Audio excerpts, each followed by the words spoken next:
about to see is not normal. Around the world, every single day, devastating weather events are unfolding. From catastrophic floods and raging wildfires to record-breaking heat waves, tornado outbreaks, massive volcanic eruptions, and landslides, the planet is in turmoil. And yet, mainstream news only shows you pieces of the puzzle. A flood here, a fire there. But what they're not telling you is the bigger picture. A massive celestial force is at play. The cause? The incoming planetary bodies from our binary solar system, now drawing dangerously close to Earth. Their magnetic and electrical interactions are disrupting our atmosphere, fueling chaos across the globe. This isn't speculation, it's happening now. And every day, it's intensifying. The goal of this video is simple: to show you what they don't want you to see, to connect the dots between these worldwide events, and to warn you while there's still time to prepare. Welcome to Nibiru Followers Anonymous. Let's take a look at what's really going on.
everybody, and welcome to the Citizen Science Podcast. And I just realized it wasn't on full screen the whole time. I don't know, just now saw that, but I enjoyed it. Other than that, I enjoyed it well. How many intros do we have now? I think it's 3. But you know what? It doesn't bother me. I think I could just do as many as we want, right? Because it's our show. But welcome to the Citizen Science Podcast. I am one of your hosts, Rebecca, and I am excited to be here and to see you guys. It's been a whole week, and it feels like a week this time. I don't know about you guys, but this week has been a little longer for me, I guess. But yeah, we're going to talk about planets. I think you all already know that part. But yeah, if you don't, we're going to talk about planets, how close they are, and how they just fill up the sky, and how our clouds are looking, incredibly suspicious, and mostly about the weather. I've been working, I think, more on weather-related videos, and, I made a new account, a new channel on TikTok specifically to post things about the weather. So because there's so much going on, like everything is ramping up. I see more floods than anything, but it's super important that we talk about that. And I know Sam is going to be ready because he's been covering it all too. So let's go ahead and bring Sam on here. Sam Hofman, he's the one and only person that has this information that we're talking about, how he discovered we have a binary solar system, and a long time ago, like 40 years ago. And you know what? It's here now. And yeah, that's what's going on. That's why the weather is different, and that's why the sky and the clouds and the sun look so peculiar and like we've never seen before. And unless you're probably like 30 years old and older, you probably don't remember a time before when the sky used to look different than it does now. So we'll be covering all that, and I've invited so many new people, so hopefully we'll have a big show today. Let's go ahead and bring Sam on here and see how he is doing. Hang on one second. Hey, Sam. Hello. Yeah. And this. Oh yeah. I'm talking to my neighbors this morning, and I'm going. I'm going, and I got goosebumps telling these guys this stuff, and they're looking at me, and they're trying to be nice and kind and polite and pay attention to me, and she finally looks at me. She says, "We've got to go." And I said, "Well, yeah, I understand, but oh my God, did you and I'm talking about the volcanoes in Arizona and."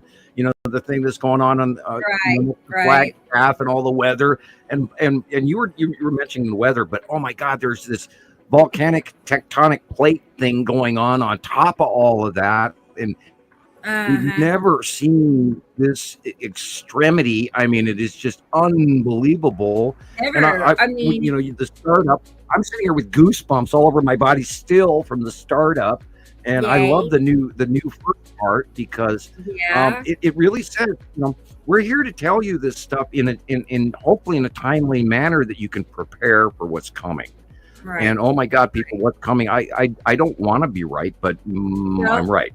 Not everybody has time to prepare, depending on where you live and whatnot. I mean, every single day there's some, city that's getting washed down the street. Everything that people own is getting, around the world, out their doors and windows. And it's so you don't know when your time is, going to be, your number's going to be called. But if it hasn't happened to you yet, then you still have time to prepare the best you can. Some people can only do certain things, like me. I just, put back extra groceries or whatever. It's nothing elaborate, but you never know. Yeah. And my reminder would be, have you hugged your kids today? Because, shit. Seriously. I don't want to be the extremist. We don't want to be the extremist, but we do want to warn everybody. Now, we are a group of folks, and I have the coolest friends on the whole planet.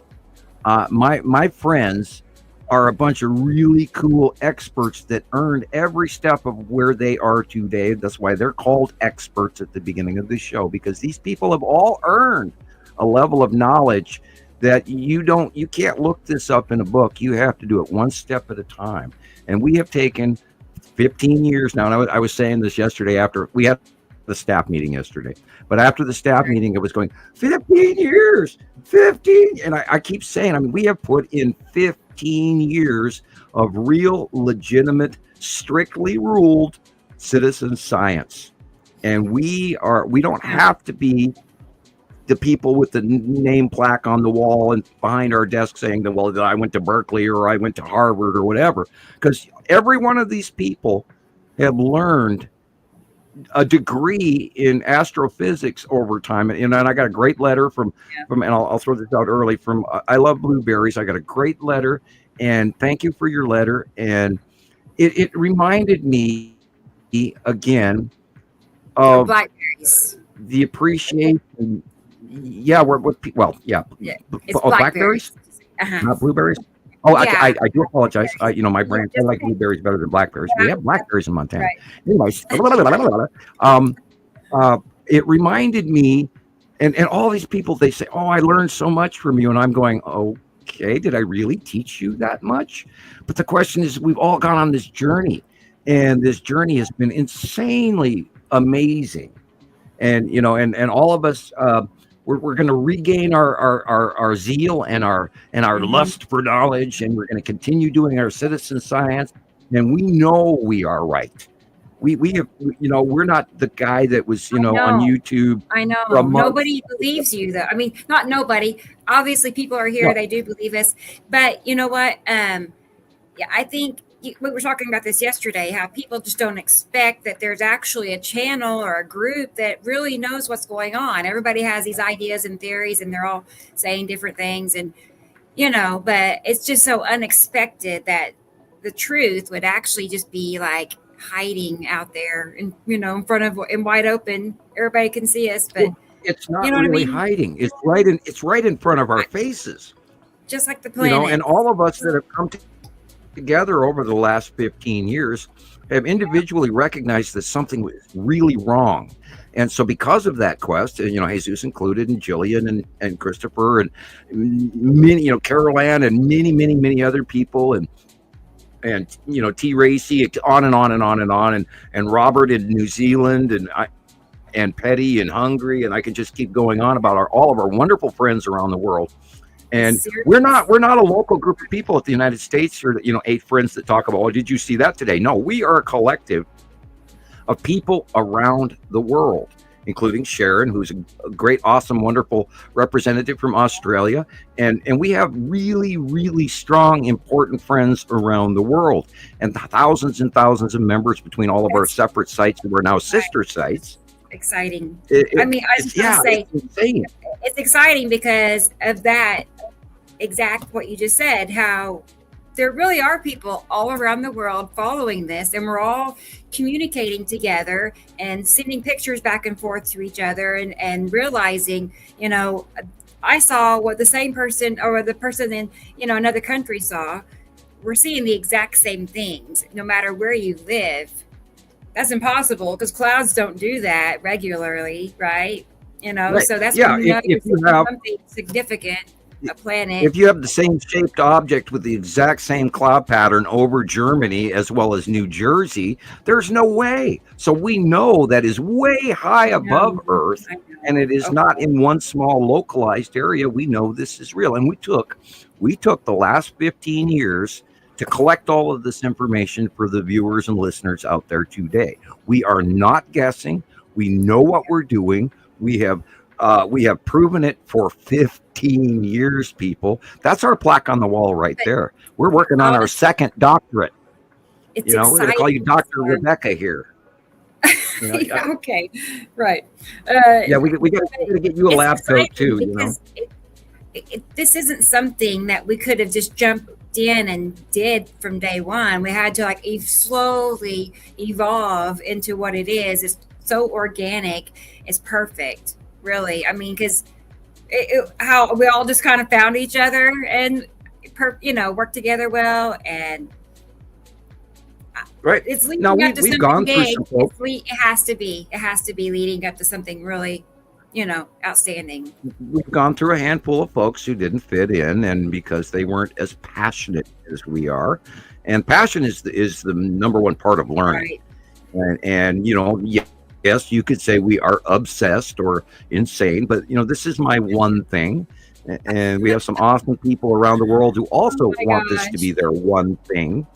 And guys, God, I was gonna say we're so obsessed. We got together yesterday for a short staff meeting to go Short- over. And short 8 staff meeting, hours later, 8 hours later, we finally wrapped it up. 8 hours for us meeting. Yeah. So we just did this yesterday, practically. I think it's just good. I have a new zeal. I have a smile on my face.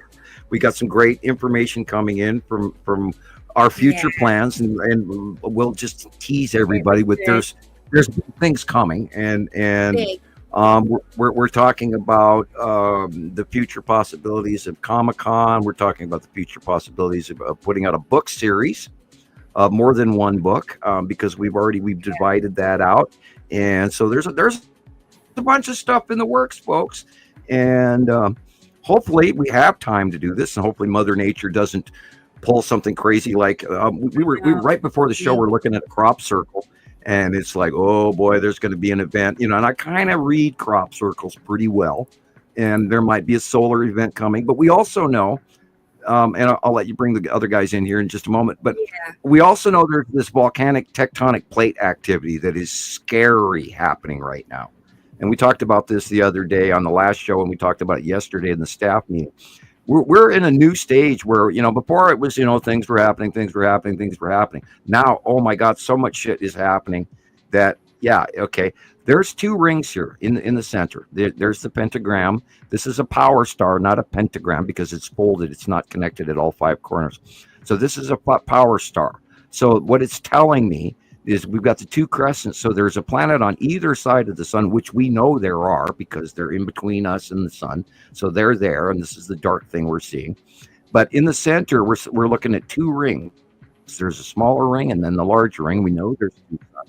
So I believe we're going to have another burp of something big and massive, another solar flare that's going to be heading towards us there's one going to hit here any day now. Smaller, but only like M-class flare. But, we're worried about X-class flares. Those are the ones we have to worry about. So learn about the sun, people. I spent all morning watching this program on neutron stars and supernovas and taking notes and all of this stuff this morning and trying to get ready for everybody. And we always do. We always try to get ready for you guys out there so we know what we're talking about instead of we're talking out of our butts. Anyway, bring in our friends. All right. I'll shut up. The other experts in here. All right. Oh, man. Let's go ahead and bring Gillian on here, our friend in Scotland. There she is. She's ready. How are you, Gillian? Sorry. Gillian, the book. Yeah. Tell us how Scotland is this week. It has been roasting hot. Well, oh, really? It feels like it's been forever, but it's been like a couple of really seriously hot days. I did notice because we were in the laundry, but it's a lot of really physical work, so you're busy in a heat situation as it is. But right. I mean, it looked like I'm on another site that says Moray and all the areas surrounding, like the Highlands, and everybody's gurning about how hot it is up in Ullapool as well. That's up near where the ferry is in Skye, the Isle of Skye. And everybody is complaining about Skye. Yeah, it's been anything between 20 to 30 degrees here. And it's really roasting, so you're looking at a lot of really red spots in their shorts and kilts and stuff. And it was a market day today. Yep. So, we have some tomato-colored folks in Ireland, Scotland, and the UK that are starting to look like Christopher. We've got our chirp back again. Gillian, you need to turn down. I did. Oh. Well, Rebecca turned you up. Did you turn me up? Oh, maybe that could, let me turn you down and see if ever since this thing started, that's changed. It just sounded like she was so far away, but see if that helps. Say something. Yeah, I'm not hearing it anymore. So. Oh, there it is. Here we go. Okay, yeah. Let me mute her a moment. Okay, Sam, let's test it. Say something special. Testing 1, 2, 3. 1, 2, 3. 1, 2, 3. Yeah, it's okay. It's a refractive. Jillian, do you have 2 devices running? Do you have your phone running and then your laptop? Yeah. Try turning your phone off and see what happens. Or just turn the volume completely down. One, two. Yeah. Testing 1 2 1 2 1 2 1 2. Hi everybody out there. We're in the middle of sound test. Well, right on a live show. Wouldn't you know it? Yeah, we're okay. We'll live through it. If it's gonna happen, well, we'll just keep working on it. Okay. Yeah. When they change everything, why did they change everything? I know. I don't know. We're complaining after Windows 8. I think getting a headset would I know it would resolve all of it. We gotta get that. Try to get you a headset. That would do all of it. Or a separate mic, separate microphone. Yeah, separate mic or headset. With a noise Let's canceling. find out what Chris is doing. Yeah. I feel like he's lonely in the green room. Yeah. Here he is. Maybe I should go off of this new tablet and go onto the older one. And see. You want to try it? Yeah. Give it a shot. What you can do. Yeah. Okay. Yeah. All right. Okay. Here we go. See you in a minute. Here she goes. Wait. There. All right. Well, let's check with Christopher. There's a smile on her face today. Right. She looks happy and refreshed. All right. Yeah. Here we go. Christopher Kuchuris in Las Vegas. Hey, everybody. How's everyone doing today? I am well. How are you? I'm good. Yeah, and how hot is it? It's hot. It's really hot. My gosh, Chris. But I guess I'm kind of used to it. I'm not bragging, but it's 79 degrees in Tulsa right now. And we have a big line of heavy rain, I guess, headed this way. And Tulsa is under a flash flood watch. But I feel like where I live is okay. I've never seen water build up here before. So I don't know, all those videos you've been posting. Tonight. I can't believe how wild it's getting out there. It's ramping up incredibly. Yeah. I mean, really, since the 4th of July flood of, Texas, ever since that happened, it's just bam, bam, bam. India, China, Mexico are huge floods. France, Italy, the Balkan regions are terrible. all flooding. And France is on fire. Oh. And Italy had another flash flood. It's just, and Spain yesterday. It's every time I check it, there's a new place, and worldwide weather has gone absolutely bizarre. And if you don't know about it, you should inform yourself and look this stuff up, because again, like the show startup said, they are not telling you guys what's going on, and that's what we do. We all do this. We all look this up. And I had somebody tell me today that I didn't know what I was talking about. That's not happening, and I'm like, you need to do some research. Right. I mean, they're not telling anybody that's on the news, and I just why do you think ever since the 4th of July flood in Texas, they have been coming out hot and heavy with cloud seeding on mainstream media? Right. That's when they're just doing anything they can think of to make it look like it's some company, called Dr. Cloud out there making it rain. I mean, they're bringing people on that own these cloud seeding companies to take credit for all of everything that's happening. And I'm just feeling ill about it. It's bothering me. So that's why I made this channel. I'm on we are on TikTok and YouTube right now. OMG Wow, Nibiru Followers Anonymous. And it's going to be specifically stuff for weather and sky anomalies. And we have over 300 followers now on TikTok. And you know what? Just saying what I just said, it's been bothering me on my mind. And so I made a post on the TikTok channel, and I put in there just that cloud seeding is a cover up. It's caused by planets, and it already has 22 hearts. 22 people agree with me, basically. Right. And I haven't got any trolls on it yet. So I think people know when they hear the truth and it makes sense to them. Like Sam says, the truth is simple and easy to understand, and it makes sense. And you're like, yeah, it clicks, versus all the, that you're hearing when you turn on the TV. I made it rain all over the entire world. Come on now, people. But that's the point of this channel, is to show people it's not just one or two places. It's just here, there. Right. Anyway, and it's unprecedented. We've never seen we've never seen anything like this before. It's just it's so extreme. The weather has been extreme. The flooding is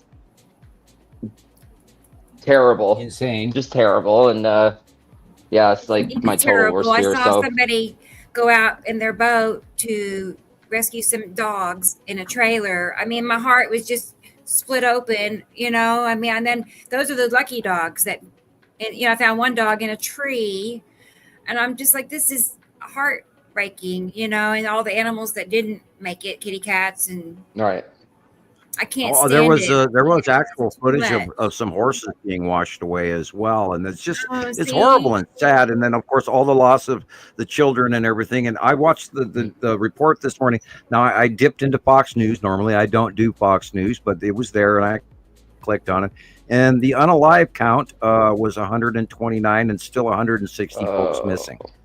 So they're going to be searching for them for quite a while. And okay, I'll go momentarily political. There was a delay in the FEMA response by 3 to 4 days. It's proven. That's not a partisan news flash. It's the reality, because it's been proven by many news sources, even though the current administration does not want you to know that. So moving on, people, and we talk about preparing. You cannot expect to be saved. And that goes across the spectrum of what's going on and what is about to happen. And I hope people have taken on the fact that I kind of know what's happening now, and I kind of know what's coming because my accuracy alone. And I don't want to get too crazy, but my quote unquote remote viewing, far seeing actually does work. We've proven that for 15 years.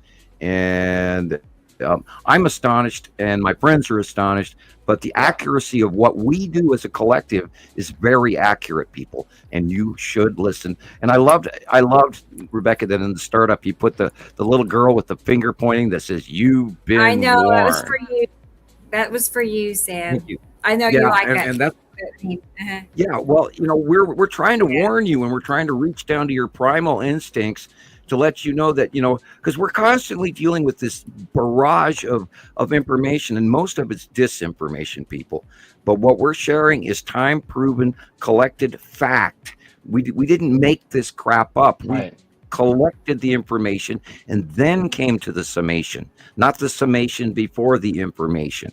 We know what we're talking about. And not only that, here, great comparison. How do I draw this stuff ahead of time, people? And if you don't believe that, then you need to research. I ask myself that every time, you know, I make one of these. As I'm sitting there working on it, my, you know, thoughts are going through that exact thing. It's like, how in the world, what is in his head that he can do that? And I want to like be in your head and see it. I don't know. You know what I mean? I don't know. Yeah, I got to call. Especially these, you know, the extra site drawings you do, you know, aside from the monthly drawing, like these single drawings you do, because they tend to be a lot older than the, you know, pictures we're getting in recently. And to see a picture taken yesterday and a drawing you did 4 or 5 years ago, that's just wild. And well, we're back at cyclic, because on approach in the early years they were doing certain behaviors, and then now that we're at the 2025, they're back to a different height away from us, and they're going to get smaller from now on. Although what's going on is insane. And I mean, we had Saru show up this week in the place where I forecasted, you know, 3 months ago that by July and August she's going to be in our face, and ta-da, here she is. And just like, you know, Isatum Shalamoon, since 2019, we watched it get bigger and closer. And here it is, ta-da. And I'm already ready for the 15th of the month site drawing. I put out a drawing every 15th of the month. And I'm already ready changes, and I know in my head what's coming. And, wow. Yep. 3 days. 3. Yep. We talked about and, we just talked about the last one, so I don't know. Yeah, it's God, what a ride, man. What a ride. Yeah. This is insane. Mm-hmm. And it's real. It's really, really happening. You know, we're not making this stuff up. It's real. And we rarely, barely touch about the cubes. And again, people, we are blockaded. We have a space force. We have an invading galactic space force parked over the top of Earth, and nobody comments on that. It's amazing. And we have thousands and thousands and thousands of captures from people around the world that match all of this information time after time after time, including Christopher's fantastic capture from 2025 that matches exactly upon arrival of the Texas Cube. And the reason it's called Texas Cube is because it arrived over Texas and it came through the wormhole, and his pictures match those. So a decade in between, and we have exact matching pictures on the exterior and the shadowing. It's real, people. When you have a decade in between photographs and they match, you cannot argue, period. Right.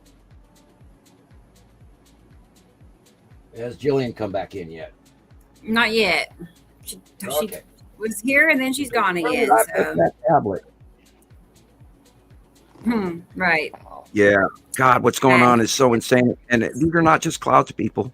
These are planets, and they're so big and so huge and so close, and we've watched them for years now. And I did think I found my new passion this week again. I think I'm starting with brand new batteries in the remote control, and off we go. Awesome. Yeah, I'm feeling it too. I got too many ideas. Like I said earlier, I have too many ideas going on in my head. I can't focus on just one because there's so many I want to work on. So it's like maddening, actually. But anyway, yeah. Yeah, we need assistance. We need a team, in one office where right. We need to hire some editors and some filmers and some graphic designers. I would love that much level of help. Well, maybe someday. Maybe someday. Right. Yeah. Well, it depends on point of interest to the people in charge, and we know pretty much for a fact. Now, we're not trying to be, conspiracy theorists, but we know that our message is being stifled. We know, I lasted on TikTok for 12 hours the last time, and then we get a new account on YouTube and get booted off of that, and you get an account on I can't even remember, it's so long ago. Anyway, we some of these live chats where we can talk to people, and that lasted for a while, and boom, they cut me off on that one. And so we know we're being halted in our efforts because they don't want you to know this information, and we're not making this shit up. We are not making this up. We know, my drawings alone, we know this is real. It's really happening, and that's what I loved about that beginning startup. Like, we're here to tell you so you have time to prepare, because it is not it's not a conspiracy theory, it's happening. Right. Anyway, go ahead, guys. I was just thinking about that because that particular intro was written. I mean, I've been using Chat GPT just recently. Like, I haven't up until like a week or so ago, and anyway, it's been extremely helpful in a lot of ways. Like, it makes a meme or a thumbnail, artwork, lots of artwork, whatever. So anyway, but Sam, you'd be impressed with how knowledgeable it is when it's talking about you. Wild. I mean it. And it's not because, but it's like I've talked to it like it's a person almost, but I tell everything and this and that. And anyway, it knows a lot about you, and it's nothing but positive and supportive and all there. He's like, I'm there to help you, whatever you need, let me know, and anyway, it's funny actually. I'm like, is this a person or what? It seems so lifelike, but I don't know. I'm gonna. I already see a question in the comments. Slim, we will get to your question here. I promise you in just a moment. Yeah, we can do that now if you want. Let's go ahead and. There's a lot of comments already down the stream. I mean, right. Just scrolling and wow, a lot of people. Hi, everybody. I'm glad you're here. Thank you. I see Carol answering. But yeah, Slim, we'll get to you in just a moment. I promise I'll answer your question. And I'm sorry, but I don't think you're going to burst my bubble by anything you could ask. No, nothing, actually. It ain't my first rodeo. No.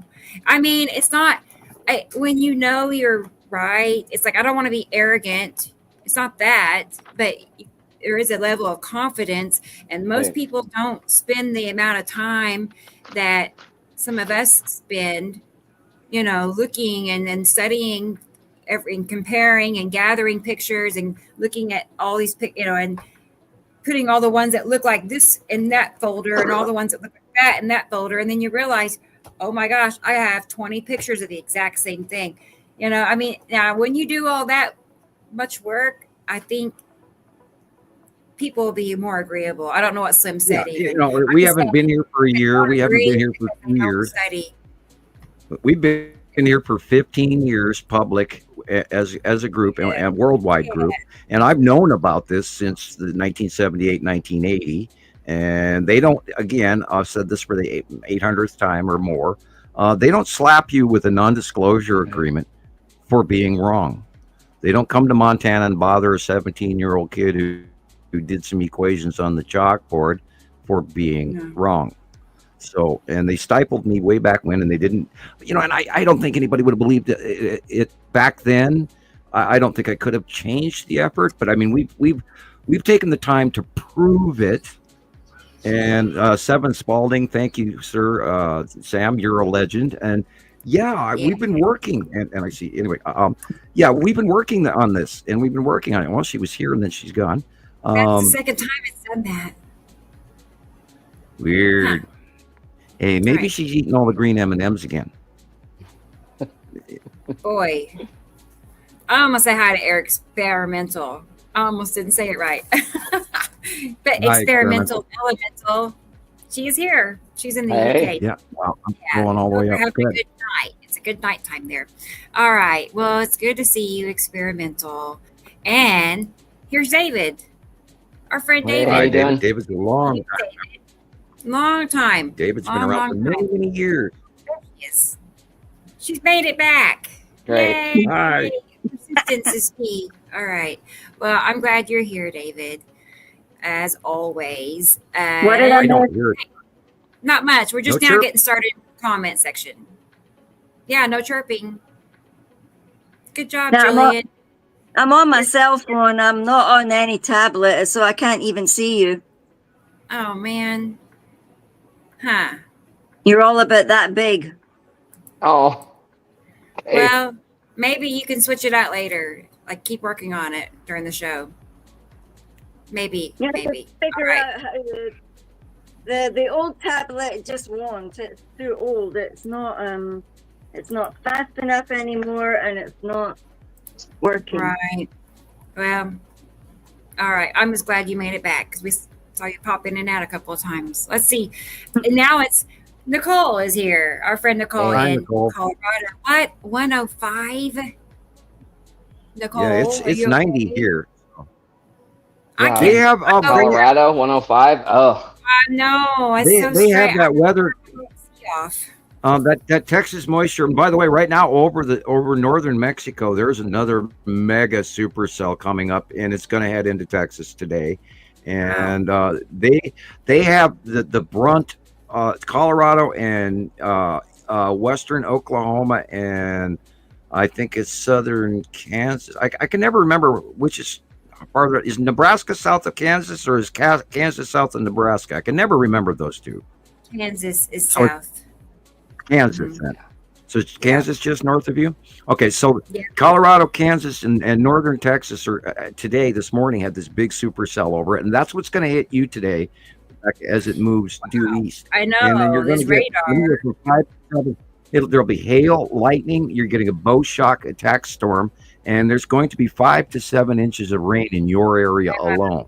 Wow. So everybody east of her, be ready for a nighttime flash flood. Yeah. That's a lot of rain. And then again, there's going to be trouble in Iowa. There's going to be trouble in Minnesota, in Illinois, Missouri, Wisconsin, Michigan. So be ready, everybody out there in those areas tonight, because it's going to be nasty. Like I said, I was telling you yesterday, Sam, I mean, we've had more rain than, I'm not saying than ever, but normally summertime is very hot and dry and the grass is dead by now, and no, it's been raining consistently every few days all year long. It's very green and lush outside. It's like very unusual. Well, And the now jet it's stream is about to I change. turn my AC off and I have a hoodie on, and that's not normal. So Yeah, the jet I'm stream is going to change by Monday, and then it's going to straighten out straight across the country, rather, with these, instead of these low cutoff, low dip things that are going on with the jet stream regularly. Recently, it's not a regular jet stream, I promise you. But that is going to create a heat dome for next week. So you guys are going to get hot next week in South, and while in and then North Dakota and Minnesota and everything are going to be in trouble again on the superstorms. Here's my weather. Like, that's the radar, and I'm the red dot, top right corner area. Right. So it's working its way to me. And all the yellow dots are lightning strikes. Yes. So hope the kids. Yeah, it's a bow storm, and those bow storms have high winds, big hail, lots and lots of way higher than normal lightning counts, which, by the way, have been off the charts for the last couple of years, by the way, people.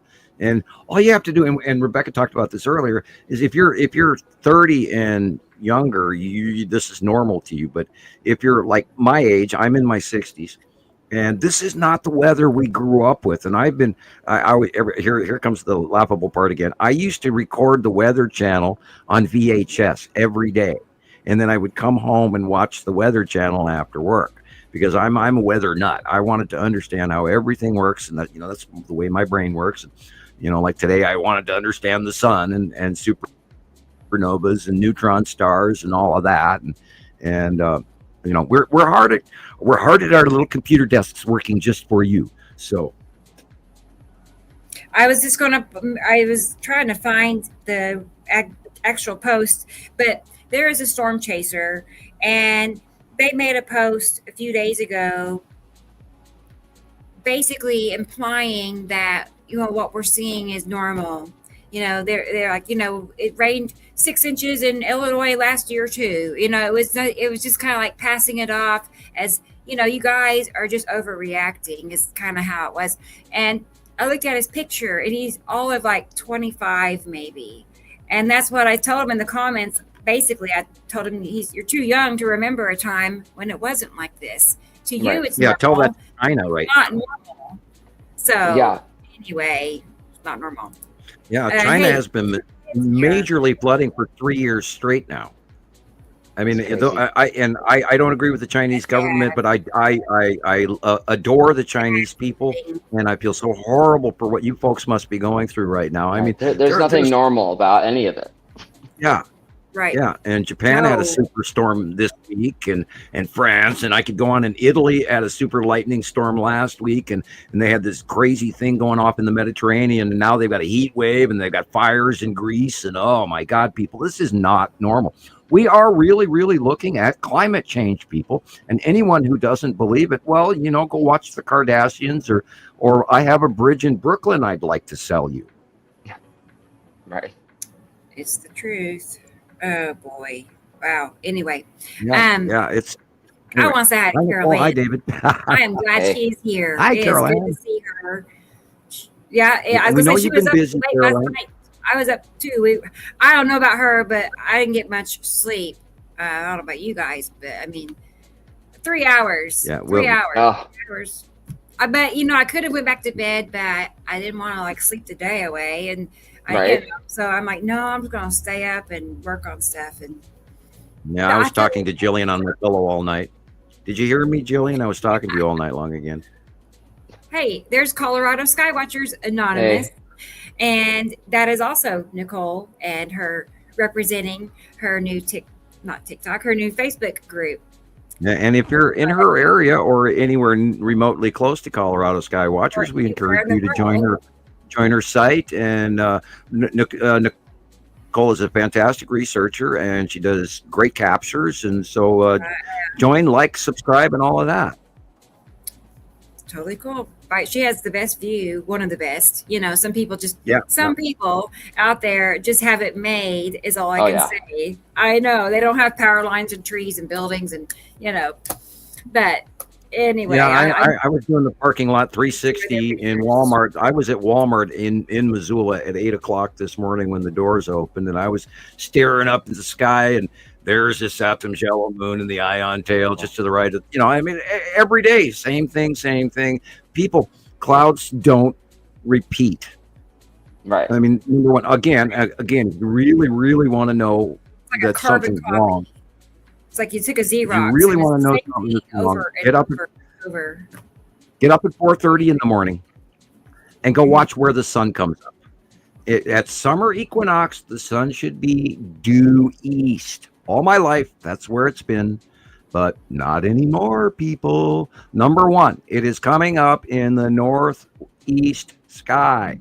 The sun does not do that unless the planet is tipped. And all of the normal planets tipped when the second star got here from 2010 to 2011, people. We have all of the evidence. We know that north and south is jumping all over the place. In your area, do you guys see the full moon that we've got going on? Is it deep in the south like I imagine it is? Because it's way south from where it should be. Because normally the south runs from east to west over the top of our heads, not all the way down in the south.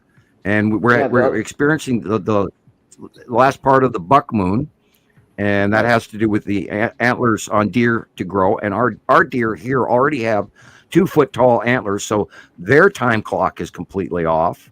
There was reports last week about the tides on Earth are changing. Like, we know the jet stream changed, we know the weather changed, and now the ocean tides are changing. Right. They're talking about the Antarctic. There was a current, in the southern hemisphere has completely changed directions. Or oh my God, yeah. Oh yeah.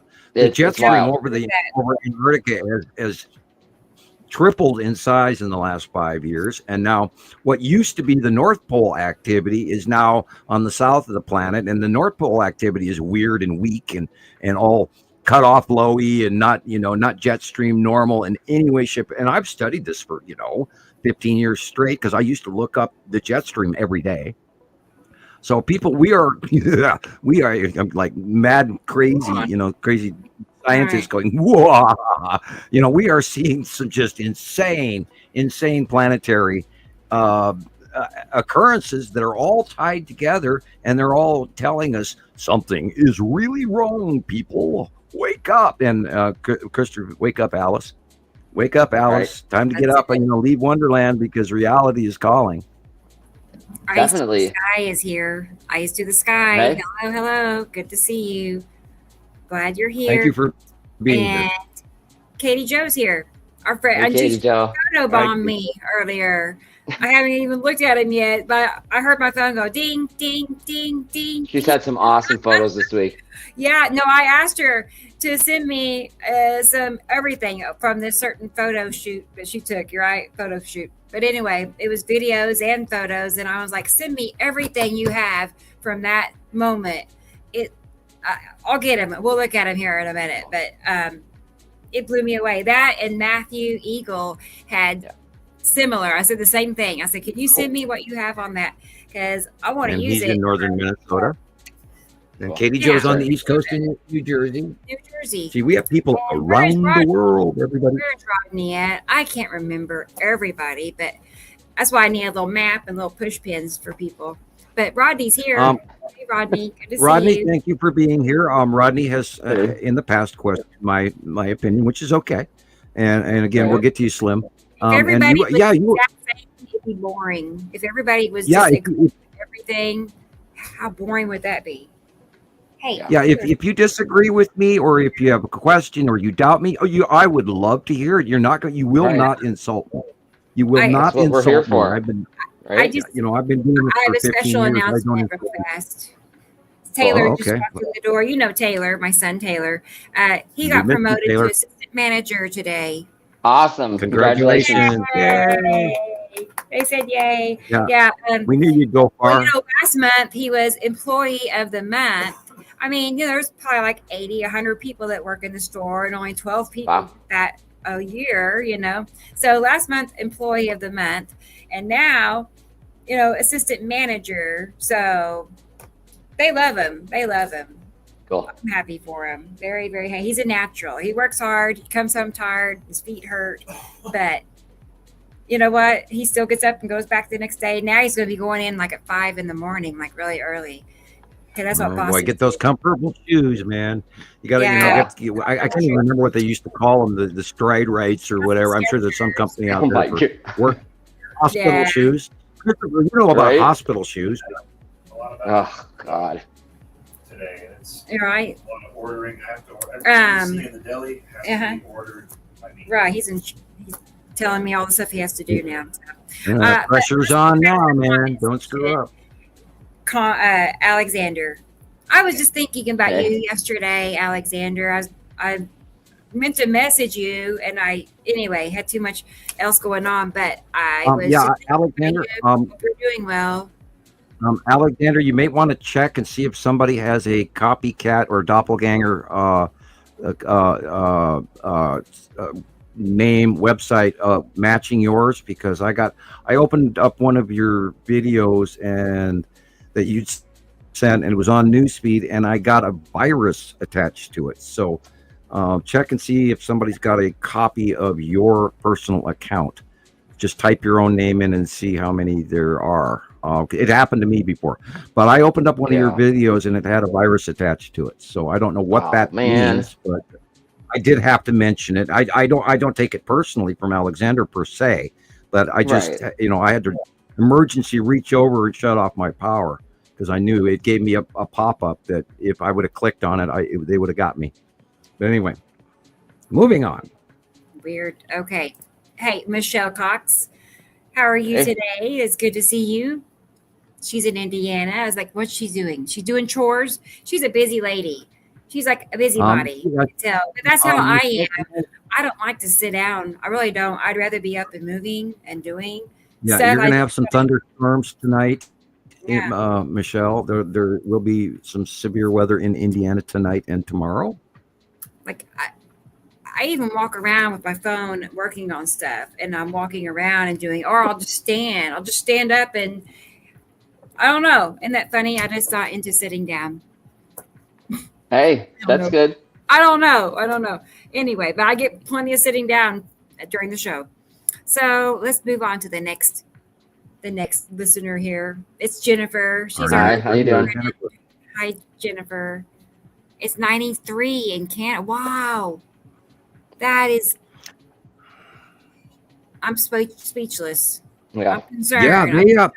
I wish we, Jennifer, you can give us reports. You can send us reports from Canada because we're not getting any here at all. I try to look it up and I don't get it. It's not coming up on my computer for Canadian weather. So if you get something special, and you're able to send something to any one of us, please do. We'd love to hear more about Canadian weather. Yeah. It's so weird that you can't even look it up. Yeah. It's like we're being blocked. Now, I will, for the record, state that the UK, Australia, and Canada have a higher sense of what's the word for that? God, I'm earth to brain, Sam. They're blocking information from the Crown, and so we run into trouble. Right, and I got banned in Australia for like 3.5 years, and apparently they did an investigation, and I got called 3 times by the Australian Federal Police, and they apparently took 3 years or so to investigate me, and then all of a sudden now I'm back and I can talk to people in Australia, but I was banned in Australia for quite a while, and I had a whole bunch of friends and I lost them, and again, like some people say I'm a legend, and thank you, and my friends here that I call them friends first, but these are my coworkers and my gifted experts, and every one of them earned their place at this table. And let's have the buffet, folks, because this Citizen Science podcast is number 1. We are top of the heap, folks. Only one and only. There is no other. None. Yeah, I dare anybody to try. That makes it so special. I dare you. There's like how many people talking about weather manipulation or something, just hundreds. Oh yeah, everywhere. Space laser. Right. Geoterraforming. same story, different channel, but this you cannot find just anywhere. That's what makes it also special. So that we have found each other and have Right. created, what we have going on, which is multiple channels, multiple, platforms that we're on. I've Sister tagged site, Samuel Hofman is tagged thousands of times in, TikTok and Facebook and YouTube. And, so when you put his name in, it should just, go here and there. And so that's wonderful. I'm just saying, it's grown into something like we want it to be. So Yeah, this is my third interview series. I have done well over 300 interviews in the last decade plus, and yeah. they don't Big have me deal. going back on the internet past or before 2020, but we did start in 2010, people, and we didn't go major hard. We had 50 members in the first year, and then it went crazy after the third year, and then we got invaded by bots and we got invaded by trolls, and we've been on a really interesting journey. But we put our head down to the wind, and we pulled our hats on and grabbed our collar and lifted up in the rainstorm, and here we are, and it's a sunny new day in citizen science podcasting. Yes. And Sabrina, I give her A+ because she's right. I put 100 on your paper. So yeah, she's got it figured out. Okay. Yeah, Project Bluebeam is so old and so outdated that no longer even counts. It's not even the thing anymore. Heather Wheels is here. She's How you in the doing? UK. We have so many in the UK. That's kind of cool. Yeah. Yeah, we do. So nice. Well, I'm happy you're here, Heather. And hey, Alexander. We're mutual hello. Okay. Good to see you. Keep going. Hey, there's Rick. Hey, Richard. how you doing? There he is. I knew he'd be here. I knew he would. So that's good. I'm happy. Okay. And Maria, nice. Hey, Maria. Hi, Maria. Nice lady. We got to talk to Maria yesterday, and I enjoyed that. It's been a long time since I'd heard her voice. So Right. she's got the sweetest little voice. She sounds little. I don't know how. Anyway. Well, she's also not feeling well, and we send blessings and home chants your way in an effort that you will feel better. I hope you did the colloidal silver. I hope you did the hot sauce, and I'll leave it at that. Right. And Heather says it's hot in the Great Britain. I've heard that too, right? Yeah. Wow, everybody's hot, but Tulsa, 76 degrees right now. Okay. Right. And I heard they don't have any AC units in the UK. They're all, very upset. It's so hot. And Canada, so that's dreadful when you don't even have a unit to go flip on if you need it to. Like I said, I had to turn mine off earlier because it was getting chilly in my bedroom. I mean, that's unheard of. It's July in Oklahoma. It's so strange, but okay, let's keep going. And Stacy Sandlin is here, our friend in Montana. And Stacy, I didn't show your video last week, so I'm going to show it earlier on the show today. We'll show it first. Yeah. We'll show it first, because I told her we were going to do it last week, and then it never happened. So we're going to do it first. All right. But it's good to see you, Stacy. Let's keep scrolling. Real fast, I've got to throw a shout out to Leroy at Town Pump in Lolo. Blessings to him. He just recently lost his father, and our condolences. I can't even talk. Condolences and prayers go out to you, and I understand that you are busy dealing with that, but we send you our best wishes, and he's a member and he watches our show. And I'd also like to give a shout out to my next door neighbors. I'd mentioned to them that maybe our viewers wanted to find out what it's like living next to that crazy guy from Montana. I would love that. Professor Nibiru, whatever you want to call me. I too.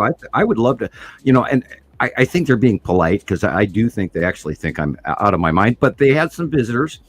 They had some camper friends come over to stay with them this summer, and they're very interested in our program. They told me that directly. So Yeah, we're moving along. We're moving up to, On the up east to the higher. Yeah, moving on up to the east Moving on. side. Yeah, do like the Oh apartment boy, in the those sky. are the days. Moving I on never up. missed a Yeah. show of that. So I don't know who You know, RC guys kind of is. I don't know who this person is, but they want us to buy a telescope. The funny part is a telescope wouldn't do any good at all. Like it would just make things worse. It's not going to, if you don't. Ooh, cartoon drawings. Yeah. Why Well, would you need a telescope for something that fills the whole sky? Like, what's the point? Like, it makes this person look like they really have no clue.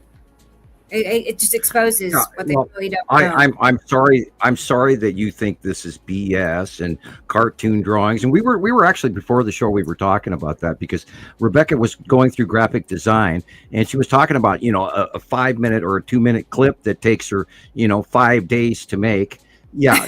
I love this. This is an early shot. You could go. Can you go back and just hit a hold on that one? Yeah. People. This is Yuri. This is a gas giant. This is all the way back, I think, 2012, 13. I was going to say, when it was a baby. It's huge now. Yeah, You're massive. And the orange, yellow, white area behind Yuri is the open core of Saru. And we forget to look at what's behind in the background of the picture. But I always do because I've learned this process. But again, we're not. This is not bullshit. I totally promise you. We have hundreds of thousands of examples that match time after time after time. And I'm sorry you don't believe it. I'm sorry you don't like my cartoon drawings, which, long story short, it takes me 20 minutes to do a hand drawing that would take me 3 days to do a graphic design over. Mm-hmm. Oh, I love this. Look at this. They got to be impressed. Now, everybody, go back. Go back. Yeah. Look at this. Do not look at the light. Don't look at the circle in the middle and the white hourglass shape at the bottom. Look on the right. Look on the left. Look at the dark areas in a photograph first. That is the number one thing you need to do. And we do need, Christopher, by the way, we need a video that teaches people how to see the planets. We need to start at the basics again for everybody. And so if you would like any information from me, Christopher, we can set it up. Cool. We have a deadline of information we're correlating as a group. We have a committee correlation going on, and we're about to submit information. So we're coming up with some extra stuff on the fly for everybody because like I said, we are moving on up to the east side. Yep. We're taking a larger step into our science project, and it's documented, it's evidence proven, it's time proven. 15 years, people. We are not, the guy that fell off the turnip truck yesterday. We haven't been doing this for 6 months, or those guys like the Money Boys who were members of Montana Skywatchers for like 3 months, and then they went off and started their own channel just so they could pull in the Christian dollar. And we're not, pardon the expression, Marjorie Taylor Greene, going absolutely ballistically crazy talking about Jewish space lasers. We are real science. And you can ask my friends here. Sam was very strict about the collection of information. I mean, and shall we tell the story, Rebecca? Which one? Remember when you in 2017, when you first joined Montana Sky, and you can see her face. You can see her face. I know. I already know. Remember, Rebecca was posting because she was raised religious, and she did her study work, which is what got her to Nibiru in the first place, because she was worried about the end days and everything, and so she was posting religious material. And they weren't even hardcore religious materials. She would make religious references. And Rebecca actually got thrown out of Montana Skywatcher. I couldn't believe it. I was like, but, I'm not sure if I did it or if one of my moderators did it, but she got caught. And I never let anyone else back in except Rebecca. Rebecca is the only person that we ever let back in after throwing her out. And she turned out to be the cherry icing on the cake, man. I'm telling you. That's funny, actually. Yeah, because It it was a is. several months, and I would request like I'd reapply, and then the wait time would be days or weeks before I get denied, and then I'd wait a day or two and I'd reapply again, and then I get denied again. And that happened several times, like And I many think times. Carol Ann contacted me, and a couple other people said, "Hey, Rebecca is sorry, and she promises not to post religious materials anymore. Can you please let her in?" And I went, "Well, some of my old time members who know her think she should." Okay, all right, you convinced me, and we let you back in, and we don't do that. So, And after that, I came back and I hardly said anything. I didn't want to get in trouble, so I post my pictures and I put the date and the time or whatever, Tulsa, whatever. And that was it. I didn't make any speculations. I didn't try to guess what anything was. I was just posting my pictures. and then you no got face, creative. no scriptures, etc. Yeah, and then I started And then making you got- videos, and that's where it kind of Right, changed. and then what really kicked it off for me was your comparatives, where you would take my drawing because you were saving them for yourself. I encourage everybody each month, if you're a member on Facebook, and we'll try to share a copy of it here on our videos as well, that maybe you can get a screen capture, because the monthly site drawings are very important, people. They are very important because they're everything. Because and yes, That's you can what call holds them all of this cartoons. together. Yep. I mean, anybody can just say anything. I found a solar system out there, and it's here.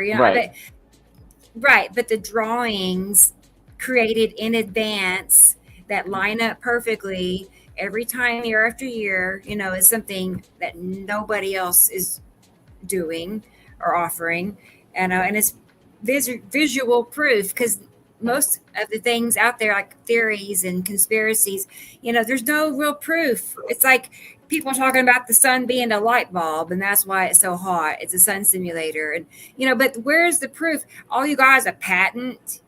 That's all you have to go off of, and you're that going to doesn't just put it jump in space. forward. But you believe that, and they know these people, the conspiracy theorists, they know the government is lying in so many ways, and they don't realize that the conspiracies are coming from the government. They're, what I'm saying? That's where the source of them are.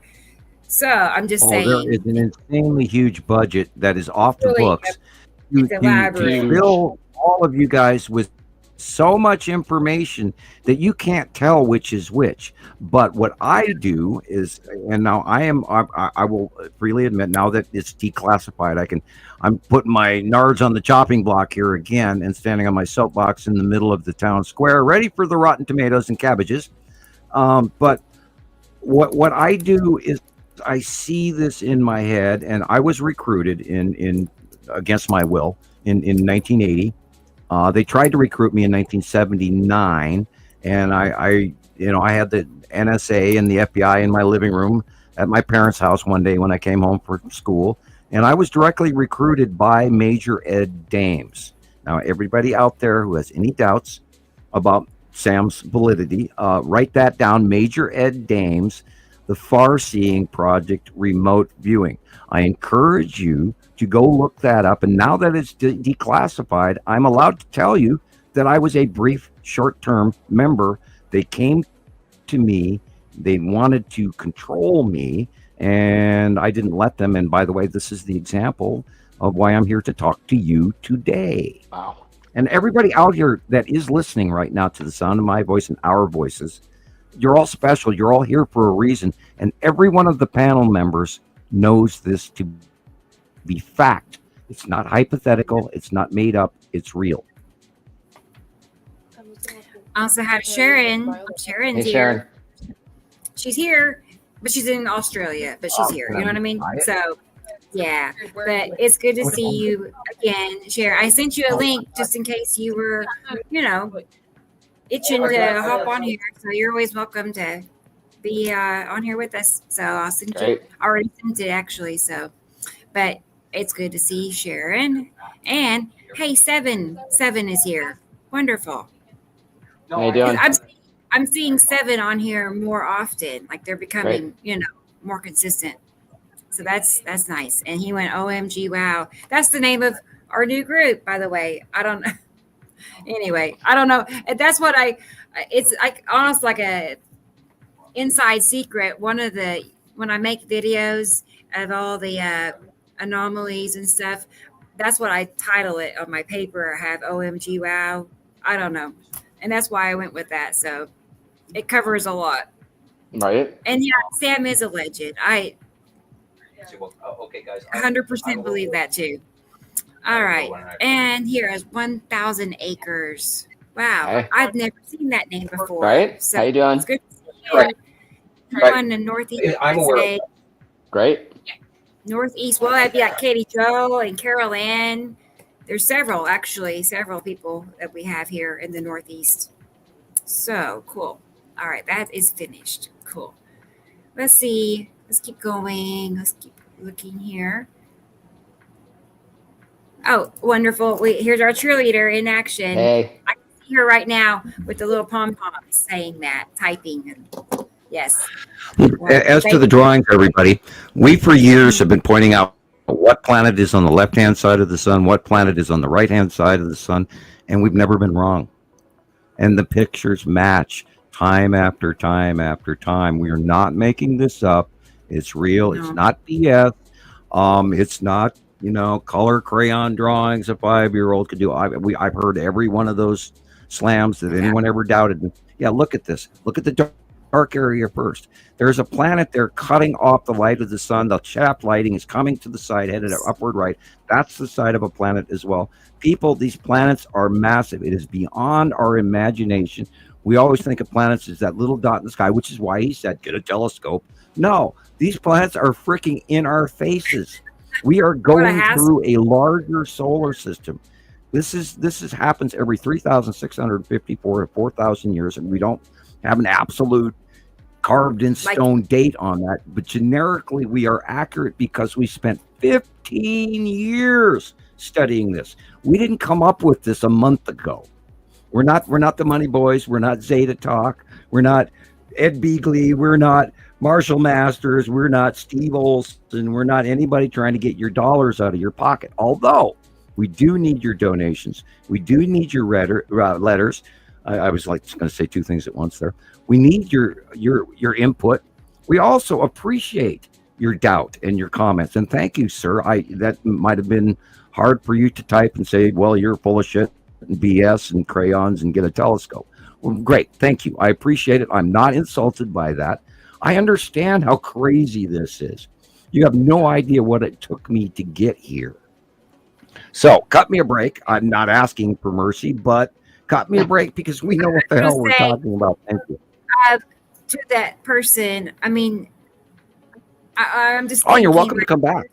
Like you said, like your non-disclosure agreement. I mean, like how many people do you know out there who's been, what Sam has been through and, forced into a non-disclosure agreement and who, put him through a lot of misery at the same time, making him want to just hide out for 25 years. I mean, there's more to this than what you realize. After they let me go, I did not exist anymore. I had to re-sign up for the world. I got a new Social Security number.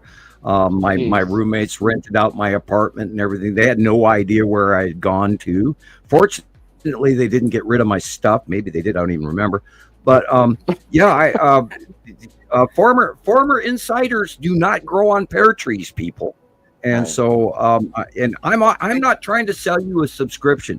I'm not telling you, go to Patreon and you get this special account. No, we're doing this for free. We do get by on your donations, $5, $10, $20, whatever. Please send it to me. And Rebecca has a banner for that. And we'll show you that later. Even if you don't want to, hey, and if you want to send me a letter that you're just going, dude, you're so full of shit, it's fine. I've gotten those before too. I'd love to read any of your comments and any of your opinion. You write me a letter, I will write you a letter back. Ask me a question. If you don't dare say it here on radio or on live, it's not radio. God shows my age, my era. Write me a letter. Here's my P.O. box. I will give you a detailed comment answer. I promise you. You know, I can't shut up for the world. And you get a special gold card. So it costs you a stamp and 5 minutes of your time. Sweet. Yeah. A gold card makes it all worth it. And Oh then yeah. you know, it's like collecting, I don't know, baseball cards or Pokemon cards. Like, how many do you have? Is yours autographed or not? You know, it's like that. Yeah. That's like, I think I have 6. So did you get the smiley face? Did you not get the smiley face? Yeah. right. And I'm going to Right. get some new cards. I've been waiting for, Carol Ann said she was going to get. She's busy. I understand. Pardon me. I'm dry. It's dry in here. Woo, hold on. Go ahead, Rebecca. I'm going to cough for a minute. I'll say hi to Brendan, our friend in Ireland. Hi, Brendan. So wonderful. He's always here. Like, I don't know if he's ever missed a show. This is show 123. I'll just remind We love everybody. you, Brendan. Wow. And I have not got to write him back because I never got his address, but because we had address. And people, if you do write me a letter, please include your return address inside on the paper, clearly written. And I have a couple that I have to write back to people already, but I'm having trouble with your address, and either me not being able to read your handwriting or the letter corner has been screwed up by a dirty mailbox or whatever. But if you mail me a letter, I will absolutely mail you one back. And it's part of my job. I'm here to inform people and to talk to them and to communicate. I'm a celebrity, but I am not arrogant to live on Mount Olympus or anything like that. And my point is that my job is here to warn all of you people. And I have a title, but I don't use it. And I'm hopefully you don't see me as arrogant. I am very concerned over mankind and Earth, and that's why I do what I do. And there's many videos out there where I try to explain that in more detail. Go ahead, Rebecca. All right. I just gonna say hi to Jackie. We all know who Jackie is, right? Hey, Jackie. I think Christopher knows her quite well, but that's Christopher's wife. So it's good to see you, Jackie. And hey, Audrey's here. Wonderful. Hi, Audrey. Love what she's saying. Hi, Audrey. I think it was Audrey last week that asked on the last video what mammon is. That's great, Audrey. M-A-M-O-N, mammon. Mammon is money. That's how the Bible refers to money is mammon. I believe it was Audrey that asked. So she has 5 cats. Everybody, Audrey does. Oh boy, that lady. Well, now, and I have 6. So yeah. Notice how hesitant she was to say that. And I'm not announcing anything, but there's another kitty showed up a few days ago, and I keep talking to him. Oh yes, I keep talking to him, and he's an orange cat, and he's hiding out under our house, so he's not leaving. But there's food outside. There is food, and but he's a boy cat. He's a year old, I'm guessing, and I have one boy cat, and they clash. It's so I know, and I'm trying to figure out what to do for this kitty because here's the thing, he's not wild. He had a flea collar on, so somebody claimed him at one time. And he might be a roamer where they go from food source to food source and then go home. Maybe. I hope he goes home. He's real sweet. He doesn't deserve to be sitting out under a house. He deserves to be inside, cat, for somebody. My visiting kitties are 3 feet tall with horns. Want a cat? Let me know. He's cute. So yeah, I've got deer populace in my front yard, but and but these cats, they always find me. A whole bunch of magpies moved into the tree right next to my window, and so I'm being driven magpie crazy. Those are my noisy kitties. I know his name. I know that girl. It's Tara. Magpie. Tara. She's I believe you're on mute. I was going to say, I think you're on. Her lips are moving. Nothing. Oh yeah, sure We enough. can't hear you. You have to unmute yourself. I didn't hear. Yeah, it's you. Oh, there we go.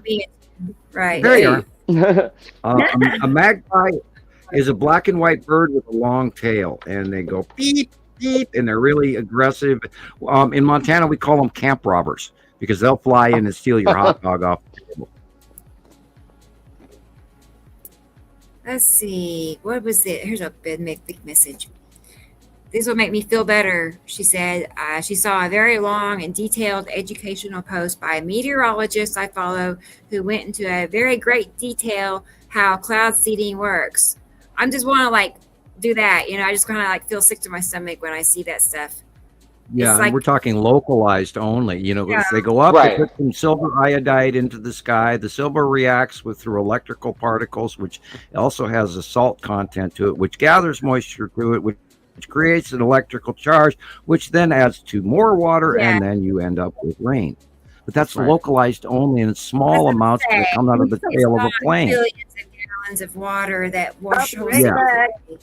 Yeah, you cannot create 6 months rain in 3 hours like what happened over the top of Texas. So, they got 6 months rain in 3 hours, people. They got over a foot. Now I watched all them backpedal on the amount of water, and they said 26 feet. No, it was 32 feet, people, because they had sightings near those camps where all those kids were, where their meter measured up to 31 feet, and they broke the meter. God. So it tore the meter to shreds from the debris. So we're talking 32 feet of water that came down that river, because there were 3 rivers that joined into one, and it created a tidal wave just like in Tunisia. Wow. Although Tunisia was bigger because that broke 2 dams. Right. I saw floods in Tunisia, and they had like a dust storm. Like the sky was orange. It was so dusty. Oh yeah. So it's insane what the worldwide weather is that's going on that they don't even show it on the national news anymore. Nothing. It's like, excuse me, Africa, Northern Africa, the Sahara is turning green, people. The Amazon is in the middle of a drought. Hello? That is so opposite, bizarro. Again, Rebecca, bizarro world. We're in bizarro world. Definitely. It is. I want out. We're in a padded cell or something. I'm like, let me out of here. How do you get out? I was laughing to myself over the shit that I'm sitting here having these conversations, getting ready for the show today. I'm driving to Walmart and I'm just laughing, and it's like, okay, yeah, I have gone into the Joker insanity, bizarro world. It is what, and I do the parking lot 360, and there it is again. And as much as we want to disbelieve it, it is really, really happening, and we are all in trouble. Go ahead. Juby Joe is here. I like that name. It has a little ring to it.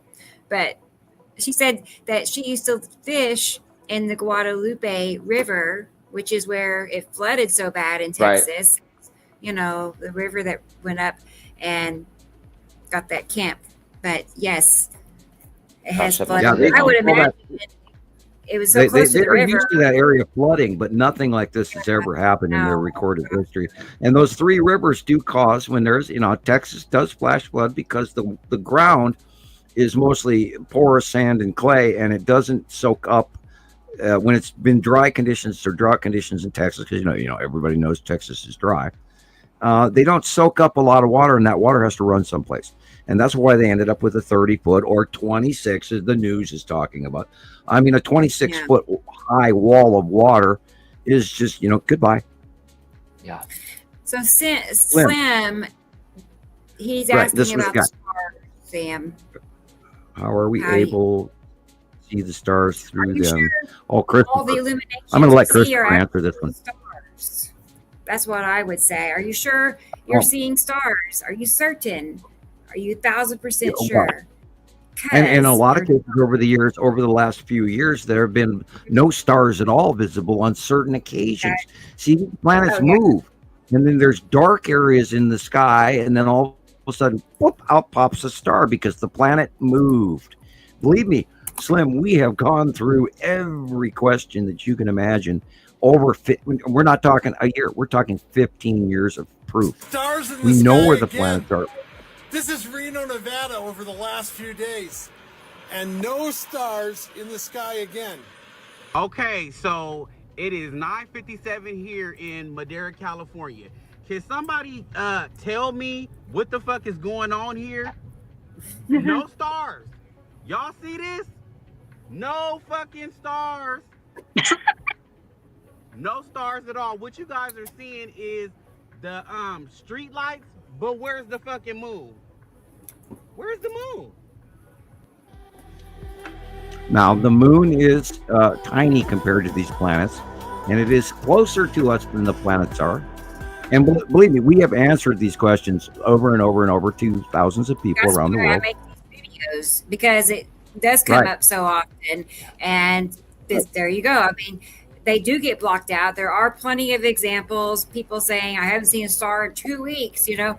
But then there's times when you do see what looks like stars, but if you zoom in, and I encourage you to take your own pictures or find somebody else's nighttime pictures and do your science. That note, Don't just sit there and say, I don't see it.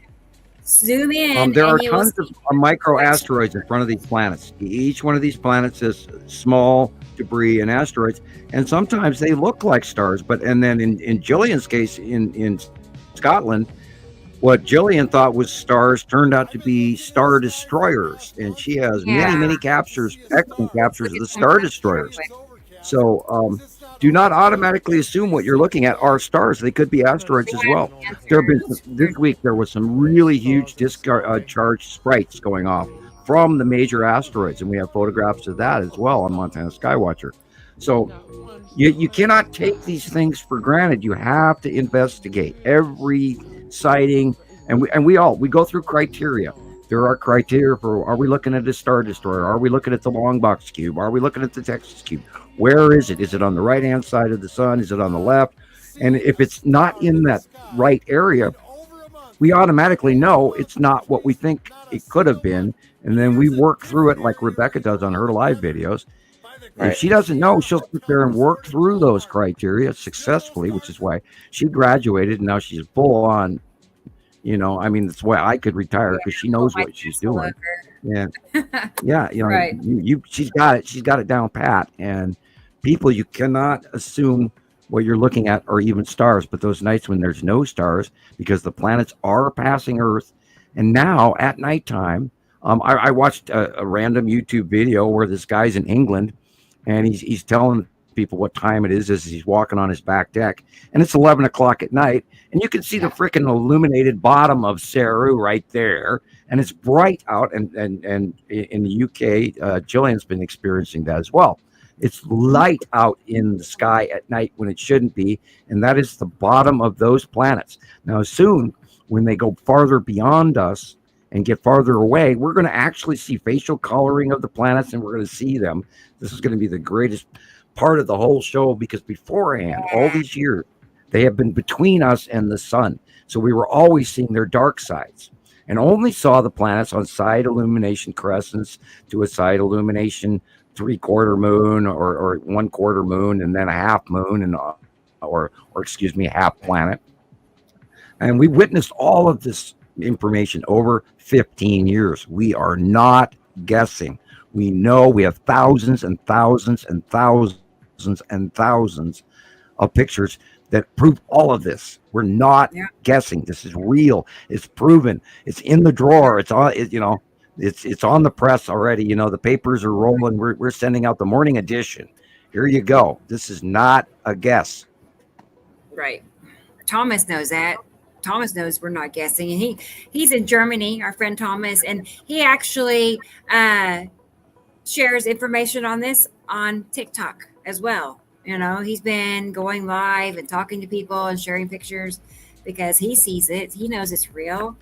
It's not hard to know it's real. Actually, it's easier to know it's real than to fight it, you know. But anyway, Hi, Thomas. Glad you're here. Stacy says it's really hot in Montana. I feel bad for y'all. It's 76 in Tulsa. Let's see. Here's what she say. What you say next? It's frying. There. It's cooler. Okay. Well, at least it's not frying today for you. Hopefully. Yeah, enjoy it while it lasts, right? I know it is going to be. Yeah, 97 for me next week is what I saw, and I'm like, no. Yeah, you're going to have a heat wave next week, and it's going to be everywhere. It's going to go from literally from Colorado all the way to New York. Yeah, I'm not even looking at the temperature gauge. I don't even know what the temperature is right now. All I know is it's hot, and I don't want to see what the actual temperature is. Now he has another question for you, Sam, about nighttime planets. Yeah, there's definitely plenty of examples. We don't see the stars through them. They move, then you see the stars. If the planet's in front of your view, you don't see the stars. There are dry throat. Sorry. There are asteroids in front of some of these planets, and they do illuminate at certain angles of light shining underneath them. And we have tons of proof on that. We've documented the asteroid object cluster group since 2012, 13, 14, 15. And then they've gotten bigger and bigger and bigger, including the 180-day cycle where our planet in our summer orbit compared to our winter orbit is closer to the passing planets. It's us going through them. We're tiny compared to all of these guys. And so we see these asteroids, and literally by certain star patterns, and including the aurora borealis reactions from the asteroids as well, which is why we're having red aurora borealises rather than green and blue and purple. You have to relook at all of those aurora borealis pics, folks, and you have to relook at every sunshot in a new set of eyes. You have to learn that we've all been led down the Hollywood path where you see a planet and you see the land masses and the oceans and no atmosphere around any of them in any of the Hollywood movies, including Star Wars. But there's much more to this. And we learned all of these steps and all of these examples to be able to hand you this information. We didn't make any of this up, including the Star Destroyers being here. We watched them by eye with credible witnesses from around the world offload off of these cubes, which are intergalactic craft from another galaxy, people. And we're not even talking about the people on the planets, on the Nibiru and Saru planets. So we've got so much going on. Those don't look like stars, right? So a couple of them are stars, but a lot of these are Star Destroyers and support craft. Yeah. There's some real stars in this.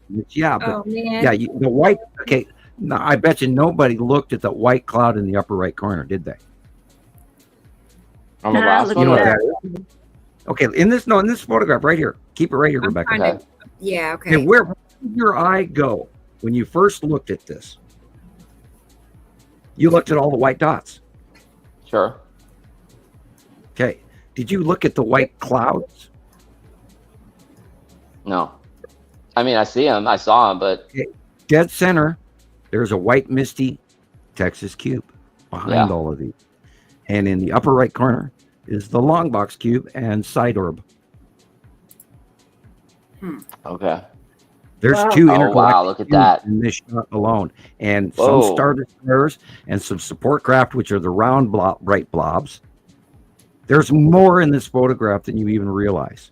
And I have trained my eye over the years not to look at what I'm handed, but what's in the background. Right. That's why I see them. Not only that, I have an eye for detail. This is part of what I was recruited for.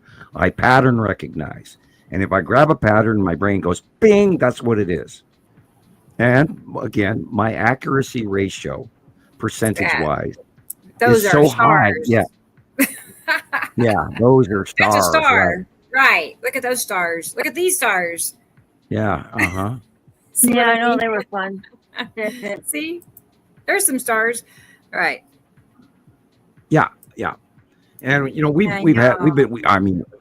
this is not our first rodeo. We've been doing this for well over a decade alone, just on the cubes alone. We've been talking about them for a decade, and for the planets and everything for 15 years. And again, I have known about this for 40 plus years. And again, they don't force you into a non-disclosure agreement for being wrong. I am very good at what I do. And anyone that knows me knows that. And if you really know me, I mean, there's a lot of people that talk about me and say some, crazy shit. And I'm a fat guy, and pardon the expression, I'm a fat guy in Texas. And yeah, that was one of my favorite rumors. Yeah, he's not really up in Montana. He's some fat guy sitting there at, on a Nintendo system in Texas. And I'm going, what? The crazy shit people have made up about me over the years. It's actually become hilarious. It's just like, I was going to tell Tara, this? congratulations. Yeah, congratulations. Yes. Yes, finally. I know she's been waiting a long time to get, back to a normal. Regular paychecks Brought to you again. by- Thank Right. God. Seriously. I'm glad for you, really. Okay, Awesome. and Tara, Taylor, we give Liberty. Getting a promotion, it's a substantial increase in pay as well. It is more work, but is that what you wanted? Whatever. And Liberty Mutual gets free advertisement, so Right? we will not send them a bill, although You're I'm awesome. joking. That's awesome. And it means donations. Yay! No. Thank you, Tara. Yeah, we have a lot of things I'm we the have same to way. pay When for. I have it, I turn around and hand it to other people. I don't just sit Right, there and right. hoard it or do anything like that. If I have it extra, I'm like loaning it to people or just giving it to people. We talked about that. You loaning out money to people again. You're too kind-hearted, Rebecca. I've done it ever since I can remember, forever. Although, and again, thank you for the Rebecca sent me some nice birthday money. Thank you, everybody out there that did send some birthday money. It was from the people that bought the T-shirts. There was, a lot of T-shirt money. And I managed to. From Christopher. I put that through the lawnmower, and everybody out there that was concerned, I did get the lawnmower. I had to put the rest of I didn't make enough to buy the lawnmower, but I put the rest on my one and only Lowe's credit card. There's a free plug for Lowe's. You got the lawnmower? Yeah, I bought an electric one this time. I am not going to handle another. I've got 3 lawnmowers that I can't get started, and I can't afford to send it to the shop every year. And this year I pulled out. I did everything. I put it away like I was supposed to. Emptied the gas, filled the oil, made sure everything was okay. Put it in the shed, took good care of it. And I'm out there trying to start my mower, and I about ripped my shoulder out of the socket doing it. Oh. I'm out there wheezing away, can't breathe. Idaho fire smoke. And so I finally said, that's it. I'm getting an electric one. That way you drop the battery in, you hit the button, you grab the little bar, and the damn thing starts. It's like, yay. Now, granted, the batteries are $150 each to replace. Right. I don't know how long. But you're not chasing around an electric cord. Right. Yeah. And it has a drive, and it has an adjustable speed drive on the handle and everything. There are a couple of parts about that I don't like the motor, but it's like an EG or an Echo or Echo, I think is the battery pack, but it's a new system and it doesn't burn any gas and it's good for the environment. Right. I am concerned about charging that power cell in my house, and I don't put it near anything flammable. And you can't mow when it's wet like you could with a gas powered mower. Thank you.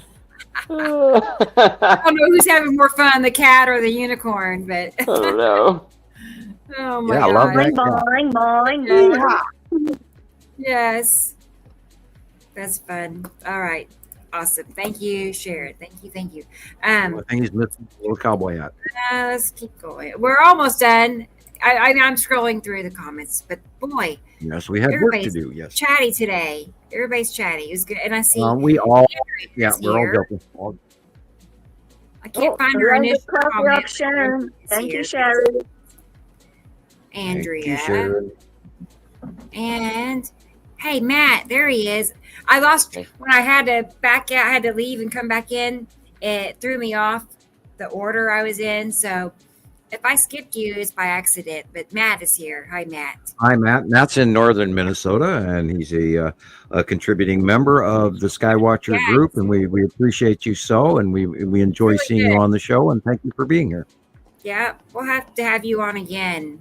Really, I mean, whether you come on just, on camera or you're outside doing your live, either way.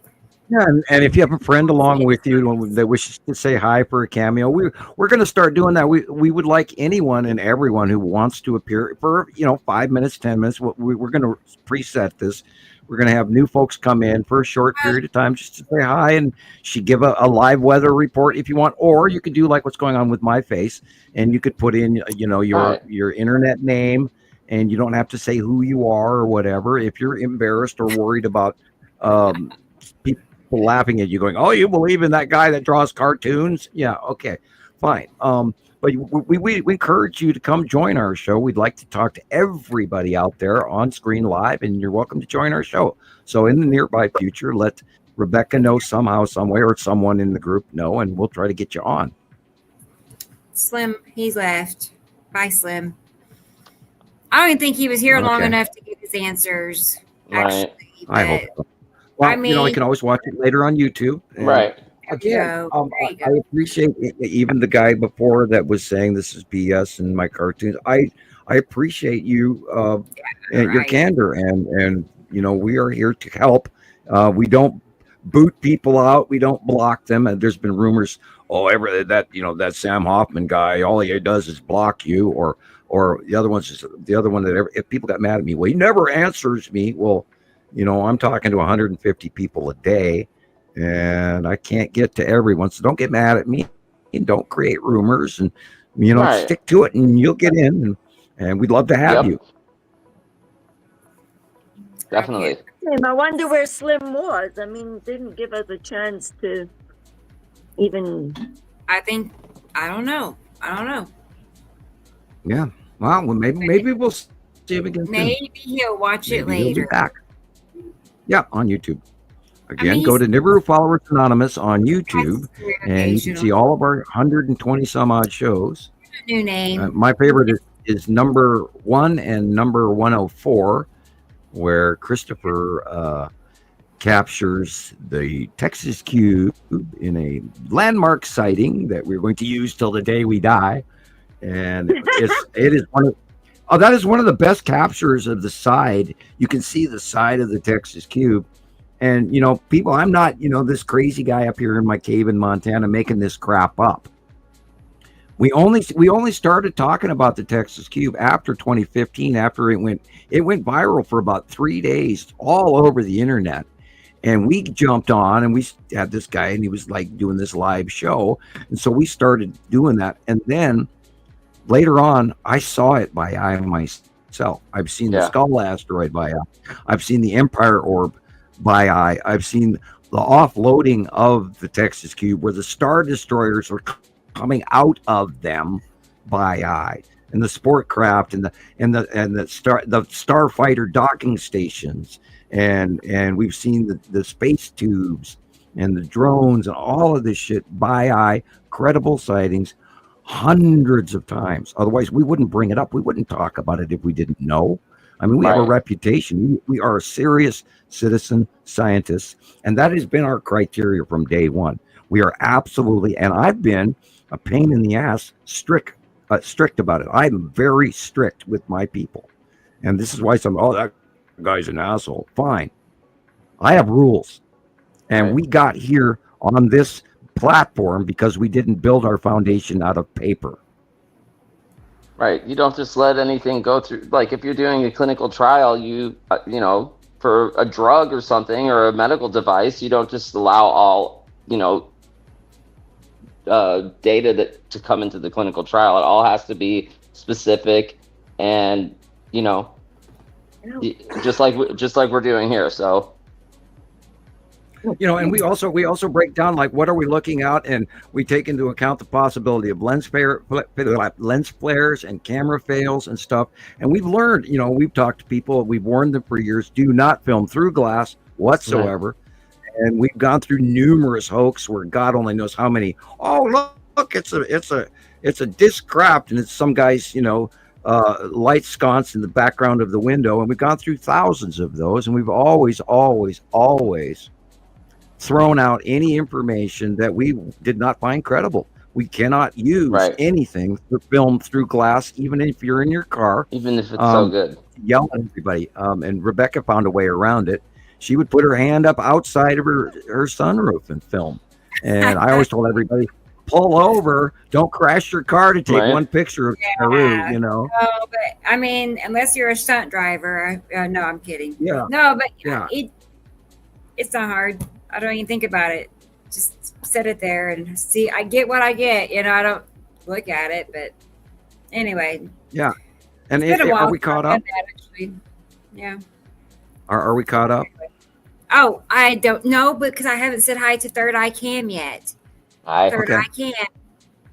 Good to see you. He's a sky watcher. He has a channel on YouTube that is, I don't know if you all know that or not. I think a lot of you do, but Okay. he does have his own Mhm. channel, and you should subscribe to him if you haven't And yet. we're 'cause very I happy do. you're here. Thank you. So yeah, he's an avid believer and watcher. Yeah. I think we're excited on having him on one time, and we haven't Yeah. got around We to need that. new. We need some more new I'll bet- guests. And, you know, I'm gonna we message miss Daniel in Third Eye. California. We miss all of our other, you know, and we finally got Lindsay back, and she's in Scotland, and we've had Andy Pohl on, and we're still working on Petty, and we're still working on Dave's Waffle House. So Dave, if you're out there listening, we'd love to have you on a guest. You can come in. You don't have to put your face up. You can put whatever logo you want, like I see. And for you new folks out there, the reason that my talking circle over my standard picture is because if I try to run camera and microphone, all it does is keep throwing me off. And I've got great download, but I've got horrible upload. So I keep getting kicked out of StreamYard. So not only that, you know, I don't have to wear pants or comb my hair, although I do. You know, and you can't see me drinking Pepsis and eating donuts. I'm joking, but and it's kind of fortunate, and Thomas uses that, so Thomas doesn't have to comb his hair if he doesn't want to. Hi, Thomas. I know you're listening. Hi, Glad you're here. Thomas. Indica Land 8. And I had no idea till today, like this whole time, I didn't know who this person was. Like, you know, I just That knew happens it was a lot. Indica Land. And right. And today I discovered on Facebook in our group that it's a member. His name is Jason. I'm going blank. I wrote his name down. What's his last name? Anyway, I'll find Jason out. York. Yes, that's it. Yeah. In Australia. And I'm such a fan of his videos. Like, Mhm. I don't know if it's the camera, the view, the location, but All of the they're above. always off the hook. Yeah. They're just always like, man, he gets a show every day. Like every day, guys. You go look at his stuff, you'll see what I mean. And I saved a bunch of your videos today, Jason, because I want to like put them on. So I haven't got them all condensed yet, but you'll see. Yes. We'll do that. So let's get anyway, caught up, and then we'll get to the science. I know. We'll get going. Yep. I'm Yep. scrolling pretty fast because here's Jesus is out there. Hey, Jesus. Hey. Yeah, Do you he's remember Petrie there. from Land Before Time? Maybe your generation, you might have seen it as a kid. Land Before Oh, Time, yeah. the cartoon with Petrie. Yep, Oh yep, yeah. yep. Oh yeah. No, I guess I'm sure I do. I'm sure. Oh, if I saw it's it, like I the know. most, it's like the saddest cartoon ever. I'm thinking of like the Slee Stacks in the what was that show? You know, the Slee Stacks. Yeah. Land of the Lost. Oh, okay. Yeah, Lost. Yeah. Don't you think Yeah, there's some yeah. symbolism in that I show? had sure to- do. I really do. Being that, I had children late in life, and I had these little, babies when we they were babies when we started doing this. I would sit here and type, and I had all the play toys around me in my computer room, Yeah. on the carpet here, and they would sit and in the early videos, Understanding the Sky series, they would pull their ponies in front of the camera and play that, like, look, the pony's walking across the bottom of the screen. It was always hilarious. I told them about that yesterday, and they gave me a dirty look, and I said, no, that was cute. That was good stuff. And they go, oh, God, Dad, that's embarrassing. It's like, and I did talk to Nova. She may want to talk here in a little bit. And she's been running around doing stuff, playing Xbox on her tablet or whatever. She had her tablet last time I saw her. These kids live with their electronics in their hand. They don't go from one room to another without holding something. And, just amazing. They both have tablets and they both live on their PlayStation 5s, which, by the way, thank you everybody. That the only way that we got those was through the Christmas fund that we do every year for the kids. We did That's good awesome. last year. Yes, we did. We did. And well, it took us 2 years of savings. We did not get them the Christmas before, but we were saving because the girls save for these things that they want. And we put money in the jar and okay, and then we actually, after last Christmas, we did finally 2 years later get them the Xboxes, and now I can't get them off of it. And I keep trying to warn you, like, you only have so many hours of game time, and then you have to go back to work. Oh, okay. They haven't done their chores yet today either. Right. I know. My youngest son is like that. Well, welcome to teenagers. I was gonna say, I carry my phone around. It has like a little, finger, like a ring on it. That anyway, I love that part. But I try to keep it near me, my pocket or something. But yeah, I feel bad. I was 30 before I ever had a phone. Yeah. Right? How'd I live 30 years without a phone? And now it's like glued to me. Feels like. And I do not have one, and I am so happy I do not have one. Right. Exactly. I want one because it would be so much easier for a lot of things. It would be a lot easier for a lot of things, like telling what time. I can't wear a watch. Yeah. I mean, I magnetize it. I'm in my life. My dad always bought me watches, and he'd go, "Well, where's that watch I just bought you?" And I said, "Dad, it died." And he got mad at me. And I magnetize watches. I kill phones. I kill cameras. Yeah. My friend Renee from early years of the Montana Skywatchers, she comes over to my house. She's going to show me all the wonderful pictures. She got up in St. Ignatius, Montana, and she comes down. She sets the thing on and you go, "Here's this picture," and I touched the damn thing and turn it. All I did was turn it so I could look at horizontally in front of me, and it went zorch, and I got an electric shock from the damn thing, and I killed her brand new iPhone. And it happened yesterday. Oh, sorry. Yesterday, Rebecca called me, and I ran to the phone, the wireless phone that was on the charger. I picked it up. I hit the on button. I got shocked, and the battery went instantly dead. So I had to run to the office to get the phone that's plugged into the wall on my landline, and she was fortunately let it ring 6 times, and so and I can't do phones. I can't. Even my debit card does not work until I tap it on the counter in front of me. At every store I use it. If I put it right out of my wallet into the machine, to pay for milk or bread or whatever at the truck stop, it won't work. But I have to reach over and I have to lay that card and tap it a couple of times on the countertop to discharge it. To get it. Yeah, I have a body electricity that's just weird. Anyway, electronics. Anyway, I'm sitting here gossiping about a sidebar. I apologize. We're going to talk about teleporter mission and being why here. I don't own a phone. Talk about. But hey, teleporter, it's good to see you. It's been a minute since we've seen you. God, I can talk. I really got a curve. Hi, Egg. How are you today? Let's see. Egg. Stopping by at a family barbecue in New Jersey. Fun. How fun! Oh man, I would love to do something like that. I know. Save us the plate. Man, I wish us, like, just all of us lived closer together. Right? Wouldn't it be fun if we hey, I'll see you Saturday. We're gonna have a cookout. Come on over. Hey, that'd be the best. I make a mean macaroni salad. We're just all so spread out. He's in the green room. Oh, he is. Oh gosh, sorry, I didn't mean to yell, but hang on. I sure did not. Sorry, I didn't mean to yell either. Okay, here, I'm working on getting. They made changes on StreamYard, and it's not all good. Some good, not so good. Here, Jesus, I apologize. I was just wondering, did she see me back here, or she just waiting to get through I was like, so I'm just testing. Sorry. I know I didn't see you or hear you. I remember all these new changes. I was like, well, maybe she's not getting the little buzz. I saw you in the bad. Well, the changes are making my tablet squeal again, so I don't know what to do about that. How y'all doing, everybody? Good. How you doing, Jesus? I'm good. I'm good. Nice to see you all here again on Yeah, how's another Utah? Saturday. It's Is it hot it's there? warm. It's warm. Yeah. But again, after living in Chris's situation, I will never complain again. So we're kind of Right. coasting in the high 90s. So it's not so bad. It's not so bad. Right. I was We just gonna reached say. Oh, sorry, Jesus. well, we No, reached before, triple digits like last week, but it didn't last long. Ugh.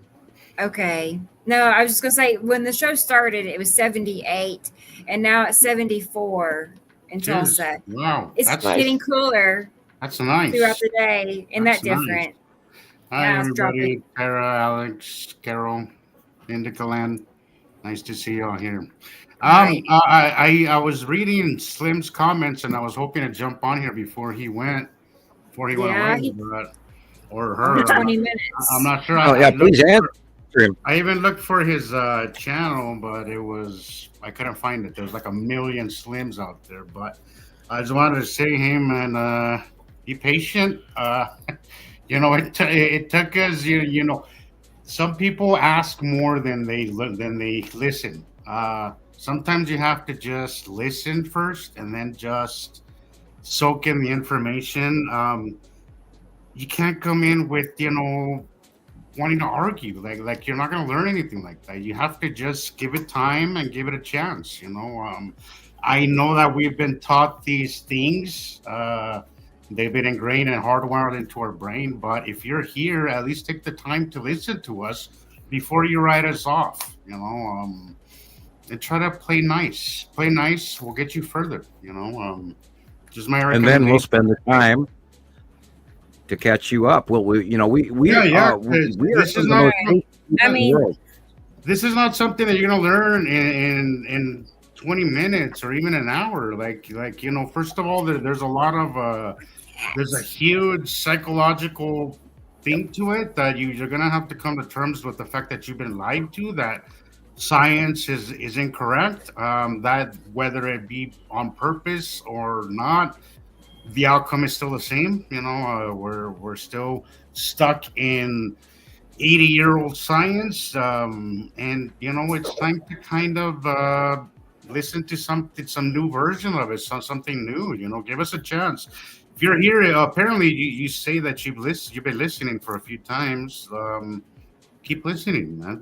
Join our Facebook group, join our TikToks. There's so much information to unpack. You're not going to do it in a short little while, especially with that attitude, of just questioning. And we are not amateurs. None of us are amateurs. No, it took us years. It took us years. Even Chris, he's new. He's been here over a year. Even he learned to just kind of soak up the information and then ask questions accordingly. And I don't want to be rude here, but we don't hold people's hand here. We teach you, but then you have to learn on your own, because the only way that you're gonna really believe this is if you see it for yourself. I can't convince you of it. It doesn't work that way. You have to take what we see here, and then put those learnings, those teachings to work out there, and then you'll see. I guarantee you that if you spend enough time, if you listen to our recommendations on how to look at the sky, you will see it. I promise you will see it. But you have to give it the time. A big, huge part of that is the fact that our brains can't comprehend just how unbelievably big and how close they are, because we're still stuck in Einstein. We still think that gravity and the Nibiru is going to crash into us. Well, yeah, did you see his comments? He was talking about the gravity well, and I'm like, look, if you're stuck on gravity well, and that's like it for you, I'm sorry, but you can't come to terms with this information with old information. If you want to bring that old information and then come to terms with it here and correlate that, it's not going to work that way. It doesn't. This is completely, well, I want to say completely different, but it's very different. It's different than what's being taught. There's some similarities. Gravity is real. It's a very small part of the real story, of the bigger story. And we are a documented coalition from around the world that we've done a 10-year science study. We're past our doctorate on this, people. We did a 10-year study, and we're working on 15 years now. And our experts are all experts because they have actually seen it, correlated the information, cross-referenced it through numbers of sources and sister sites, and they've all distinguished themselves to become this panel that we are today. We are not amateur people. We are professional sky watchers from around the world that have all unified together because we have discovered a real time-proven science. We are changing physics to the reality that has not been recorded in current information, but has been carved and etched in stone around the world in metaphors and stelae, which are big blocks of stone. And we have correlated all this information, cross-referencing crop circles, Mayan and Incan information, and all of, everybody out there from David Talbot to Gordon Michael Scallion to you name it, anybody you can think of. Any of these guys, we've correlated all this information from people around the world. Everybody sends in this information. And all of these experts on the panel have all earned their place here as a group because we all knew something was wrong, and we found out. And once you see that, and if he's here, clearly there's a reason why he's here. Give it a chance. Right. Don't go. Right. That's the good part. Give it. Give it the chance it deserves. Don't come here half-ass it and then just go away. Like, if you really, nothing worth learning comes overnight, but this is fascinating stuff. And I assure you that if you give it the right amount of time and you leave your biases at the door, Tara, you're right. You have to pretty much drop everything you think that you know. And it starts at the basics, because we talk to people. The number one thing that we teach is don't look at the sun in the first part of the photograph. If you train your eye and you brain yourself, when you first look at picture, look at the dark areas first. I know Jesus was big on that when he first learned. Oh, yeah. I sat there and we talked back and forth between each other for months, and I kept trying to train your eye. You do it for so long, Sam, that it becomes like second nature, and then changing that, it's like, okay, but I gave it a chance. Unlike a lot of people, I didn't sit there and argue. Oh, well, Einstein said this. Like, okay, look, let's leave Einstein back where 80 years ago. Just stop. Okay, look, you're never gonna learn anything new if you think you know everything already. Pardon me for interjecting. But I am physically government rated. I was rated by the United States government in 1980 as having well over, I'm not going to give you the exact number because I'm not trying to brag. I am over 20 points higher IQ than Einstein. And they told me that. And then when I was dealing with the scientists on the East Coast in Langley, they got mad at me because they said, well, what do you think? You're smarter than Einstein and Newton? And I went, yes, because you yourself told me I was. And so, they didn't want to hear it either. And there's certain scientists that have recently retired, and he was the senior climatologist at the end of his career, and I know who this man is, and I'm not going to a lawsuit or anything, but I'm still laughing at this guy because he got so goddamn mad at me that pardon me, I normally don't say the GD word. I'm still religious, and he got so GD mad at me that what brought a lot of this memory back was the dandruff falling off of his head as he's screaming at me, and he's nose to nose with me, screaming at me, and he's spitting on my face because he's so pissed off. How dare you think that you're smarter than Einstein? And then I just turned around and I looked at him with a deer in the headlights look, and I said, well, you told me I was. So people, you're the one that brought me here. Yeah. Jesus, right. That's what I mean. Again, you can testify. I am not wrong, am I, guys? No. Am I wrong? No. But this is here's that thing, Sam, is that people, the reason why this information has taken so long to take hold, to go mainstream, is disbelief. I don't want to believe it. It's disbelief. It's not lack of.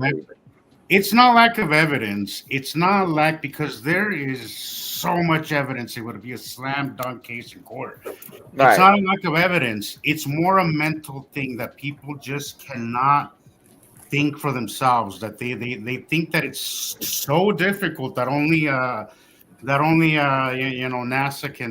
can do this. That only SpaceX can do it. It's not. All it takes is actually putting in some as much work as you put into reading a book or anything. Like it's anybody who's able-bodied and has full capability of their brain can learn this. Anybody can learn this. It's not rocket science. It's really not. It And you just takes. don't need a telescope. You don't need a telescope. You don't need coordinates of where the planets are. All you need to do is step out your front door and look up and look behind the primary clouds to the secondary clouds. We talk about sea trails. They're always, not always, let me rephrase that. They're occasionally trying to hide something that's happening right in front of your face they don't want you to see, and that's part of what the reasons the sea trail. I even know why they sprayed the sea But trails it's because but I it's have read. it's so weird, Sam, because they're trying to keep people from seeing, right? But at the same time, Right. for some of us, they're announcing that something's about to happen. Because Right, and over the years, all of us every time watching, that I see we them out watch there, them. every Right, time that I see when we them out there, see I'm them like, spray, and we go, "Oh, okay, they're trying to hide something. Let's go outside and look." And we see even better because we've exactly. learned to look beyond the sea trails. Because So it's everybody, I mean, most sea trail people out there, the websites, devoted to geoengineering and sea trails. It's chemtrails, but we call them sea trails because we don't want to get flagged. Those people, that's all they're looking at. They're not looking at what's behind them, what's beyond them. Right. And there's so many photographs coming in from around the world regularly on the news. And here's this storm, and here's this tornado, or here's this cloudburst. Learn to look up above it, what's above it, what's behind it, what's going on in the background. And again, don't look at the light, look at the dark and work your way to the light. And once you change your eye, you will see these planets, and you will never come back after you realize just how big they are and how unbelievably close they are, because gravity, according to Einstein, tells us, oh, they'd crash into us and we'd be dead by now. No. And I thought that too in 2013. I thought, oh my God, the object cluster group, all those damn asteroids underneath Uri, the first time Uri came at us. And then we started documenting the object cluster group because we didn't even call them asteroids. We just called it an object cluster group that we regularly cited. And that's why it's kind of stuck over the years. So the OCG, we typed it 1,000 million times. I'm, of course, exaggerating. We typed it over and over again, so it's shortened to OCG. And then we started defining the individual asteroids, and by documentation, the red asteroid, the blue asteroid, the green asteroid. I mean, we went through all of these individual items and objects and planets and proximities over the years, people. There have been cycle after cycle of different variants, and they're all recorded and documented by all of us, including the monthly site drawing. So we have documentation going back 15 years, people. Yeah, the evidence is not not the problem here. It's just wrapping your mind around the fact that you've been lied to, or the science is incorrect. Period. I mean, and let's give credit where it goes here. Even Einstein wasn't satisfied with his results. He wasn't. He died still working on his theory of special relativity. He died working. The thing is that he became a rock star overnight at a time where he was dead ass broke. So of course, which is what got me noticed, because I solved equations he could not solve, and I did it without even thinking about it at all. And to me, it was easy, and then that's what got me noticed by the government in the first place. Matt, exactly. And I say this a lot in my videos. We have got to think bigger. We have been taught to think really small, to think just what affects us in our immediate surroundings, but you have to learn to think on a galactic size. You have to expand your mind. You have to just think bigger. Everything that they've taught us is just to keep us in this small little box, but there is more. There's higher technology. We live in, it's basically like Star Trek. It's basically like Star Wars. Like there is higher technology up there, but we've been left behind because we are a workforce, and that's just the way it is up until now. And if we can get this information and get people on board and get people together and get people united, maybe we can work our way out of this shit. You know, The cube and cyber. Bickering about, oh, well, I learned like this, or I learned like, no, we have That too. shut up and listen. Just shut up and listen. My dad always told me. Yeah, and there's more than one faction. Yeah, that's the Texas Cube. Hold it right there. I want to talk about this photo, Rebecca, and I go continue. Say hi to Jolene. Jolene is here, and that's why I pulled these up because they're asking about crop circles. Okay, yeah, this is a very important one. I want to talk about. I want to teach you guys what we're looking at in this crop circle. So go ahead, finish up. Look, my father always told me, don't be the loudest one in the room. Be the one that's watching and learning and taking it all in. Don't be the loudest one. The loudest one is always the weakest one in the crowd. Just shut up and listen. Be more of a listener than you are a talker, and you will absorb more. That's it. Rant over. Go ahead. Take it away, Sam. If you look at this crop circle and you see the square, that's the head of the bird, head of the phoenix. We have photographs that this is the Texas Cube. And you look to the right, and there's a little small circular dot, and that is the side orb of the Texas Cube. And if you look at the beak of the box, that is the lead asteroid of the object cluster group. Wow. And if you look at the circle above the head, that is the planet Atu. Now, this is a time marker telling people who have been prepared on planet Earth, and there are thousands of me, who can read some of these crop circles. Now, the wings, the straight line on the wings is the horizon line of our out view. The big rounded circle from the wings up is the planet Uri behind it. So when this alignment occurred in 2019 is when the Texas Cube and the Long Box Cube came out of hiding. They were hiding in front of and to the right of the sun for a few years after arrival, but we watched and we documented their arrivals. The Texas Cube 2015, the Long Box Cube 2017. These are intergalactic parking garages, base stations. They're not Borg ships, but they park all these Star Destroyers, which are massive by the hundreds on each of these, which tells you how big these cubes in space are. And we see pictures of them every day from around the world for, God, Christopher, how many years now? Years and years. And we see these cubes. And we have a copy of the picture where the cube is parked next to the sun. And this pattern on the square head of the Phoenix here matches exactly. This is a crop circle telling you when they're going to get here and when they're coming out of hiding. It's a warning. Go ahead. I just want to point out, too, that look at how perfectly symmetrical. Everything is perfect on this. You could always see the real ones from the man-made crap. It's really obvious when it's man-made. This one is clearly just too perfect to be man-made. Too perfect. Oh, it would take a month to lay it out with the GPS. And there's a lot of fake ones out there, but they're very easy. And I think if you're here, your instinct is already good anyway. You could probably sift through the bullshit and the real stuff. But Jolene, about your question, we absolutely believe in crop circles, and we correlate them actually pretty often to the work we do here.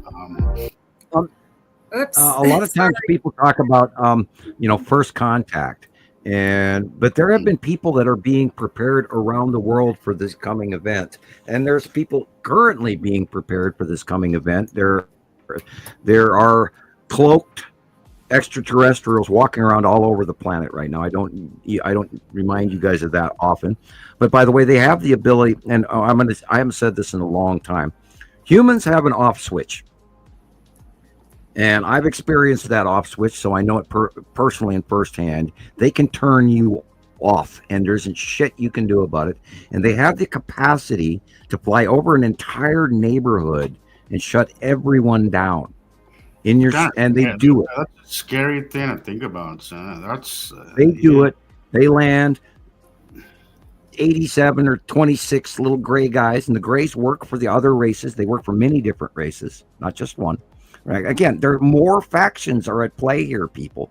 It is like Star Wars. There's even guys that come down and sneak minerals and steal, cow lip stew, and there's all different races. People. You can't possibly think that we're the beginning of our civilization. I mean, we've done this many, many times. There's been many cycles before. I mean, look, we didn't go from cavemen to be able to go, to build rockets and, all this technology that we have, quantum computers and stuff. Like, we didn't do that in 5,000 years, guys. Here's a reality check. Carl Sagan moment. We have in our galaxy alone, we have millions of stars, and each of those stars has planets, and there are billions with a B, billions of galaxies. Yep. So I mean, we have millions of stars in our galaxy, and there are billions of galaxies. Yeah. I mean, the math is just insanity. Like, to think, what did you say the other day? I love how you put it. To think that we're the only grain of salt in the beach, or the only drop of water in the ocean, is just crazy, and wishful thinking, and or small thinking, or you're just.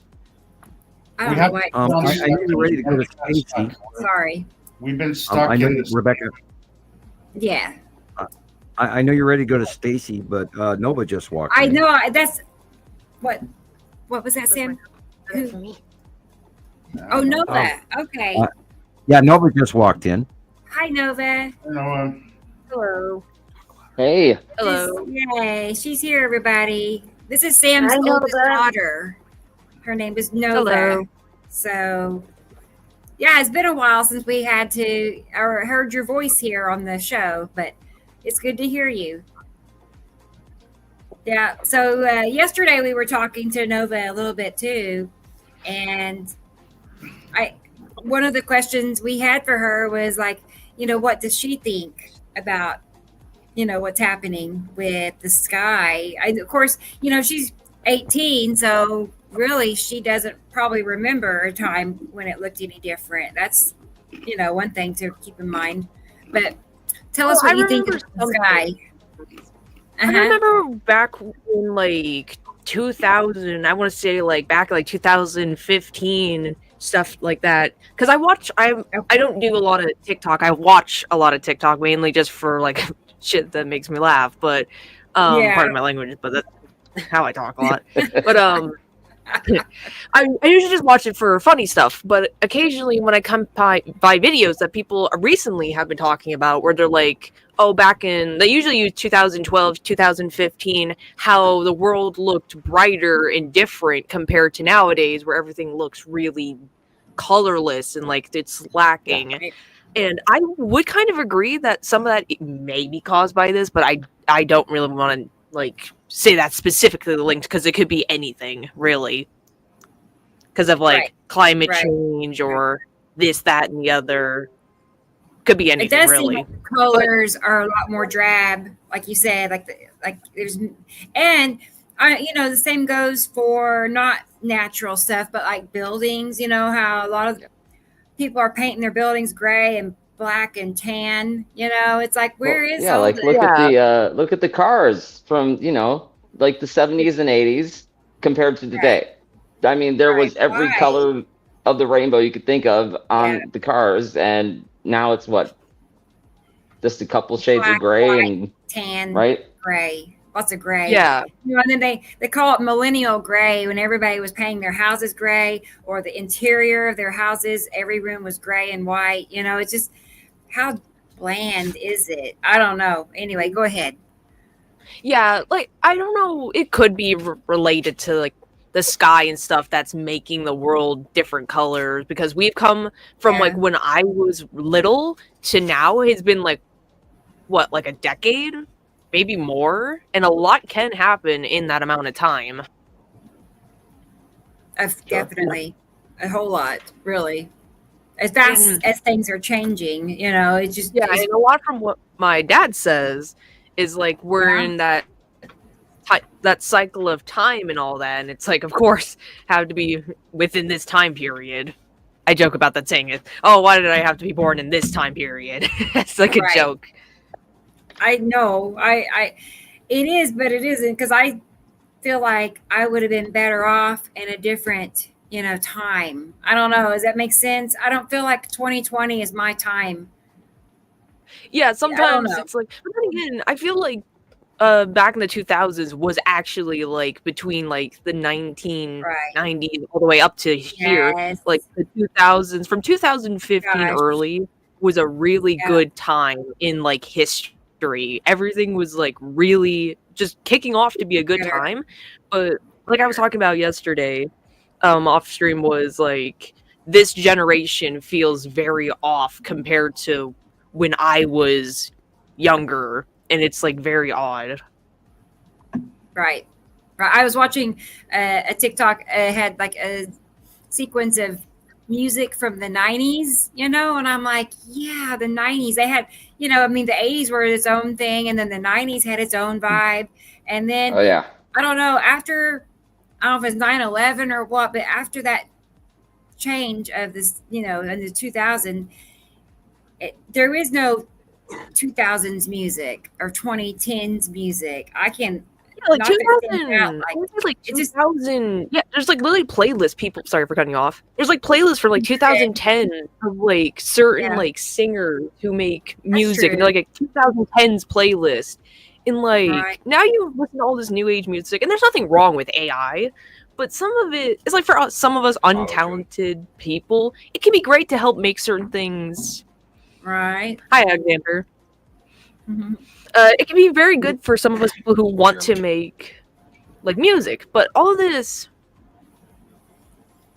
Love your accent. Why does everyone keep saying I have an accent? I don't hear an accent. Yeah, right. I don't either, but you had your own tune though, right? Yeah. So I think it's because you've got such a. It's like everyone expected, like, oh, girly voice, but it's like a deeper voice and with more determination in it, you know. When I say certain words, my friends say I have a I have like a Montana country accent. Especially when I say accent, I literally have to stop myself. But when I say accent, and when I say accent, like right, then you really have an accent. But it's funny when I go into work and times like that, they say I sound American or Canadian or something, and I can't help it. It's like the people that I speak the most time with are you guys, because at work it's like I don't get a chance to speak to people. You go to work, see, but you know, and you're doing your thing in your own department or your own area or whatever. So, but yeah. Okay, so I'll jump in. Gillian, your accent has changed since you left South Africa, but you're not full Scottish, but you're a mix of Scottish and South African, and you've been picking up American slang. That's what they say. They say, "Where in America were you?" Well, no, I don't know where I was in America. Tell me you went to Vegas. I think I'm Cosmo-American. Cosmo-American. That's what the word I made in my head. You know, Cosmo-American. That's me. Making up words. But oh, that's good to hear, you know, but I can't believe you've turned into this older young, well, God, what is it? This young lady, and you were these little girls when I first saw you. I still can't get over how I've been here 7 years in Scotland. It doesn't seem like 7 years since we got really into your dad's work and really into it. But here I got a chance to be more on the internet. You know, Wi-Fi became the buzzword. Like, oh wow, have you got Wi-Fi in your house? Like, oh yes, I've got Wi-Fi. You know, you don't have to go and buy data. Like in South Africa, it was like $10. Thank you. Then your card's gone. I mean, the second you've spent 1 hour looking at understanding the skies. It's like I do see some of, like, when my dad points out certain pictures to me, I do see some of it, but I'm very hard to believe a lot of it. A lot of the time it just looks like clouds to me personally. And like, I've tried, because this has been all my life, I try to see this stuff as well. And I'm just putting into my input of some of it I do believe, some of it I find very hard to believe. And it's really hard to, like, understand, like, how it's actually real, because they're not put, like, the space teams and stuff are not putting any of that stuff out there for us to see. Because, like, if they're that close, if we left, like, if we went to go out, like, yeah, that's the one that's hard to explain. like that one cloud on the right, really. Yeah, there's nothing normal, natural about that. It's not from my younger years in life. I was born, I lived through the 70s, 80s, 90s, so yeah, obviously something is happening, something is happening, and only thing that makes sense is what your dad talks about, only because of the drawings. If the drawings didn't exist, it'd be, a whole different story. This is the spiral asteroid. It is going vertically away from us and orbiting underneath the bottom of Uri. And if you look at the left-hand white lines going to the right, that is the base asteroid cloud of the bottom of underneath Uri. Yeah, I figured that was Uri. Yeah, you can tell because of the from like a normal person's perspective, someone might say that that's like a tornado or something, but there's nothing to back that up. Or somebody would say that, oh, what is that? Is that sound like a bit of the space station fell down or something? That's that one. That's a rocket launch. That's usually something they'd say. They get on the TV real fast. Yeah, it's a rocket launch today over whatever, That's interesting. And yeah, that does not look like on a nice that day. looks almost like an explosion. It doesn't look like a nimbus or any form of storm. There's nothing else around it. Like, imagine what your dad talks about, that right behind and above that there's a planetary body, pushing the clouds to do up, to go up. You know what I'm saying? It's because I stand outside, I go live a lot at sunset, and you can see the objects as they're pulling along, and they create these trails behind them. I mean, you can tell what's happening, by standing there and looking for a while. But to me, you can tell there's something big up there pushing, moving. Because you can see a little bit just below behind it on, like, the skyline, like those really misty clouds in the background, and then you have these really predominant, just this patch of clouds right there. Blue versus the light. Exactly. Yeah, and look at how much darker it is towards the top of the picture compared to the horizon in the background. It is beyond. Two different shades of blue, right? And some would say that that's because of where the sun angle is, but technically the sun is so bright it would light all the sky up equally, wouldn't it? Right. Right. I would think so, yes. But this is actually the blue color would be the same. But there's umpteen different colors of blue up there. Yeah, my dad says that looks like a moon. So right, I concur. All right, big kind of like word. that. Right. Posh words. I'm a doctor now. Yeah, yeah. I'm actually kind of mad about that last dictionary. picture. Swallow the science dictionary. Ooh. What do you think of Yeah, that? like, how do you explain that one? Like, okay, like how do you explain that one? So see that here's the catch: is it's here you have this round shaped cloud, and then you take your dad's drawing and you line it up underneath it, and it's right where he has one of the moons. You see, so it's like what, and it just that happens every time, so it lines up perfectly. It's Saturn's moon. And there's two different colors. It's like it's bluish green on the right, and then this like dark, almost storm colored blue purple on the left. Because Nipicity is just to the right of this. Like if that's just to the right of the sun, then you turn over just a little bit further, and there's Nipicity, which is green. So the green color is coming from the planet right beside it. Which is why that's more purple. Of course, Yeah. it could be. Planetary refractive coloring. Yeah, that too. Planetary Yeah. what? Planetary refractive coloring. Yeah. Say it. Planetary. Oh, it's filtering. I can't say that word. Refractive. And what does that mean? Coloring. Yeah. What does that mean, Sam? Well, it's what we've been. We always Mm-hmm. confuse planets by color. Remember, Rebecca? You know, we always used Yeah, we always used to oh, do it's that. purple, Right. so it must be Atu, but it's not. Right. It could be Nipicity purple before. out to refracting its purple color onto the Right. Right. A basic example of that, it would be we look at the moon. Now everybody thinks the moon is illuminated, but the illumination of the moon facially comes from bouncing off of Earth and hitting the face of the moon. Otherwise, we would always see the dark side of the moon because it's close enough that the Earth illumination lights up the face and the phases of the moon until it goes full phase angle lighting from the actual sun. And that's why we have no moon, new moon, quarter moon, three-quarter moon, etc. And that's the concept I think that a lot of change. people overlook, Sam, is the light. I can't stress this enough. You have to always And the light coming in a straight line bounces off the overhead, like the overhead planet. If Atu is over our head, then everything on the right or the left, not always both or both at the same time. It just depends on the. It's a brief period, but the light bounces off purple Atu, everything turns purple. The light bounces off red is Saturn, everything turns red.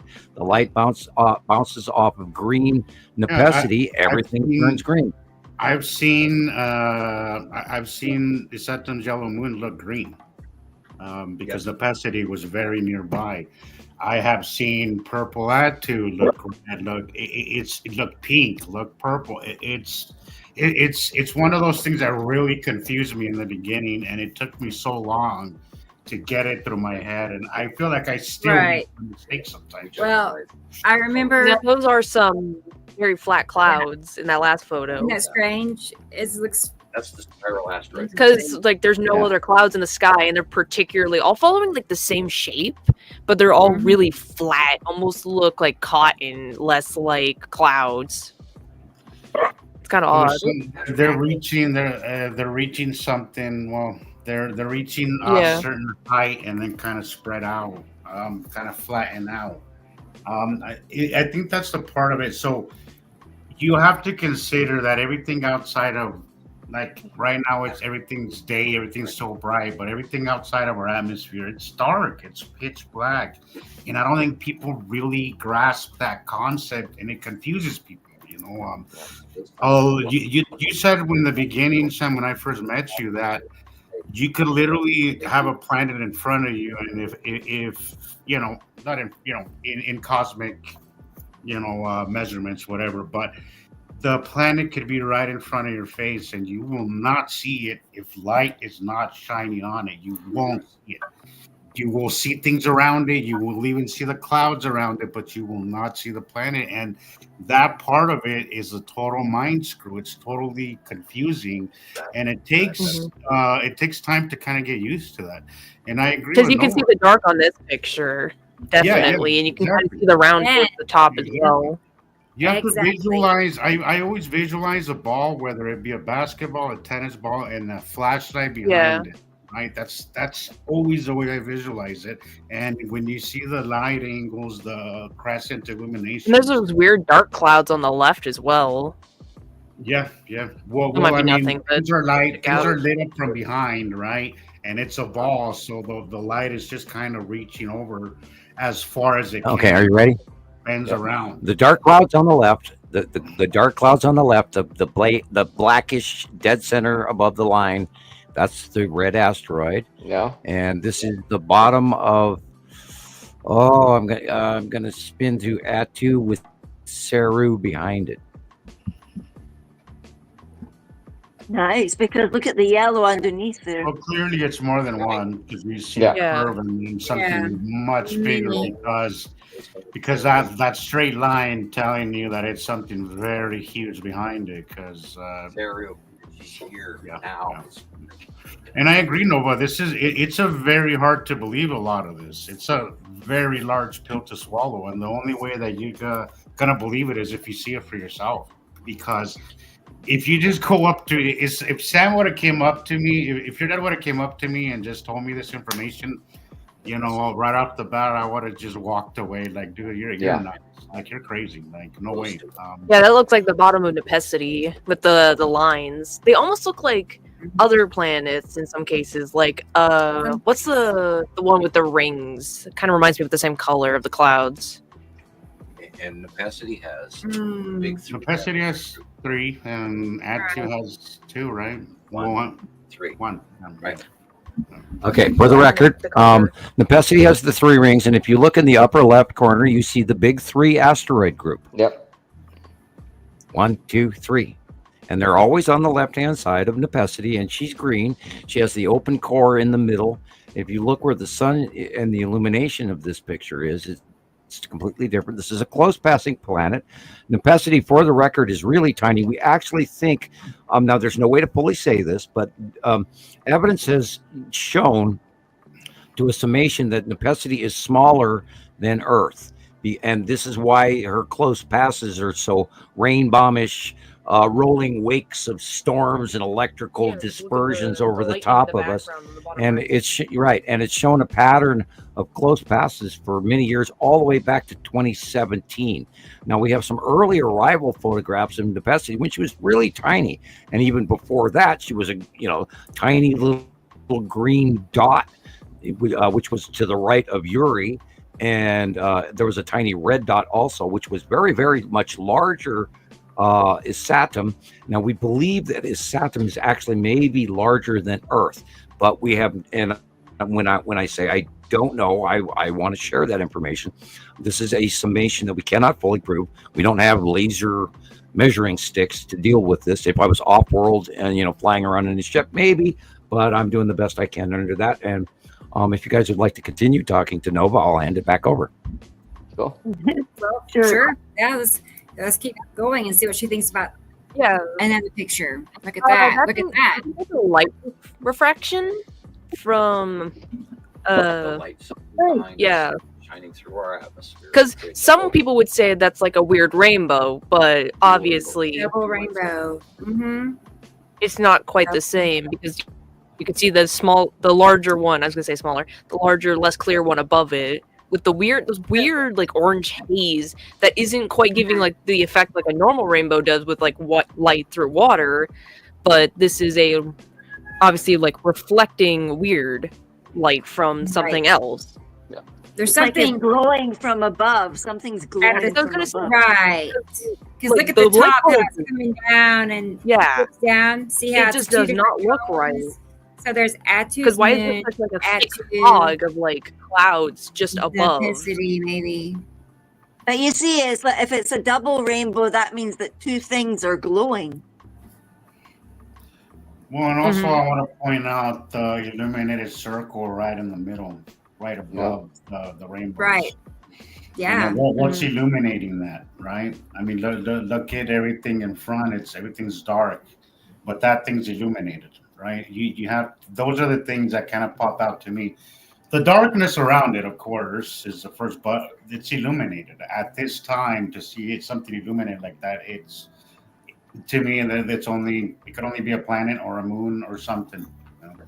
Nothing should be illuminated at this. This looks like sunset or sunrise, probably sunrise, but it's illuminated from the bottom. So Yeah, for me, it's usually the clouds that make me kind of realize, like, yeah, this can be believable, because, like, as somebody who's looked up at the sky a lot from being raised that way, I have come to notice weird clouds and what are normal, and these are very hard to ignore. Like I said, yeah, because that looks like a tidal wave coming in, but That's Right. viral asteroid, That's- or the lead asteroid. it's very low to the ground as well. If you kind of like, there's like noticed that. no, It's like there's there's always no like a space between the- low thing.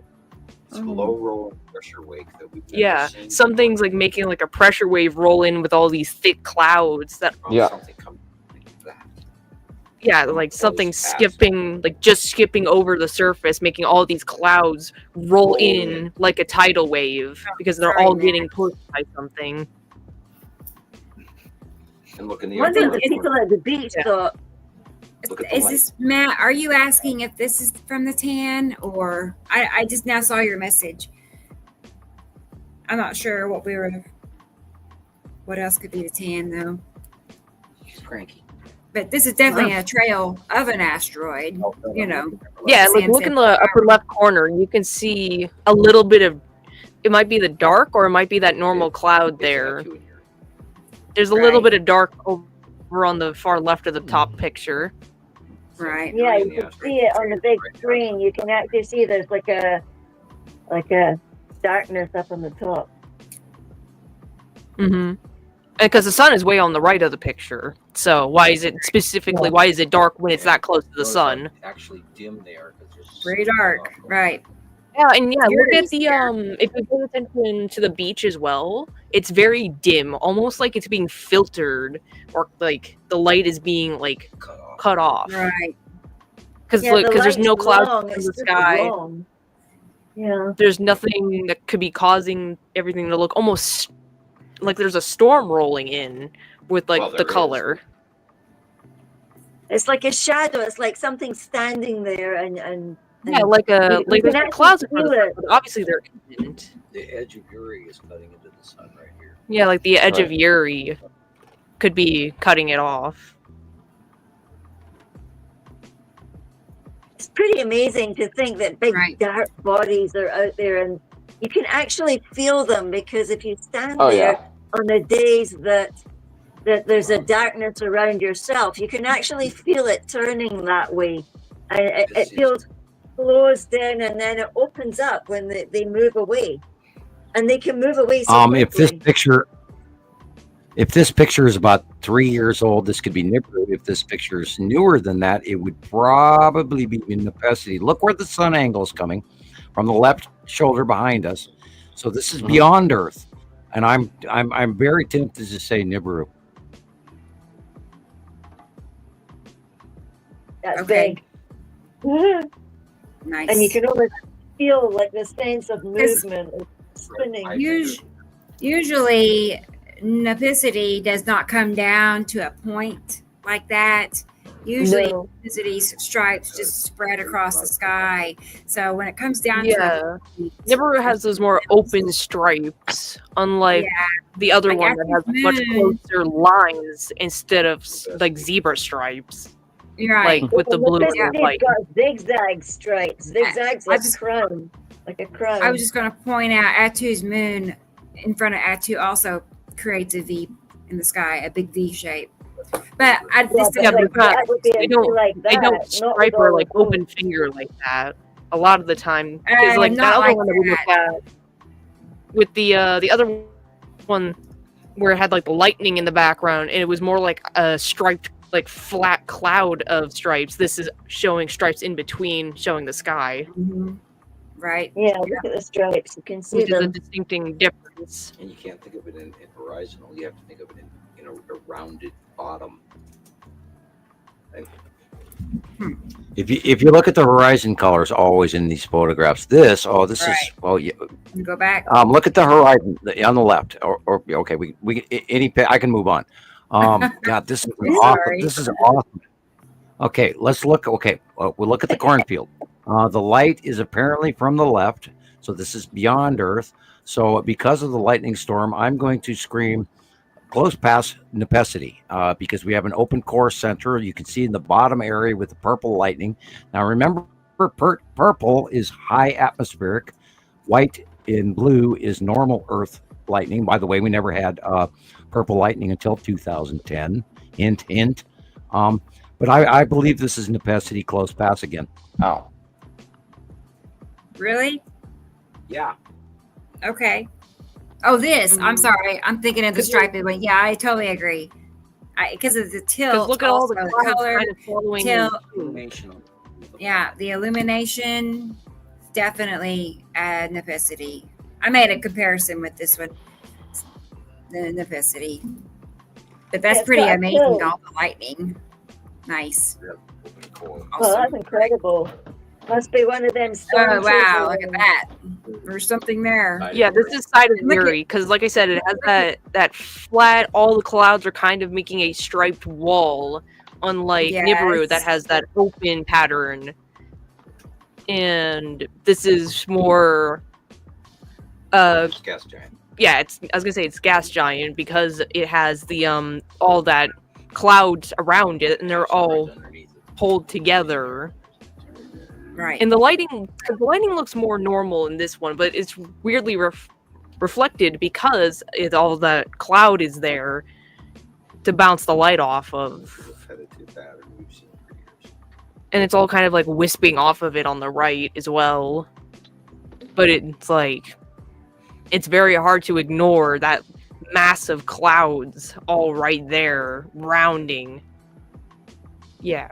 Right. I know. It's like I said, nothing like that was in the sky, 20 years ago. Just nothing at all. So No, in South And, Africa, we the get- sky was just blue with those little puffball clouds. And Nothing. Bill in Indiana sends in a picture of this, and Andy sends in a picture of this, and Gillian sends in a picture, and Thomas are in Germany, and on the same day, that same big thing in the left corner that's orange there matches everybody's pictures from around the world. And over the years, we learned that this was not a fluke.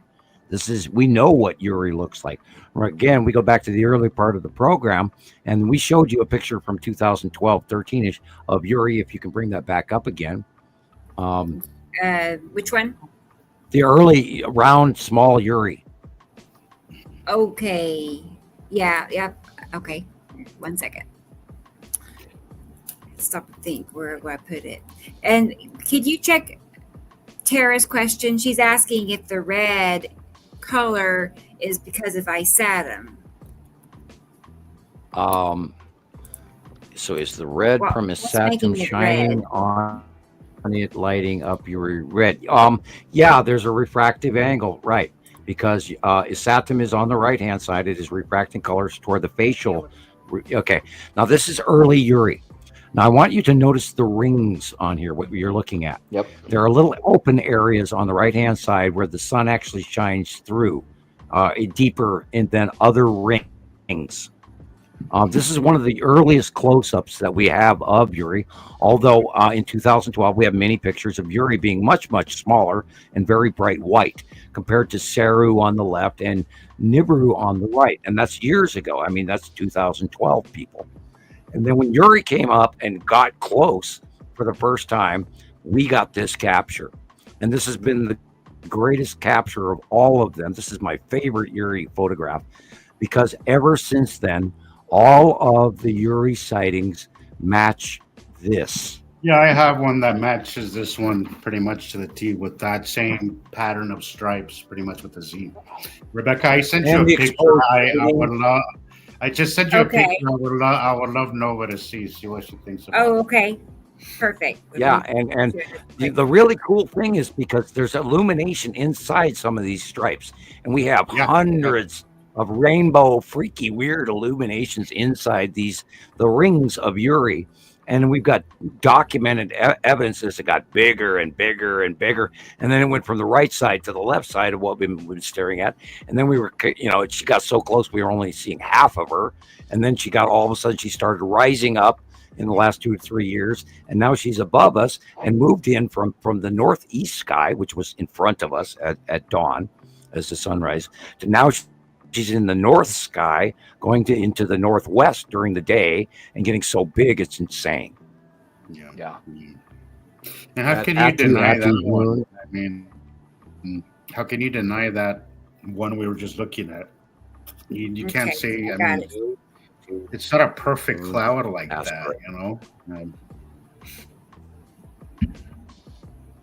All right, it'd be just a second. There was one you wanted me to see. Yeah, Yes. I'm getting it right here. So 1 second. This is my personal that I took, one of my favorites, because yeah, it's a classic. I don't think it could be I want to confused. take a moment. I wanted to take a moment to thank you guys for giving me this opportunity to talk to all of you and be a part of this for a bit. Of course. Anytime, it's great that you decided that you were open to this. Right. Yeah. Thank you for talking to us. It's lovely to hear you. Typically, our parents' hobbies are not something we're really interested in. So, you know. Oh yeah, no, I get that quite often. I've gotten so tired of this sometimes, but I hear him say it all the time. Where I look at some of these and I can already like see what they are, and it's like I hate it sometimes because it's like, oh, that's that. It's like, oh, come on, why do I know this? Yeah. It makes me laugh sometimes. You're pattern watching as well. Pattern watching is I'm big when it comes to patterns and stuff. So I pick up on that very easily. On your games and stuff like that as well. If you're into all your games, the patterns and stuff. I see things ahead of time. And I do have bits of like foreshadowing and like, or as my father calls it, like precog. But I have had moments where in my games specifically where I can like foresee something's gonna happen, or I can think of like 6 different scenarios that are gonna pop up if I do one action. What are the 6 consequences that could happen? I always make a joke of it. Feels like it's never quiet. Yeah. Like there's that's how my brain works too. It's always like 6 steps ahead. Right. It's always 6 steps ahead. Like no matter what I gotta do, even if it's the stupidest, tiniest little thing. Do you ever think about something and it just like happens within, you know, the next hour? Yeah. Like, is that how your precog works? Usually. Actually, it can be anywhere within the next 5 minutes to 10 minutes. Usually, it's really close. Like usually, it used to happen to me all the time when I was a teenager, all the time, and I don't know what happened. We're very, very strong and unmanipulated. Then we're just doing our natural thing. Yeah, that's like a gift. That's very as well because you can see the little bits of striped rings on that one. Yeah, you can see the stripes look at that. The rings. You can see that it's actually kind of broken in the back on the right. It looks like there's almost like a piece missing, which I think the lead object has something like that, doesn't it, Sam? Yeah. Yeah, I remember when I first came to Montana Skywatchers, there was one going around where it seemed like the lead object had a piece missing. I took this picture, was it 2020, I think, in the Wasatch Range, which is just the mountain range to my east. And it was so easy to miss. Like, there's a reason why a lot of people miss this. Look at how it blends in with our sky, and there's more than one in this picture. Actually, if you look right behind, there's a dark circle just right. Yeah, I think just slightly to the middle top of it, you can kind of see a line just towards like the middle, especially like on the left of the picture. Well, on the right, there's like a little right down the middle of the stripes. There's this little curve, and then there's this dark circle right behind it. I would say mostly to the right, to the top right of the picture. But that one's not exactly in the path of the light. So you have this one that's illuminated in front, and behind it's a little out of the light. It looks darker in this picture. Like it's not quite day. Exactly. It's harder to see the reflection. Exactly. See, that's the concept that I keep trying to explain to people that a lot of people don't grasp, is that if it's not in the path of the light, you're not going to see. You'll see the shape of it, and if you know what to look for, like we've been doing this for so long, and your father taught as well, we see it, but it's so easily missed by anybody who doesn't know any different. You could just walk. If I didn't know any better, 10 years ago, I would have just completely missed it, but because I know what it looks like, and because I've trained my eyes to catch these things, I was able to catch it. But this one right here is just one of those pictures that I thought. Oh, he locked up. This is the one picture that really brought me back down to earth and realized that sometimes people, it doesn't matter what evidence you show them, it doesn't matter. They will still say it's just clouds. I can't tell you the amount of times that people tell me, "Oh, well, that's just a cloud." I'm like, "All right, dude, whatever. I'm not gonna argue with you, but okay, you know." I Yeah, have a video. everybody's allowed to believe what they want to believe. Right. Yeah, absolutely, absolutely. You can look. If anything, this you can't really convince anybody of anything. You could kind of plant the seed and then see where that goes, but you can't really convince anybody of it. You can't. It just doesn't work that way. You have to see it for yourself, you know. Yeah, I think there's like some people just have a inbuilt thing where they can see. Yeah. Well, I mean, in our mind works that way, Julian. Like we're programmed to look for safety, to look for things that are dangerous. Yeah, there's that rainbow that my father was talking about, because you can see like the red and the orange and the blue and the purple coloring across the clouds. And in the water. Even you can even see it in the water there. Some people may not pay attention to that, but you can kind of see some of the color in that pond as well. In the water, it's purple and it's pink and it's everything. I like your attention to detail. Exactly, the reflection on the water. Yeah. Yeah, because that proves that the light is showing all the way down to Earth, because the water is having the reflection. Yeah, it's not a camera anomaly. It's not a lens flare. It's actually there because it's in two places, you know. So yeah, reflection in the water. Beautiful. I love that purple. Oh. And it's the asteroids that are making those weird cloud shapes, specifically on the top left, with that one long. Because they're all going in different directions too. If you notice, like all the clouds are going in. They're not following how normal clouds. Are all puffy or usually. The color of the purple is different, so that means that they're at different heights. So it's actually quite cool. Yes. Nepacity is more closer to like the reds and the oranges, and as we've seen a couple times, the asteroids are what make those weird blacks and purples, and that's why that purple all the way on specifically the top left looks like that, because it's not the same thing making the same light. But it's moving. You can see like the impression of movement, like the speed of it going. Mm-hmm. It's like skid marks on the Grand Prix. A lot quicker because they're smaller and they follow the orbit of the other planets because it's like space debris. And the angle of illumination here, because look, Earth is dark, right? You see everything and it's in shadow. So you got to think the sun is in between us down here and the planet above, and it's shining the light just underneath that planet. Not enough to illuminate us, but enough to illuminate the bottom on top. It's just about lighting. That's the way I learned as much as I did. It was the light. I just was obsessed with how light works and how it bends. And just as a artist who does who does drawings with light and such, I can also kind of pick up on that.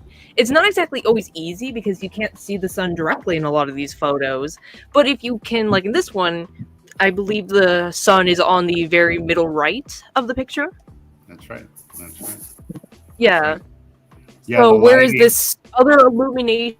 Because if the sun is being covered by these clouds, where is this other light coming from that's making this orange glow way farther behind the camera is what the light source is kind of telling you. The sun looks like it's reflecting off of something either behind, because there's a planet way up on the top. You can see this dark patch very clearly that shouldn't be there compared to that bright where the sun is. All that sky should be that same yellow color. Yeah. And so there's something reflecting off behind the camera to make that orange, almost sunset color off of the clouds of Uri. And see how it goes dark? So that must be like, so it goes dark. Yeah, so Uri must be the dark circle above. Yeah, the further you go left, the further you go left away from the light, from where it's shining, it goes darker and darker because it's a round object and the light that only bend around it so far. Cannot get around that object. Yes, exactly. Cool. Because it's so large that it's blocking it out. And that is the Nepenthe drop core. Because like, look at the green and the blue and the yellow and the circles. Like, that looks like something out of like a sci-fi movie. Like, that doesn't even look real at that point. It's like from an Really ugly, apocalypse like a movie. monster. Yeah. And then it's like, this shit is happening in front of people. And like, people are I was expected gonna not to freak out about this? Like, Yeah, no, I was gonna say my Sorry, youngest son, he'll be 30 next couple of months. Anyway, I showed him some of these pictures, some of the more unbelievable ones. He really does not believe it. He started laughing. And he was just like, thought it was funny because it wasn't real. And I'm saying, no, AI. it is It's real. He did not believe me. Anyway, that's that. So I had I gotta go eat dinner because my food's done. what's that? Yeah, I gotta go eat dinner because my food's Okay, done. But Nova. it was great Okay. talking and putting in my Alright. 2 Well, let's cents. do Hopefully, this I can again help sometime. some people. We're gonna Yeah, make I'll you probably your talk own again next segment. time. We'll make a Nova Definitely. segment, okay? Yeah, that let's would do be that. great. That's awesome. Good night, Nova. Down Thank a you. notch for some of the. Yeah, I'll be the one who Yeah. brings it down a notch for some people to understand on a more like new level. I like that That's great. idea. Good talking, Okay. you know. Thank you for hanging out. Thank you, Okay, I'm Nova. gonna go Enjoy cut your pizza. meal. I'll be right back. Okay. Enjoy your Thank pizza. All you. right. Bye. Bye. Well, that was fun. Yeah, that to was get a good her little. That was a perspective good on little things. segment. Because it's kind of like it was kind of like a little classroom kind of. You know, it's nice to talk to somebody I that's like that. kind of not exactly where we're at, She's but kind of at the beginning. actually, but she's pretty knowledgeable, She for is, Oh, yeah. someone that doesn't study it. You know, she's knowledgeable, but she's young and she's still learning it. Yeah. And that's Right. interesting to see because there's a lot of people watching this that are still kind of at that level where they're on the fence or they know something is Right. different, but they don't quite could put their fingers on it. So it's nice to kind of be able to kind of start from the beginning and then kind of do like a Yeah, Q&A. we've kind of forgotten how we felt that sort of disbelief where you fight with yourself and you think something's there, but no, it's not. Something's there, no.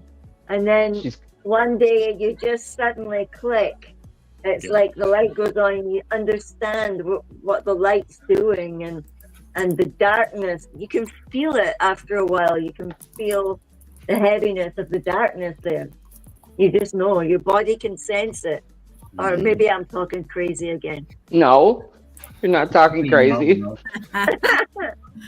Oh gosh. I think Nova's going to be able to look back on this when she's a little older too, and I think that's going Yeah, to be but she's important got for her all in the her dad's future. buzzwords, you see, because she's like Right? listened to Samuel all these years, and whether you like it or not, whatever your parents say to you, Right. those are the words that you actually use because that's the mile stick that you've got. You know, like Right. well, these are the Absolutely. words that I've used to describe as what my mom and dad said. So it's like you take on the shape in your own head of what mom and dad have showed you. You know. Of course. Taught you.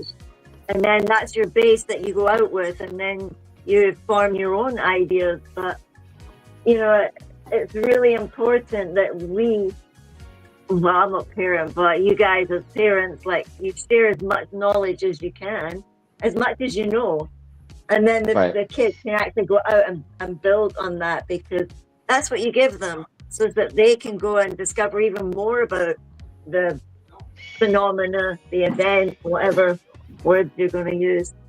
But that's how you build. That's how the human consciousness puts it all together into this great big picture, because it doesn't just stay this picture. It grows and grows and grows.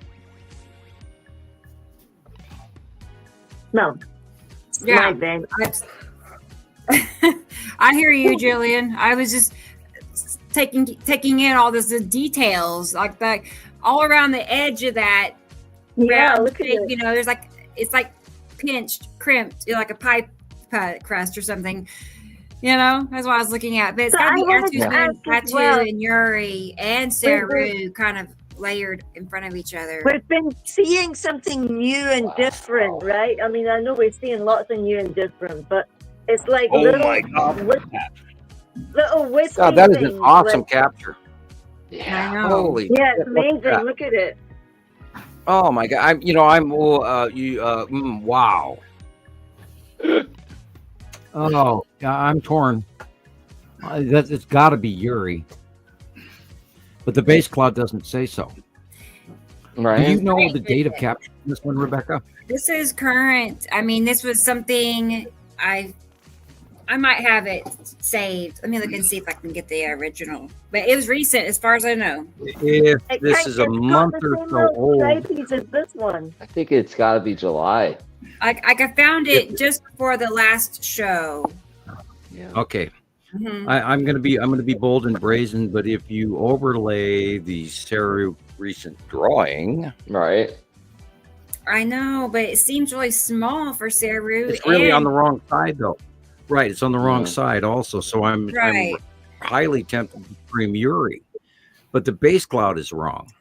Isn't that straight? What about Atu? The illumination in the middle is right. No, well, it could be Atu's moon and Yuri, and It then looks maybe like it that was drawing you Saru made a base couple cloud. months ago. Right. But Look at the top left the base corner. cloud. Right. Where Atu's moon is. And And they're just I'm torn. The base Atu's cloud on the moon left in front hand of side of Atu, the in front of sun. Yuri. But that Hey, base where cloud, was it captured? Is it in the southern hemisphere? find it. We have to ask by the way, people out there, this is what we always go through in the background that you don't get to see usually. This is what we did 8 hours share through yesterday. photographs. Yeah, and oh, by the way, again, congrats to everybody. And I know we lost Jesus someplace, but we are okay. We're reinvigorated by the staff meeting. It did work. It worked for me anyway. I'm in a new. I'm in a new stalwart mode. I'm like, put it in the next gear. Yeehaw, Lamborghini. Yeehaw. So I'm wound up, and maybe you can tell. I have new energy.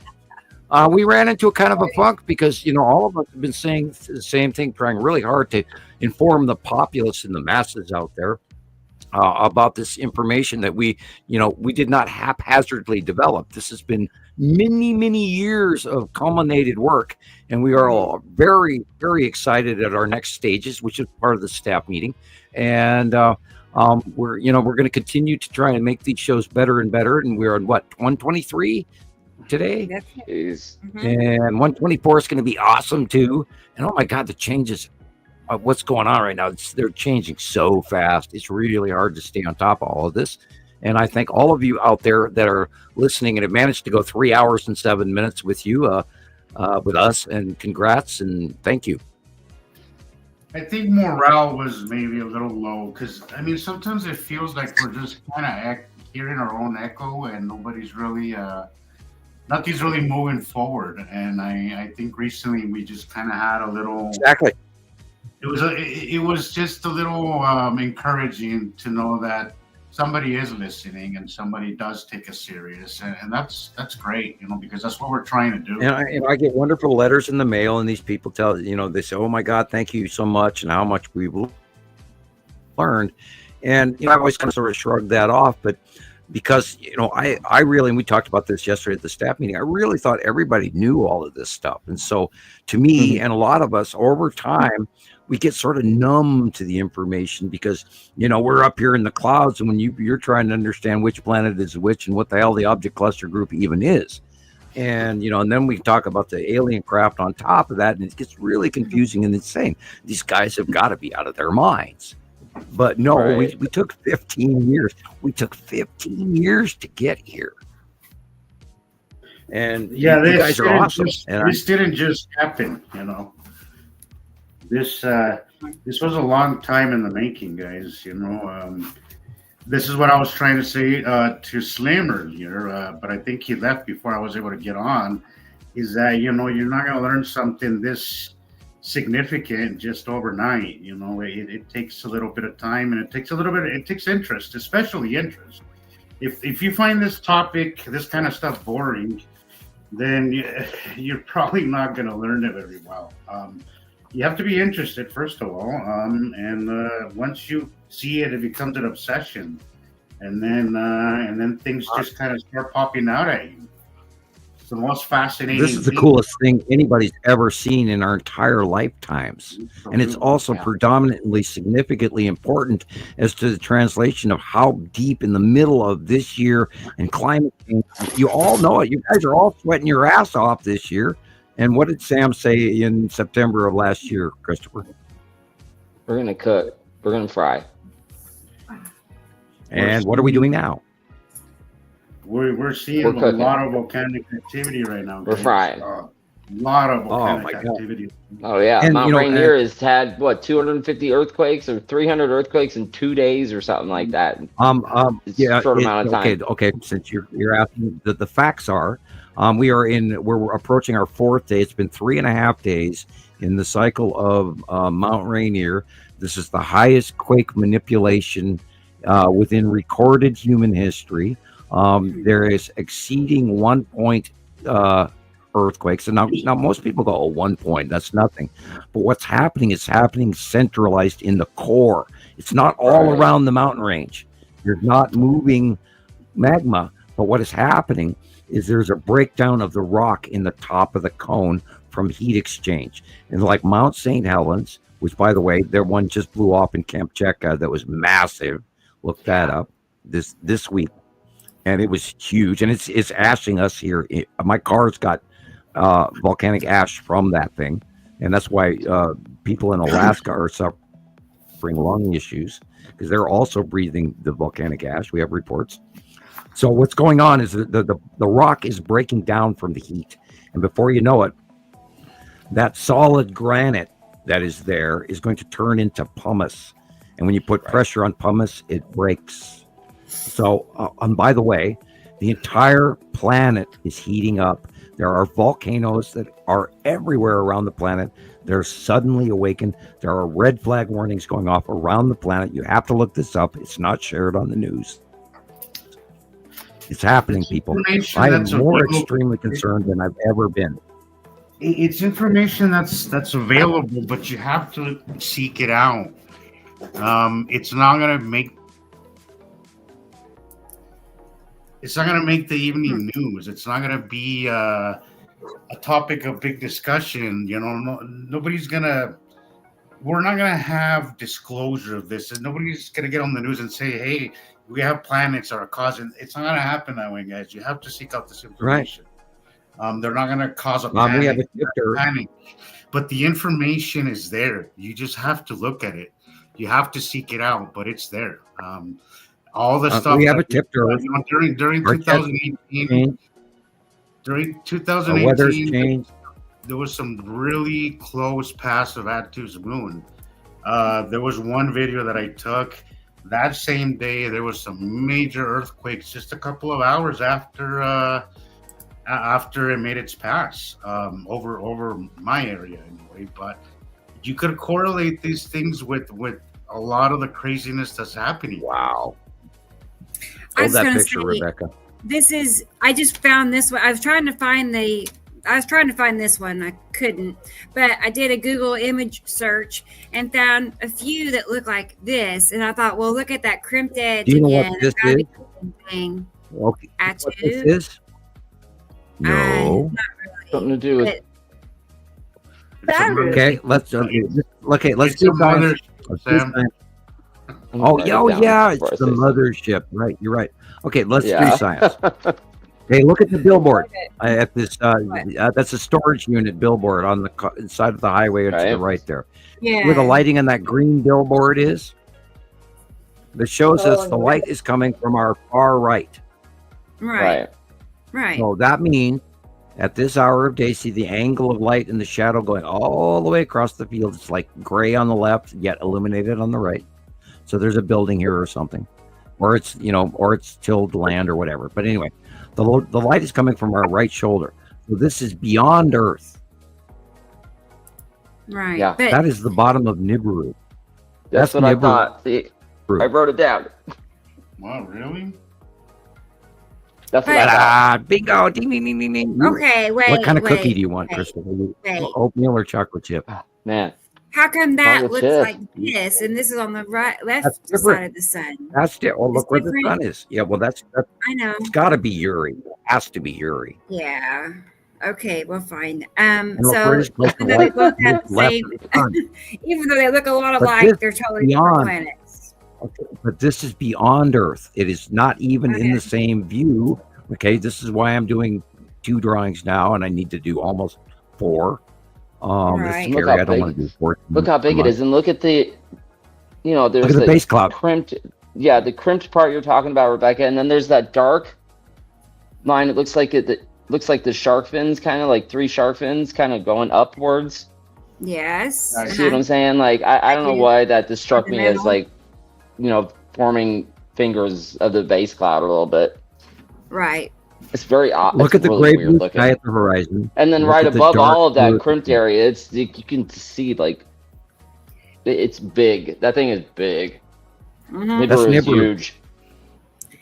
Huge. It is due east at sunset I, now. East. Oh man, I feel so behind. I missed 2 weeks, and I'm like, Okay, Jesus. Nibiru is in the east now. took. Holy Okay, crap. well, okay. Nibiru went past us a year or so ago, and that's when Isatum, because Isatum was in front of Nibiru, That's but right. separate, and it's small. It's way smaller.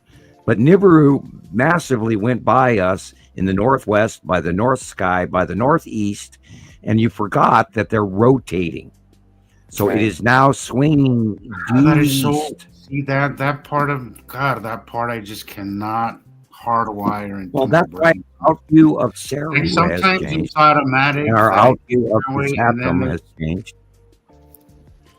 They are sometimes- rotating as they go over us. Yeah, and we're rotating too, so it's kind of like we're swinging one way and they're Right. swinging the other, and it's Right. sometimes it's pretty normal for me to think that way, and then sometimes I kind of struggle with it because it's And been as hard they work to got learn. closer to The us, interplay model is still lingering No, somewhere in the back of my 3D, mind. not 2D. Yeah, they're going over us, and they are spinning one way, and we are moving the other way. And we've seen that that their moons are all in the southern hemisphere, and ours are in the northern hemisphere. So we're opposites, but we're connected. That's why we don't rob planets from each other or moons. That's why their asteroids don't disconnect and crash into us, because they're connected to them and we're connected to us. And yet we are connected together, but we're opposite, and we're always going to continue to, we'll have some rub and some push, but we don't break, because this has happened time after time after time after time. It's not a one-time event. It happens over and over and over and over and over. And that's why we are a binary star system, because we're stable. We don't steal moons. They don't steal moons. We don't asteroids. The big asteroids don't hit us. The little debris crap does. Shit can break free, and the whole, cosmological mathematical equation of what this is, because over time it all compounds degrade. Sure. But here, science is even talking about, because they were all telling us, the Big Bang was 8.6 billion years ago, and now they're suddenly talking 14.3 billion years. It's like, excuse me, is your math wrong? Well, they really don't know what they're talking about. Go ahead. No, they don't. Sorry, I was just agreeing with Third Eye. I kind of see something in the very middle. A long box cube, I would think. Actually, it's kind of long and it's got a slight tilt. It's right in the very middle, just above the white part. Yeah, top middle, slightly right. There it is. It's kind of leaning that way. If Nibiru would do that, and no, the long box cube would not be there. The long box cube, if at this view, it would be over our left shoulder. So this is this is probably the bottom of Atu's moon. Wait, this is the same picture. The gray black. This is Nibiru, I thought. Right. And the gray black area is probably, and you can see it in the dead center. And above, just right of center is Atu's moon. Huh. So what about I sat him being in front of Nibiru. I don't know when this picture was taken. I just found it on Google. Now So- remember, it's beyond Earth because the sun is behind us. So I'm assuming by the angle of the sun, this is sunset, not sunrise. I could be wrong, but generically, this is what I think. Yeah, I would I think we're guess seeing it right at sunset. Same thing, Sam. I would have guessed the same thing. Okay, so we are looking at the light beyond Earth because the sun is behind us, which sets in the west. So we're looking due east because see the angle of the light on the billboard is flat and plain in the center. So therefore, there's no shadowing. So it's sunset, 5 o'clock, 6 o'clock in the evening, and we're looking due east, possibly east by southeast. Then that is where Nibiru is, and this is the base cloud of Nibiru. I know it well. Okie doke. So I see Sharon is in the green room. She snuck in the green room. No, Cool. she didn't. Hi, in, Sharon. but Yeah, anyway, she's great, here. great. So I'm gonna bring her on, and then I don't know if Stacy is out there still Okay, or and I not. apologize, Stacy, for bombing Nova in, and please do play Stacy's material next. I apologize. I just want to make sure she's here, and if not, I'll pick another video. But I have several to. We have several to look at. So, but if Stacy is here, let me know, and we'll get your video going next. So, but let's talk to Sharon for a minute and see how Sharon is doing. Here she is. Hi in everyone, Australia. greetings, Hi, Skywalker. Sharon. Sharon. How is everybody? Good to see Good. Good. We're good.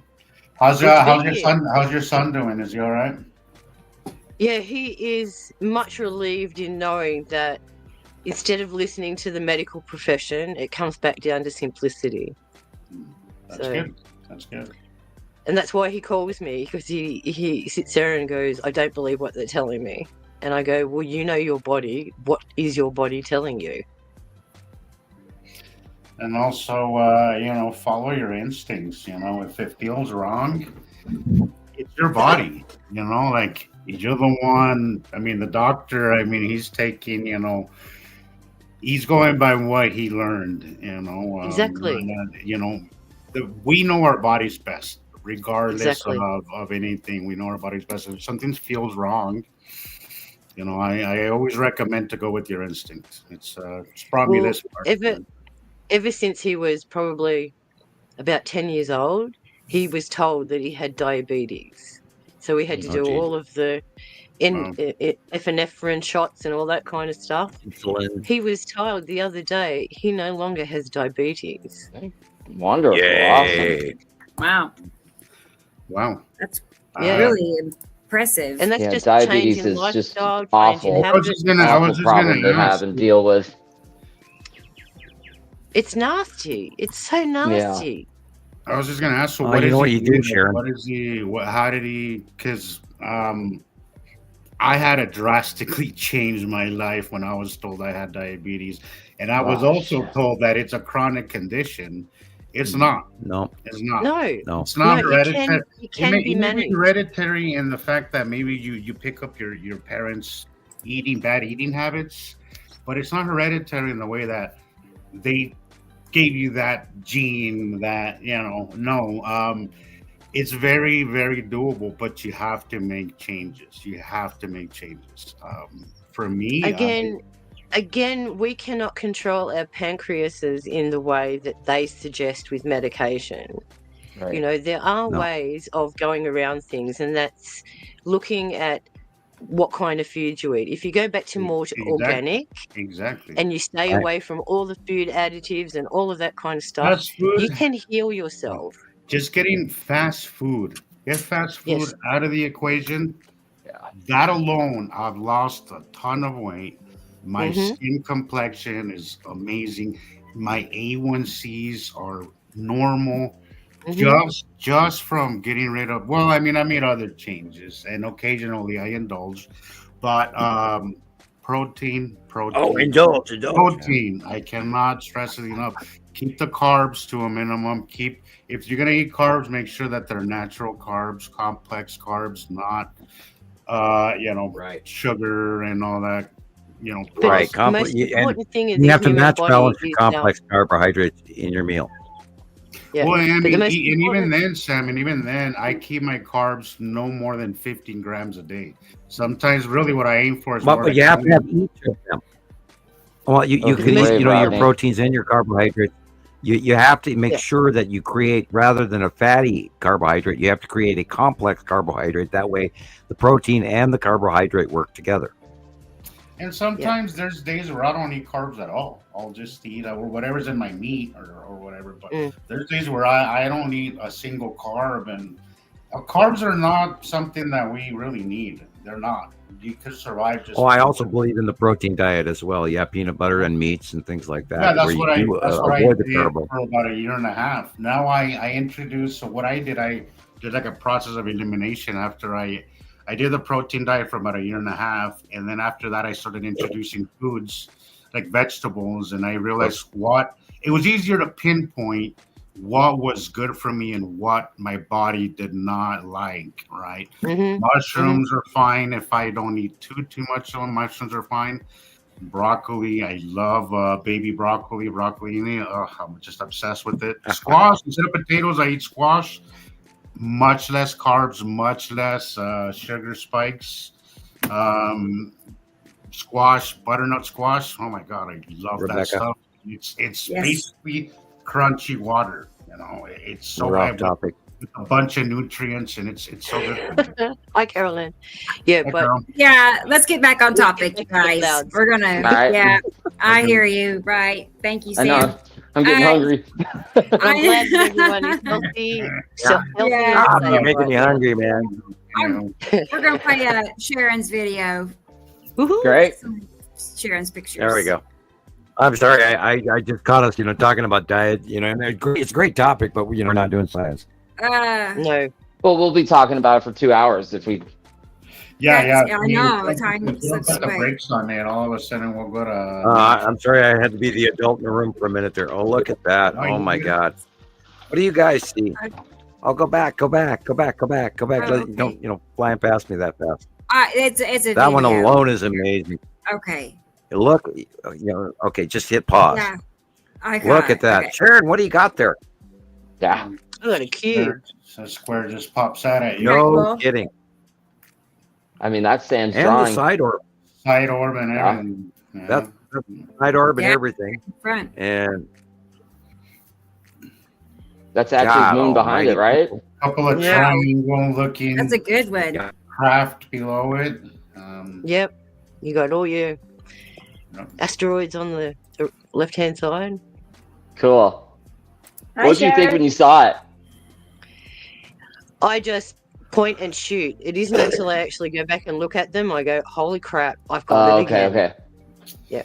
Hi, everyone. Yeah, I remember it, I remember the first time I actually saw it with my own eyes, and I just couldn't believe it. It takes a little practice. And even now, Chris, there's times where there's times where I would say about a good 25, 30, maybe more percent of my captures, I didn't, I knew something was there because it didn't look right. But I can't tell you I necessarily say, oh, there's a cube. But you go back and look at your pictures and realize that our eyes miss so much. I can't stress that enough, guys. Our eyes miss so much. And also, you have to take into consideration that it's like we have our atmosphere, so we have that. It's like looking through a pool, Yeah, there's some weird stuff going on in here too. Yeah, there's a distortion, and then we have that fishbowl effect as well. So those are to consideration as well. Well, trying to find, but this applies to the left side of the sun. What Sharon captured, the cube in front of Atu's moon, Atu. Yep. So that's what she caught. Yep. And it's like that, but a little bit closer up, zoomed in. Yeah, I didn't. It looks like there's a bunch of Star Destroyers there too. Yeah, there's so much up there. Oh, sorry, it changed. Okay, well, I guess we'll move on. And that's fine. This is the Tan asteroid. Oh man. Remember we were talking about that, Rebecca, how, what was it? It was J.D. Martinez posted that sign or that image of the Tan asteroid from where he was in Australia. And I asked the question underneath, what is your location? Because if you're on the coast and you're higher up, sometimes it comes in from a different trajectory. So my view is totally different to somebody that might be in Queensland or Tasmania, depending on how it You're goes across. you're in the southern hemisphere, and you're looking around the planet up. Yes. Where when I originally saw Nibiru arrive from below Earth, you guys had a view of it before I did, and I had to look deep south to see the planets arriving. So you are now seeing them probably in the west, the north, and the east skies, less in the southern. Correct. And you have to figure where you're sitting on the globe. And it really screws with your mindset when, Robert in New Zealand and you guys and you, Sharon, over the years, folks in Australia, New Zealand, and South Africa and South America send in photographs. I've got to reassess my brain. What the hell am I looking at? Yeah. They all go over and over again. Every time I look Hello, at your Gillian. picture, and it's Hi. so different. There's something different about your captures, and then I got to remind myself that you're on the bottom of the ball. But you know who else? I don't know if you remember. Was it Eileen Chang? Her captures used to kind of confuse me sometimes, but she was in China, so also right. Different view. So that's why I really missed Skywatch Italy, because they were right at the Mediterranean. Oh my God, the shots that those guys got! They were just as important as Petty in Istanbul and Hungary, and just as important as people in Germany from Alexander and New Jersey. I always mention Katie Jo in New Jersey. Having all of these different vantage points. Go ahead. Yeah, to answer Tara's question, Gillian and I compare shots all the time, and it's like what you're saying. What Gillian will see, I see the opposite side. So she sees it from this view, I see it from this view. That happened to me and Lindsay as well. Bizarre. Yeah, it damages your sanity. Yeah. Well, so you have to really Andrea, what you're looking at. Andrea, I was talking about one of our old. She was an old Chinese member that we haven't seen in some time, but wasn't Chinese that I was talking, but Yeah, we lost a lot of our friends in Russia and China and South Korea even. Some of our Malaysian friends have vanished because of internet, I think, blocking. And we even have a friend, Matthew Wee, out there, and we kind of miss you, Matthew. We'd love to have you on the show sometime. There are a lot of our Eastern friends in Asia. We even had Turkish friends, and we had Russian friends, and we had Asian or Arab, for lack of a better word, Arab friends, and we don't talk to them anymore. It's weird. Far East, we did We just see more people from South America and Hungary. Tara has a question for you, Sharon. I just answered it. Oh, you did? All right. Yeah. Sorry. Okay. Good. I can't see you. You're all so tiny on my cell phone. I'm taking care of something. We're mini me's. No, you're like Lilliput. That's about a face cloud. Yeah. Okay, 10:15 east, looking east, 10:15 a.m. Looking east. Why is the sun in the left? If you're looking, it's east coming. 10 a.m. The sun's coming up northeast on us, so the sun will. Oh, okay, yeah, like us too. Okay, you were right, but yeah, I was avoiding the reality of that, but which is happening here as well. Again, 4:30 in the morning, the sun is coming up in the northeast, which is supposed to be in summer, due east, and it's not, people. Yeah. That's your number one marker that everything is wrong. Yeah, I mean, at sunset, the sun is setting in the northwest. Like last night, I noticed it. I'm thinking, well, it's like in between northwest and west, But then as soon as the sun started setting, it passed all the way to the far northwest. It was weird. Like It's almost like it's a torque shape now, where it comes out, it almost sets in the same place. Weird. Yeah, I mean, it's supposed to set in the west. Ali Hayder on the group posted a rather interesting post the other day about the wobble. And in there, he indicated that we've shifted direction by 14.8 degrees. So if we've moved that much, what does that tell you about our eccentricity now? How is our wobble going? So we're going like this. Yeah, we're regularly wobbling. There's been over the last 6, even 8 years, we've had numerous sightings where the moon was in the south, and then within hours it was in the northeastern or northwestern sky, which is completely not normal. And I was mentioning that the other day, that currently our full moon, which is just passing, is way deep south. Yeah. And it should be overhead from east to west, and it's way south this week. Yep. And big. Yeah, it's right outside my front door, and my front door is south. Well, it is. It is a buck moon. Huge. And I didn't get the opportunity to look because it was below my vision through the mountains. You're welcome. But was there an object behind the moon, which is why it makes it so big? Because we've been sighting an object behind the moon for many years, which is why they keep calling everything a super moon, because there's a yellow object behind our white moon. This is Katie Jo. Yeah, hey. She went live. I guess it's last week, right? Yep, that's what I have here on my end. Cool. That's pretty sure this is the one she's talking about. Yeah, that's the bottom of Saru. Yeah, I knew it. And that must. So where would Saru be at night, like 2 a.m?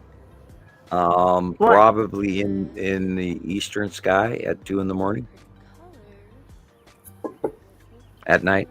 Yeah, because it's got little tiny wisps tendrils. that come up. My tendrils. And I seen that last week at 2 a.m. when I finished with you guys, I went outside. Look how small like a green glowing. It was like the whole sky was glowing green, and then the wisps came up. Wow. Is that the green asteroid? Look at that thing. We're all see the moon. Weird. I think that's the green asteroid. I think that's the green asteroid with the long box cube. Oh wow! Wow. Okay, that would be Uri right there, and then above is Attu's moon, dead center. With the red asteroid in front of Attu's moon, and the cube is there, and then his Saturn yellow moon is on the right. With lead asteroid just above the degrees on the right, that's the lead asteroid, and then his Saturn is behind that. Yeah, that's Attu's moon right there.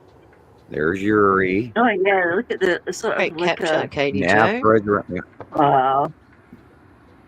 Look at that. In that mix is Matim is cutting into the just below everything right there into the sun on the left, and then that is a Saturn's yellow moon. You see the fingering. Yeah. In front of his Saturn. On the right, excuse me, and then back again, Attu's moon and Uri on the left, and above is asteroids, and Nepesity is just to the right, just straight up. Wow. It's so much in that video. And look at the size of the sun flare. It's being cut. Yeah, the sun is being cut off from above. And that's why it's glowing that, because it's shining between all the planets. And right there, you can see Matim briefly. Great job, Katie. Wow. And the yellow orange. I think that you've been going live, Katie. I think that I missed both of them. I saw one of them shortly after you posted it, but it's nice that you've been going live. That's pretty awesome. Now remember, there's a whole bunch of asteroids on the left as well, and there's only a couple on the right. Yeah. We should all do more lives if we can.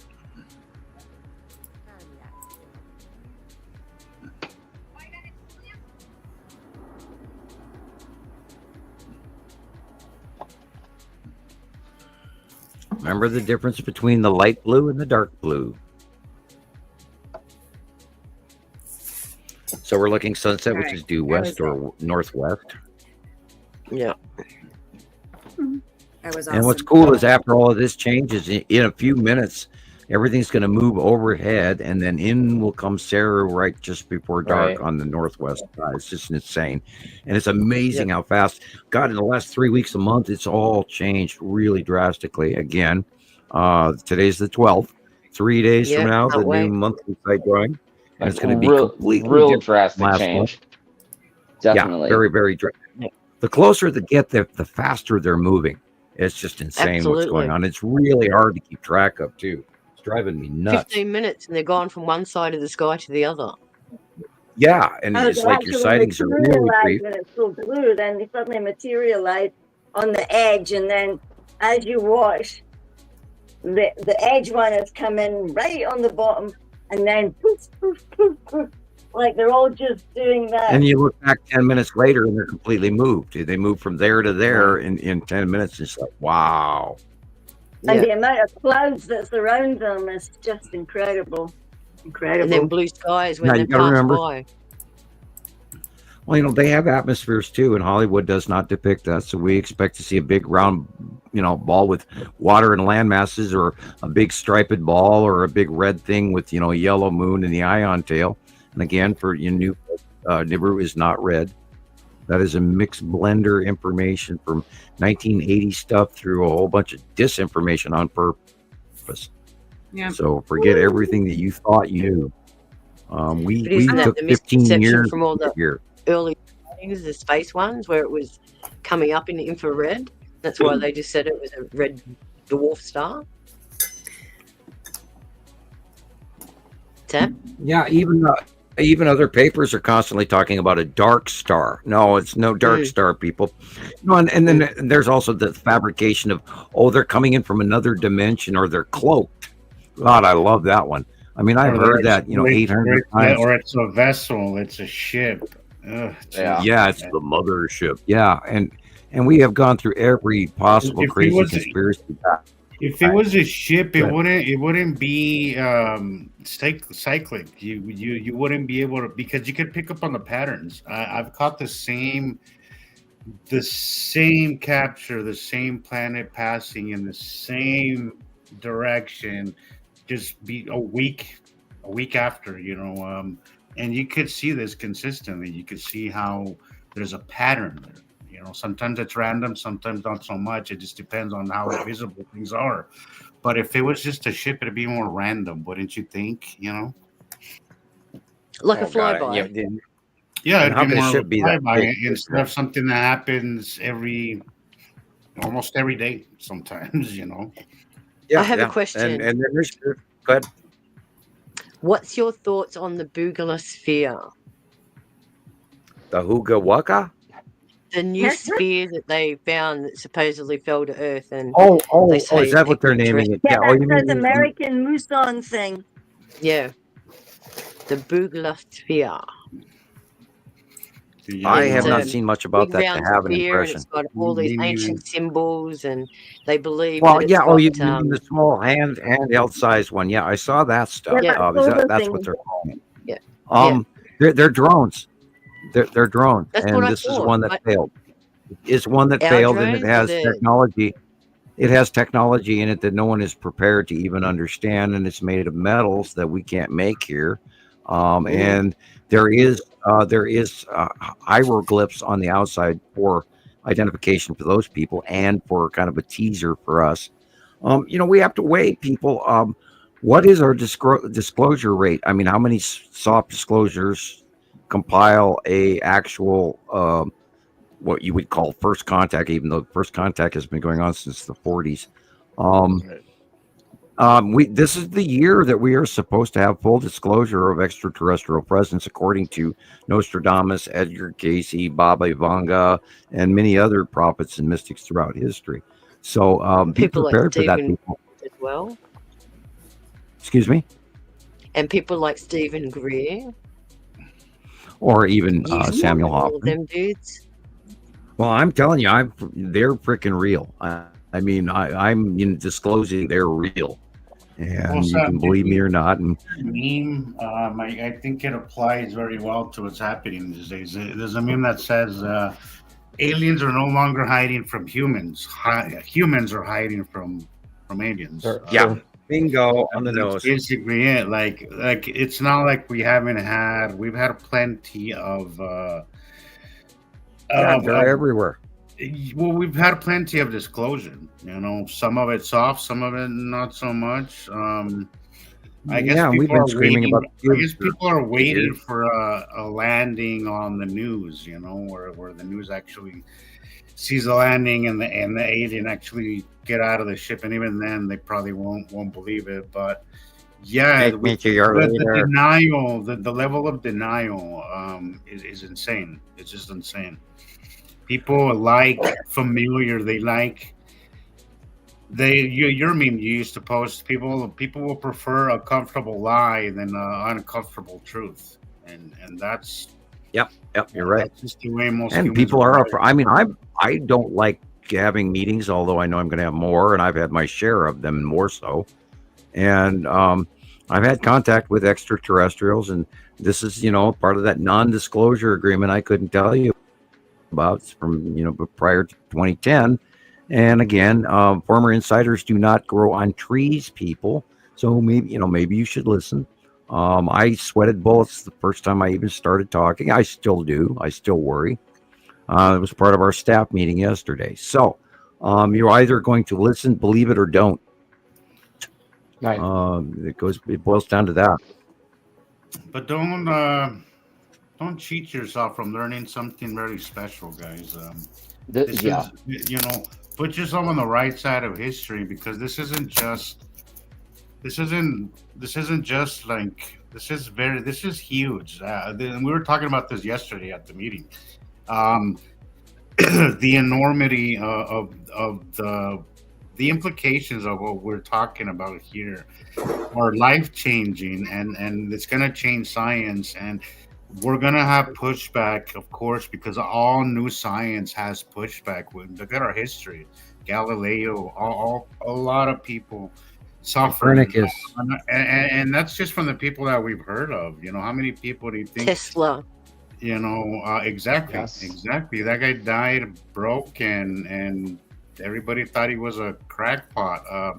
So new science it's expected. New science is always going to have a pushback, but put yourself on the right side of history, guys. We have something. But we can't special keep here. living in science principles that are 100 years old either. That's right. That's right. The fact that we're still on 80-year-old science is just beyond my comprehension. Like, why? Like, there's been many scientists in those 80 years that were smarter and more more insightful than Einstein, but we're just stuck on that. And I think that's the point. I think that's purposely done. And then ones, again, like us, they're being sequestered to be silent because they know that they're infiltrating something that they shouldn't be. And not only that, on the other side of it, they're bringing something to humanity for a gain. But these other bigwigs sit there and go, no, we need to make all the profits. We can't have this nonsense. So that's why it gets suppressed. Yeah, well, a lot of people stand to lose a lot of money. I mean, look at what Stephen Greer says. There's one thing that I agree with him, that he says that it's not about hiding UFOs. It's about hiding these technologies, free energy. I mean, look at we have built entire societies, entire economies off oil. At the Fossil time that fuels and electric. exactly. Coal. At the time that these Everything. technologies are brought forward, Medication. what do you think is going to happen to these people that have made trillions of dollars and that basically have the world in a chokehold with energy? What do you think is going to happen? Oil rules the world, and people don't realize this is why they convince people that oil is in short supply. It's not. But oil is a recovery. There was an oil platform in Russia where they tapped a big well, They believed they drained it. They came back a few weeks later and it was full again. Wow. How do you explain that? It's basically That's why it's moving like that. So aside Well, from think the of a fact that it's liquid. not clean, it's renewable, basically. Think of a liquid. What does it do? It tries to find its most natural course where it can be, isolated and stable. That's why we have sea level. Well, yeah, the world works on scarcity. That's what makes like there's a lot of I hear diamonds aren't quite as rare as they say they are. Yep. It's like the But lobster story. scarcity drives the prices up. It's just the way it is, You've got hundreds of thousands of people in mines in Africa that are working for less than a cent a day in conditions that, if they have a mine collapse, they're written off. For what? A diamond that's a piece of glass that needs to be shaped and then gets sold for hundreds of thousands of dollars. Yeah. And now there's those mines mining these electric batteries for cars. So we're only switching one problem for another, But it is my firm belief that we have other energy sources, but the world is built on oil, and the stranglehold that they have on oil, it's not going to be. They're going to fight to keep that coming, and I'm sure they've gone out of their way many times to silence technologies that would bring this to a stop. So. It also boils down to a control of power. If it was announced that these planets were here and there are people that live on these planets, then we would suddenly look at our governments differently. And these people who are making the money and rich and living in gilded houses with, now they're able to write off an entire jet from their corporation. And they've just, they've got it in the hot tub with, with drinks with little tiki umbrellas and limes. We got to realize that there is a very large grasp of power right before the shit hits the fan. We know about DUMBs, deep underground, what's, and they have a place to run and hide to where they have the golden ticket and we do not. And for the record, we have been boycotted around the world, and our economy is just about to crash because we have an arrogant administration, and so our world is changing, right? And it's planetary. This happens cycle after cycle with the planets. There is a tectonic plate movement going on. There are volcanoes everywhere. We have freak weather. You either have drought or you have flooding. You have either a massive heat wave or you're freezing your ass off. None of this is normal, people. And if you don't realize that we are in the midst of the strong arm of the bending of the turn of climate change this year, as I told everybody last year, that this year it is and was and is and will be. We are, because they're passing over us, guys. This is the cauldron, and you got the lid on top of the pan, and it's boiling over. So we're here right now, and the planet is telling us that our tides are changing, our weather has changed, everything has changed. We're flooding, people are dying everywhere. You said that for every degree that we get hotter, we get 7% more water. Right. But what are we seeing lately? Floods everywhere, right? Well, how do you go from a couple of inches major to 17 floods, feet? unprecedented floods? Exactly. Right, and we're talking about a climate change of overall temperature of 1 degree, but we're already past that. Yeah. We're like on 2 and maybe working our way up to number 3. Now, with the advent of this larger star, the bigger star, it's much hotter. It is going to cause more atmospheric boil off our oceans. And this is that 73% increase in ultraviolet light that nobody takes into account, which is why we have the double rainbow, because there's 2 light sources. We're frying. We're getting. Think about a boiling pot of water, guys. Covered, right? It's like turn up. It's boiling, right? But put it up a little higher, right? And it'll end up either boiling over, or you're gonna have a lot more steam, a lot more water condensate. And an atmospheric dome around that holds the moisture in, and it just dumps. And that's if we have 14%, that's basically. well, just imagine what even 2 degrees and 14% more increased rainfall. 14% is a huge amount.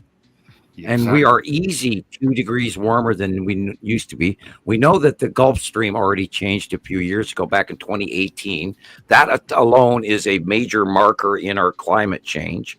Now we know that the Amazon, this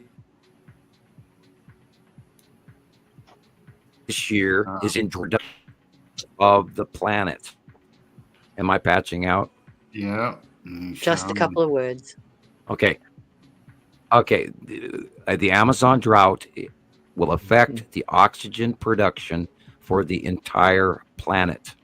Oh, yeah. Once you break the chain of the cycle, we are now in a catastrophic interruption of our climate. Now that all to do with the subsurface oceanic tide that comes up from South America, goes past the Caribbean, in the sub-Atlantic Ocean, and goes all the way up to Iceland and the UK, and then circles back down.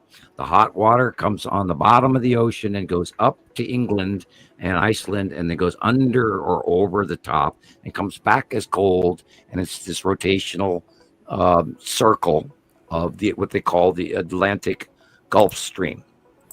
Now that subaquatic Gulf Stream makes a huge difference in our climatary regulation between the northern hemisphere and the southern hemisphere.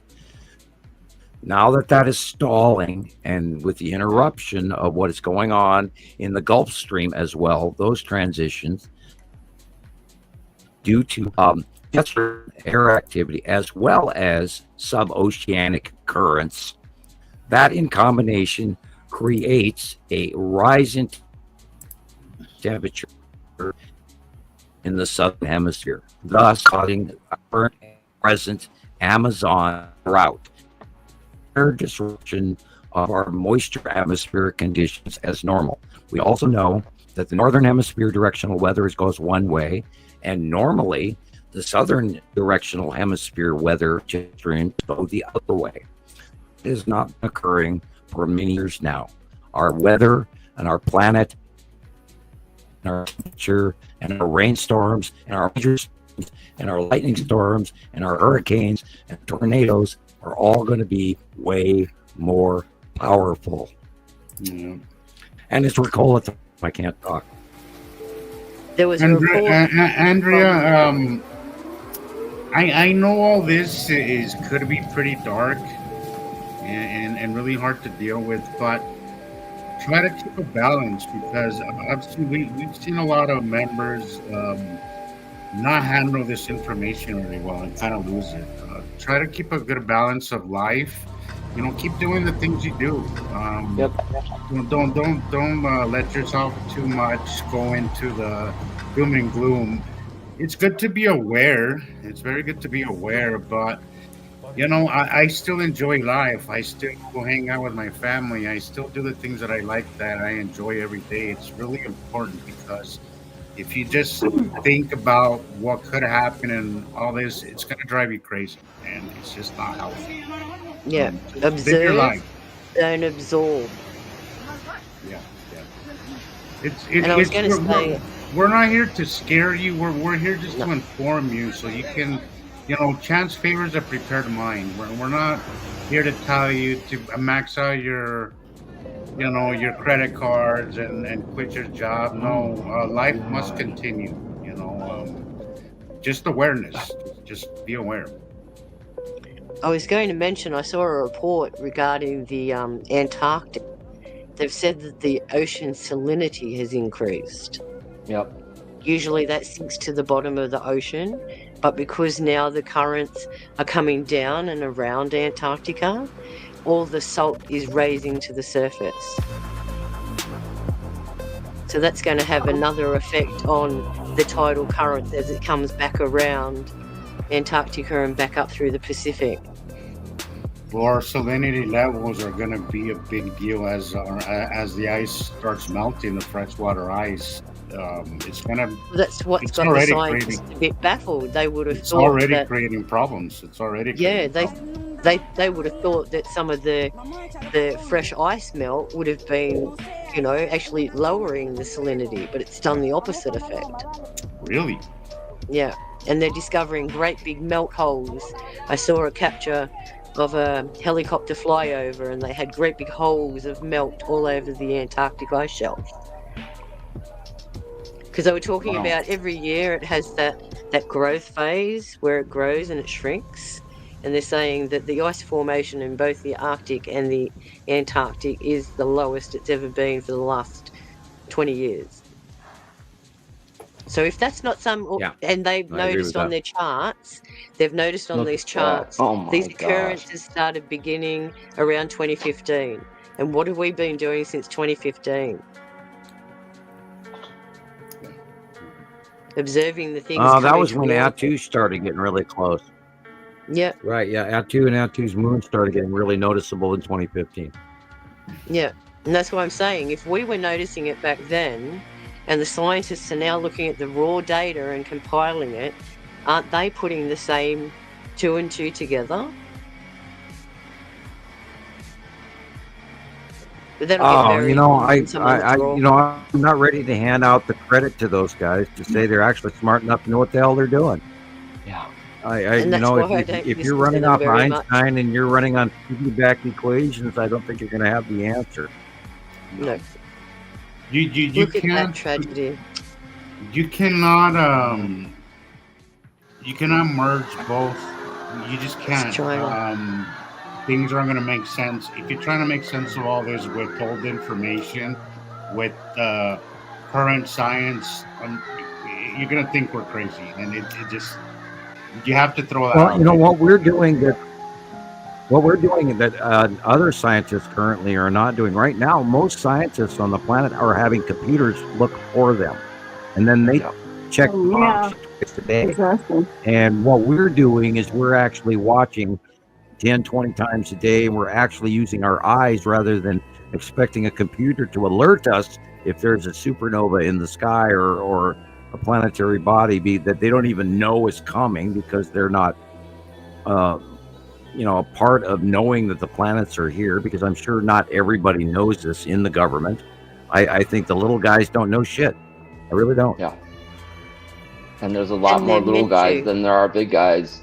For damn sure. And again, by the way, most observatories in the United States right now are shut down. Yeah, they are. Or they lost funding, or something. They lost all their funding. Or their funding the timing was is allocated to other resources.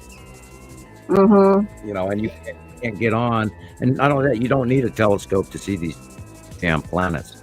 I mean, we've seen land masses. On your back. We've seen oceans. We've seen their. Yeah, you'll just see like. Yeah,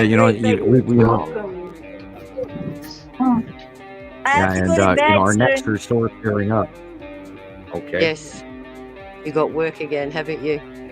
Yeah. Texas, Oregon, that's Texas, yeah. Tara, Texas just got mashed. Look at that. Awful. That's what I focus on. I focus on the amazingness of all this. I don't look at it as, I do get that this is not necessarily good for us.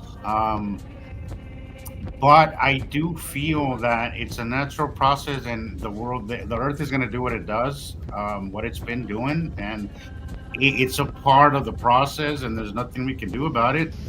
But I look at it as I have a front row seat to one of the most amazing shows. Why? Even though that show might not be good for us or ain't good for us, it's still a good show.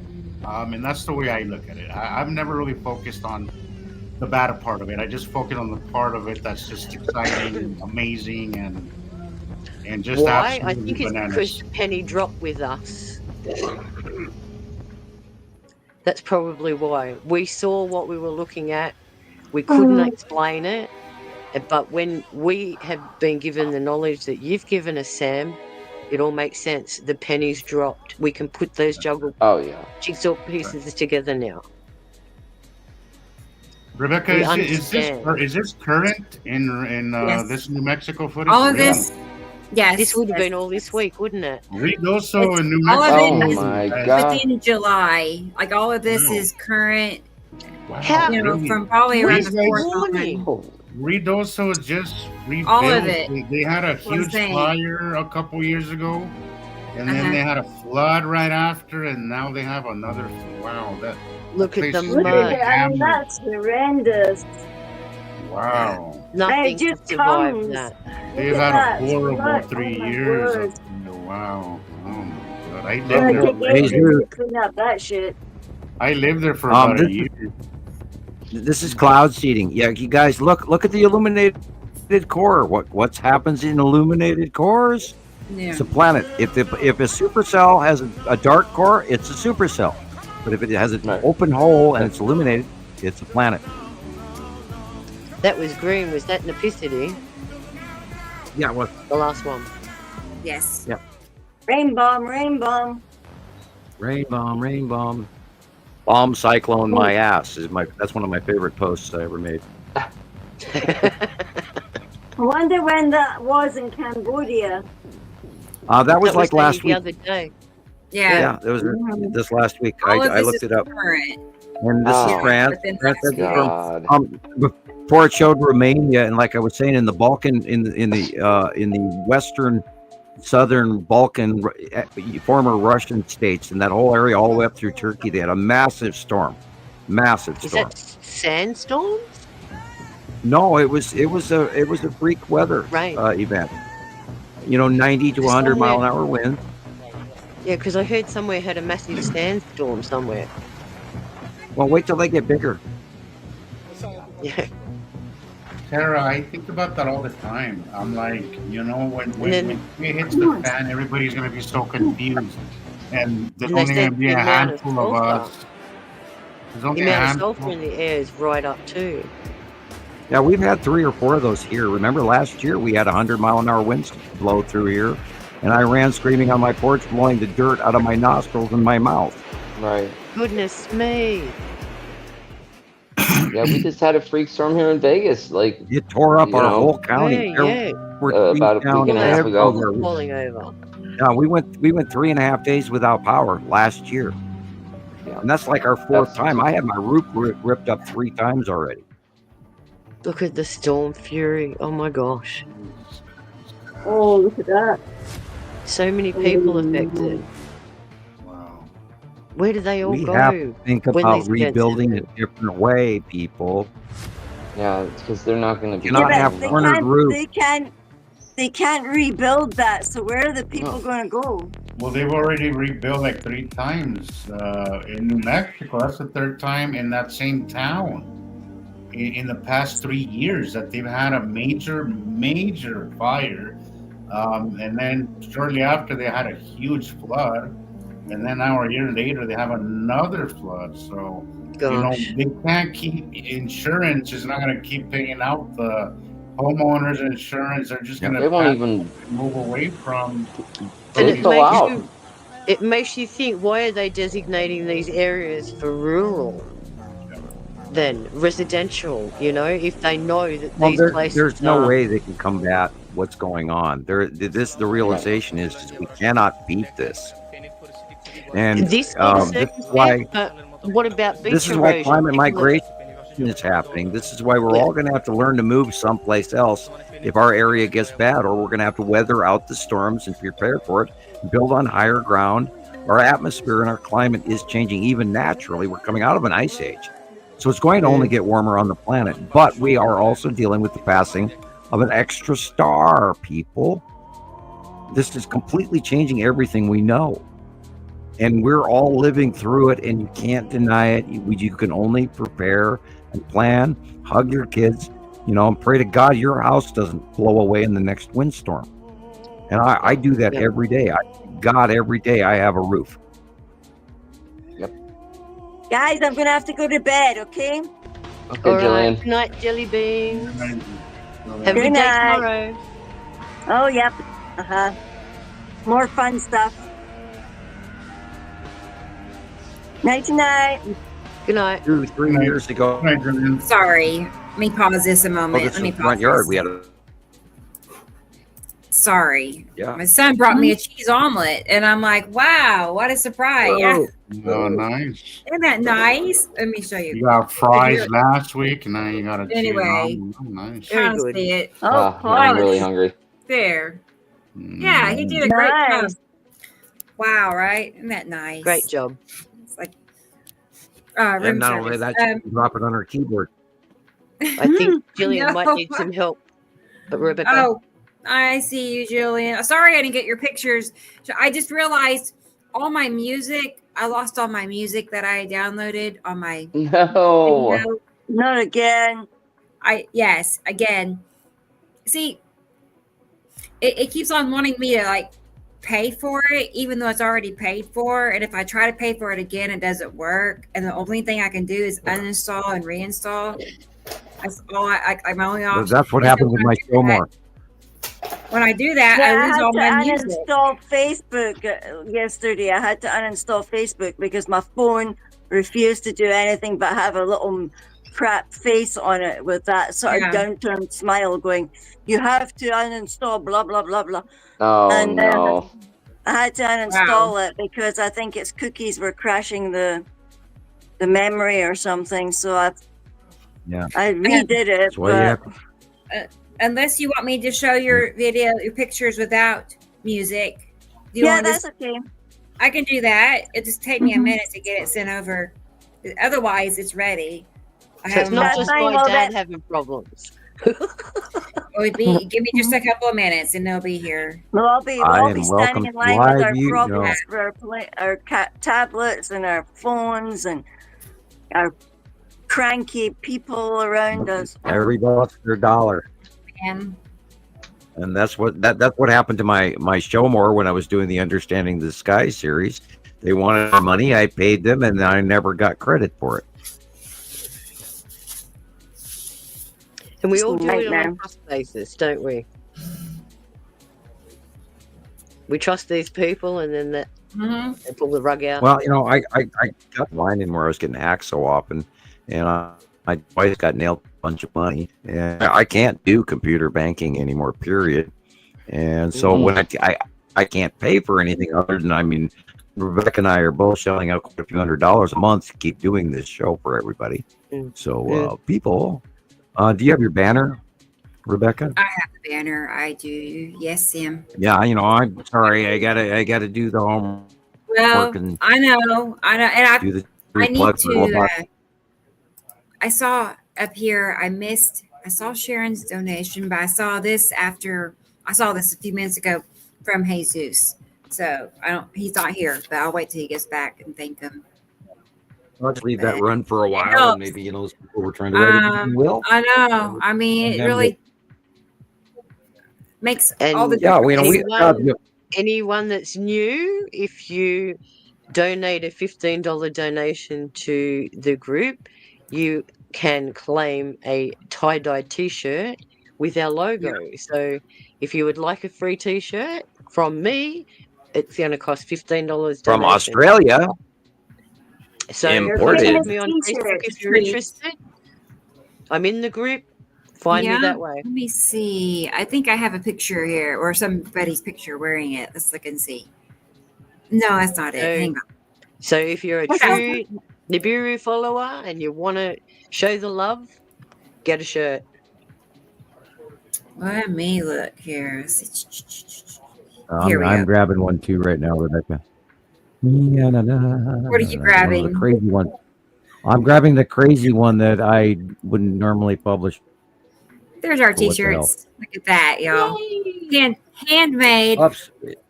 All of it. The I don't know what do you call that? Out white. What do you call it? Is it decal or iron-on? What do you call that? I call it an iron-on transfer. Transfer. Very good. Yeah. What kind of machine do you have that makes that? A printer. Really? That's all it takes is a printer. That's all it is. Yep. Nice. It's a special plastic coated piece of material, and you just put it through your printer and then just iron away. So what do you recommend as far as washing goes? Washing instructions. Turn it inside out. Turn it inside out, and just detergent, no fabric softener, because the fabric softener could make it lift off the fabric. But every wash after that, it's fine. And the more you wash it, the softer it'll get. And be very careful in the dryer. Yeah, in other words, hang. I would right, hang you should dry. hang, dry all my exactly, stuff. hang dry it. Yeah, hang dry. I would for hang real. dry it. I wouldn't run it through the dryer. I haven't done that with mine yet, so I've been careful of Those it. are cute. We have to But get more you can pictures put from it in the people. dryer, but on a low setting. Right. So for Okay. delicates or something. Yeah, right. Yeah. Okay, let's see. If you're Oh, it's British, don't put it on the radiator. Exactly, you'll melt it. Imagine Yeah, his face. because they're, everybody melted. sticks their shit on the radiators. Yeah, they're not big Yeah. for washers and dryers and air conditioning in the UK. It's amazing how they just now recently started buying air conditioners. Because they've had to. Yeah, they've had to. Well, their weather warmed up, and I mean, their rain is still. I mean, the UK has some unbelievable, never-ending rain, and I mean, if you're not wet, you're not normal. And I lived in Oregon for a while, and the same thing happens in Oregon. And if you don't take your shoes off and put them by the radiator every day, they'll rot in a week. Oh, Moldy. Which is why the Dutch wear wooden shoes, because they wear wooden shoes out because they're so wet all the time. The leather will rot. So you get a larger enough wooden shoe that you can wear a smaller shoe inside, or you're barefoot in socks, wool socks, and that way your shoes don't rot. And in Oregon, God, everything I wore, you'd come in, you'd hang it up, and everything you wore, clothing wise, had to be washed because it would rot if you didn't. Mm. Oh, they even have a slug problem in Oregon. Gillian. Everything's so wet, it's horrible. It's horrible. Yeah. I think Gillian's half in bed, half Yeah, present. we better either play this or Sam, shut up. Bring it Yeah, on with this forgot. bread. There we go. Because I got 4 hours yesterday. I know. Yes. Me too. You need the toothpicks, Gillian. Get the little pickies. Yeah, look at that blue. That blue illumination is interesting. We were I talking was about very that, weren't we? determined to be there. Jesus, That's 30 awful big. minutes. Crap. Bubbles. How hot is it up there, Tara?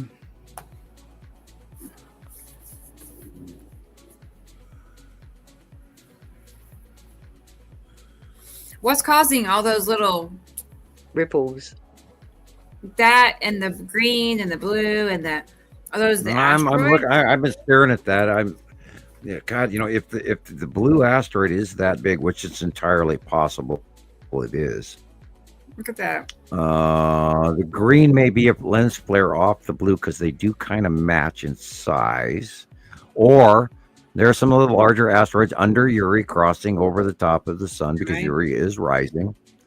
Now, Matim should be in the lower left of the sun now, if they're recent, and it's all changing. And this is a cloud refractive lighting, and that's the red asteroid without a doubt. She's big too. Yeah, it's getting big again and again. By August, September, it's going to be massive. The end of the 180-day cycle, and these are you're looking at Casper and other stuff. Now that is the side of a Saturn's yellow moon and the lead asteroid, and a couple other asteroids that are now starting to get much larger than they used to be. And in the bottom left was the long box cube, enveloped in clouds. Above the sun is Casper. Was that the angel-y looking wing effect? Yeah, it has a weird shape. This could also be Casper above the sun, slightly to the left, but I can't fully go there. A sea trail in front of his Saturn. Plenty of those today. Look at these little bugs. If I knew where that was, I could make a call. But yeah, look at that.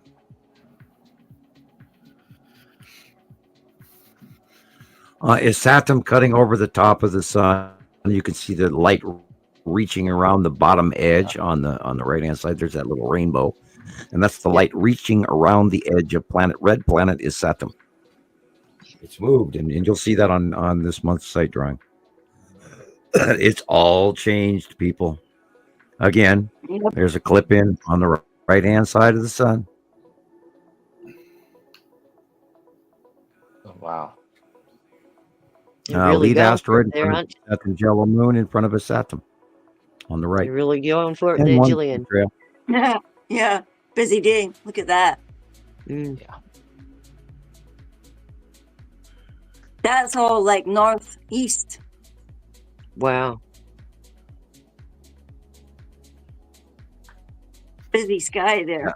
Northeast during the day. So you have Nibiru and probably Atu, and that again is the Saturn, yellow moon, and lead asteroid. Yep. And the green asteroid, and the long box cube. Again, the cloud. We've seen this one already.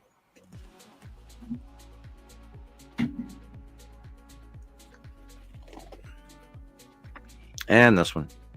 Okay, we lost Rebecca. Rebecca, we're done. We're going around twice. Earth. No, we're not. It's just No, these are new. Oh, come in.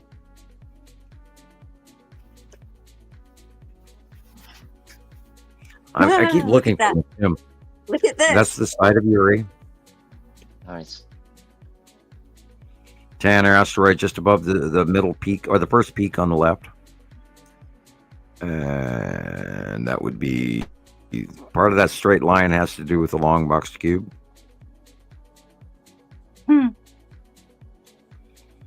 Yeah, you can see the ripples across the sky. Yeah. Right. but You're it's looking just at the edge vibrant. of Uri and the lump of the Tan asteroid just by the left-sided house eve. That's where the Tan Yep. asteroid is, but the edge of Uri. Yep. And there again is the bottom of Uri being illuminated from underneath. Look at the dark area. Look at the light area. And right there above the house eve on the right is where that's where the salamander asteroid group is.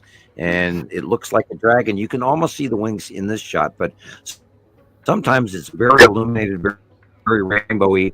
That comes from the salamander asteroid group. And you can actually, it looks like a salamander holding onto the side of the planet. Mm. And that's the base cloud of the bottom of Uri right there, and the ripples in the atmosphere, and the whole lower area is full of asteroids. But that is the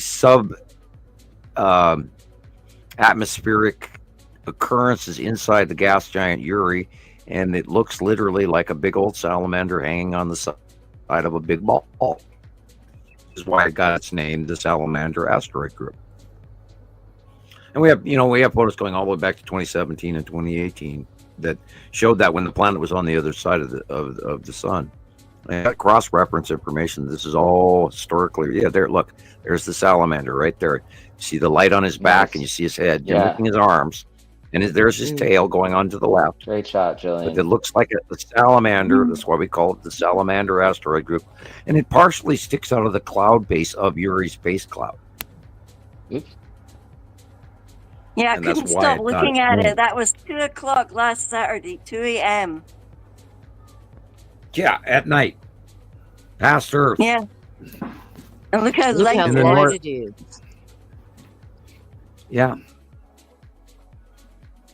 And there's your direct evidence that these planets are exactly where we say they are. Because if she's sighting them at night, then it's exact, and you cannot argue with the science people. We proved it for 15 years. Mm. Yep. Yeah, it's beyond. This should have gone viral so long ago, and the only problem is nobody can perceive the reality that we have a directly connected other solar system, 2 stars. We always did. We always will. This will keep happening cycle after cycle after cycle. We're a binary solar system. This always had, most solar systems have 2 or more stars. We are not the exception to the rule. And it all fits, and it's so simple that nobody wants to jump. And I still argue with this, people. Is that Is that like an extra light there? Well, it could be illuminated lead asteroid. Wow. You know, remember these asteroids sometimes get intensely illuminated, and we've had over the years 800 people go, "Oh, look, two suns," and they're completely wrong. And Rebecca remembers how many times lead asteroid has crossed the sun, and oh God, we were playing fix it and plaster this and mend that crack left and right with all these new folks for so many years. But yeah, there's Saturn, Yellow Moon, and lead asteroid, and long bucket. Wow. Side of Uri raised really high with asteroids below it. Again, the side of Uri is on the left. You see that illumination right there? That is the Salamander asteroid group being very bright. Wow. They're beautiful. That was great. And we've seen cycles of illumination on the Salamander asteroid group, and that's also what they call the dragon. And it has, sometimes it looks winged, and you can see the head and the face. We've got over a decade's worth of captures of it, and I don't post them very often because I don't want people to go, "Oh, it's the dragon," and then they freak out and they don't see the rest of the thing. And occasionally, I will guide people through the reality of where China, in the first place, came up with the actual legend of the dragon. And it has to do with the asteroids. And it has to do with wormwood. We've documented all of this stuff. They made a video of it. And back then, the word asteroid didn't exist in ancient languages. So they used to describe it in metaphoric reasons. And a dragon and all this. And it was recorded 8,000 years ago with the Chinese, and they always had to appease dragons because they saw the dragon come during the year of the Great Flood. And look what China is doing again. And last year was the year of the dragon on the Chinese calendar. And now they're having the Great Flood again, and they've been flooded for 3 years. Look at the red band behind the white. Yeah, but China built over 100,000 dams. You don't dam three major rivers and expect not them to flood. How did they have so many dams? They have a lot of people. They control everything. Look at the. Well, they tried to make a lot of electricity. They were trying to fuel. They were trying to get away from coal because they were having problems with the Australians over coal. We were selling them the dirty stuff. And because they were wanted also to go into polluting steel half the northern production, you hemisphere. see. And with steel, you actually need coke. And we were selling them some far less superior materials. So, yes, that's why they had a big dispute and went, no, we want to go more to hydro. So that's why they built thousands and thousands of dams. Look at the color of that sky at 2 a.m. How do you sleep with that much light? It's quite hard. You need those little sleep masks. I use blackout curtains in my room. I cannot have a single little thing of light. You're the same as me. It has to be pitch black. Yeah, it does. Yep, me too. Oh, that was the last one, y'all. Even Shiloh was talking about that because nobody likes to keep their light on, and Shiloh was going, "Can we find a blackout mask?" When we looked through Walmart, we couldn't find one.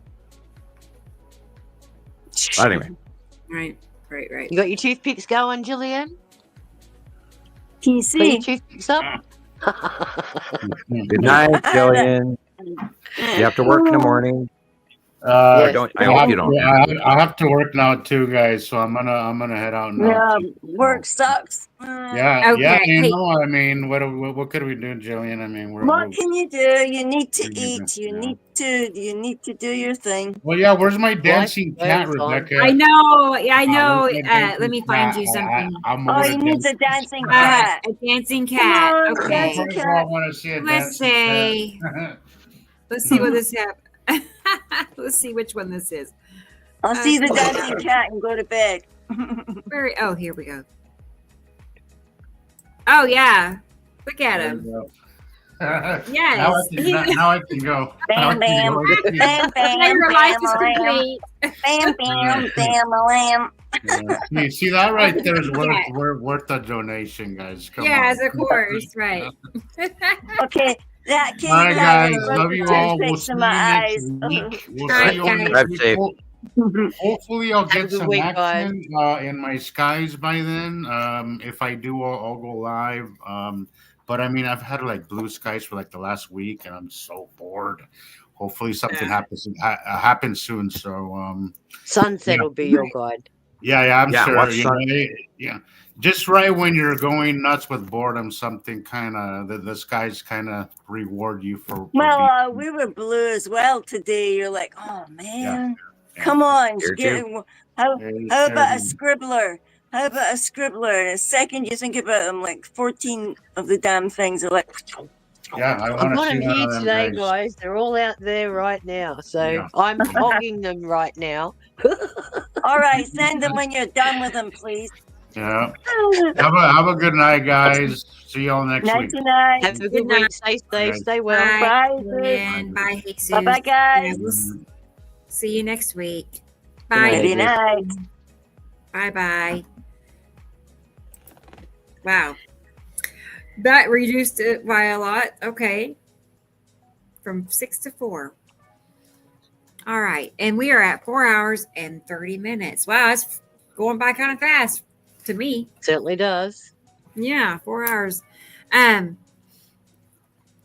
What else do we have to look at? I have a video of some of Andy Poole's captures, and he's in the UK, but he has a special technique for, filtering and bringing out details. So I'm a fan of Andy's. So let's go ahead and play his video so we can look at his pictures because they're really good. And Andy's one of the moderators on Montana Skywatcher. 2. Hey, Montana Andy. 2. Yeah, too. Yeah. Wow. Look at that. Yeah. You're going to love this. Right. Atu's moon. Light is coming from our left behind us. So it's yonder. Again. Okay.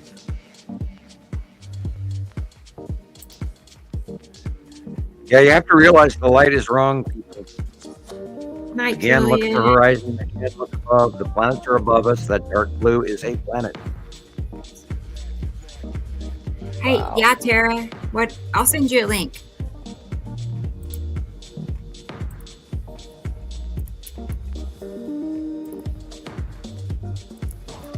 That looks like a cube. Oh, wow. Kind of. A little bit. They really do on Yeah, the sure skies does. over there, aren't they? Yeah, we Because caught it's a on the picture right-hand like that side of the last year. sun. Okay, Yuri on the left. Our out view of the sun is about to completely change because we're going to have a lot more open space because Yuri is moving to the left and the Saturn is coming over us and cutting in. Yeah. And Saru is going over to the right. So all of our out view on the left is going to change. However, Matim is inbound. Wow, look at that. Oh my gosh. Is that Matim on the left? That's the side edge. Yeah. Tim is coming in. Oh my god. And she's going to get that bigger. Was great. This is the biggest we've ever seen with Tim so far. And I'm totally interested to see That was what impressive. we do in the next 2 months.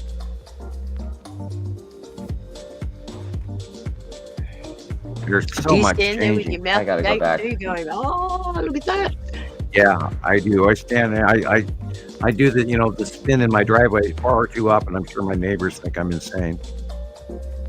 What's he My staring neighbours straight walk up there. for? German Shepherd every day, and they walk Wow. past and they ask me, what's up there today? And I go, come here, have a look. I can't see nothing. You're not looking hard enough. Yeah, I pointed out it's Saturn's yellow moon to my neighbors this morning. They all think we're nuts, but that's great. I love it. That's okay. That's okay. They're there every day. I mean, clouds don't do that. They can't magically reoccur every day. Look how dark that is. My goodness. Yeah, no, that's probably the bottom of that too. How dark that is. Mm. The Yuri behind it. I mean, this whole, they're spinning over the top of us, and I mean, it's like half the time I like right now. What in the hell am I looking at? And they're so huge and right over the top of us, and they've never been this close. No.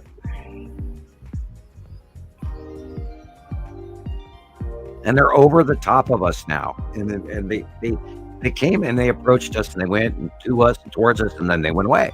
And then for years, you know, then they went from right to left, and all of this. But now they're going above us and beyond us. This is the greatest part of the show. This is the best part of the show. It's only going to get better. It's only going to get better. Okay, that's beyond Earth. That's got to be at 2. Okay, on the right-hand side of the sun. Probably have a Star Destroyer in the long box, for all I know. Up the top. But the dark area is, you know, that's Yuri. And, of course, the lump there is the Tan and the Salamander asteroid group sticking out at the bottom of Yuri. Repetitive pattern. Yuri cutting in, add 2, add 2. Punch clouds, too. What creates the punch cloud? And that's the planet. The bottom of the planet. Yep. It's I've had to explain that several times. In our atmosphere, as they come in, they create a punch cloud. I mean, it could be I thought it was a planet, moon, asteroid craft, just depending on the size of the. Well, when they get close enough after punching into our atmosphere, when they get really close, that's when we get the lightning storms and the big electrical bolts that push each other away, because the planets do not crash into each other. We live in an electrical universe. They have a different polarity, a different charge. They're big, and they electrically push each other away. Mm-hmm. If they were that close, we'd be dead by now. Well, we ain't dead. No, and we've been watching this shit for 15 years, people. Look at that. Oh, God, that's questionable. What are we looking at? What's skipping? Although that miniature repetitive microclouding that looked like straight lines, this is insanely intense. Isn't it? Wow. And this is over the top of Andy's house in the middle. I think he's in the middle UK. Wow. Yeah, he sent me a bunch of pictures this morning, but it was like right before we started, and I only got to look at a couple of them. I think he sent me some footage too, but this is incredible, Andy. This is excellent. Look at that. Wow. And these aren't Earth clouds, by the way, people. These are upper atmosphere space clouds. Because you have to look how small they are. None of this is our clouds, unless it's at the horizon, or maybe 1 or 2, percent or 5% of this is our Earth cloud. Most of this, what we're looking at, is space clouds around these planets. And that's why it's that small and that freaky weird. Oh my God. And that's most of that, I think, is out to beyond Earth, because the light is behind us or to our right. So, I'm not in this shot, but you got to. First thing I look at is where's the light coming from, and then I can tell you what I'm looking at. Is that the cube? I can't even tell you what that is. Well, it kind of looked that way, but I couldn't go there. Went by too quick. Well, that and I was still going through the criteria of what am I looking at? What am I looking at? I circle around 8 times and go, okay. I mean, it's not a perfect science. I too get stumped, on a percentage of what I'm looking at. And I have to come back to some photographs later, and then sometimes I end up laughing at myself, going, "Duh, I should have seen that, 10 minutes ago." And I still look at pictures that I got, 10 years ago, and I go, I can't believe I didn't notice this in this shot. It's like, oh, and I laugh. Like watching an old movie, you pick up things that you didn't find the first time. Yeah. Thank you very much, Andy. Fresh eyes. Yeah, like today when you pointed out with the small Yuri capture, that the the Seru open core behind it. I had no idea that was. I've looked at that picture like a few hundred times by now, and I had no clue until today that was the illuminated core of Seru behind Yuri in that photo. That was awesome. Yeah, great job, everyone. Great pictures this week. Okay, now, you know Monique Surveys. Yes. I don't know if I'm saying that right, but she is in. Oh, let me double check. I don't want to tell you wrong, but I am a big fan of hers too. So Not in Alaska. Fan Day. No.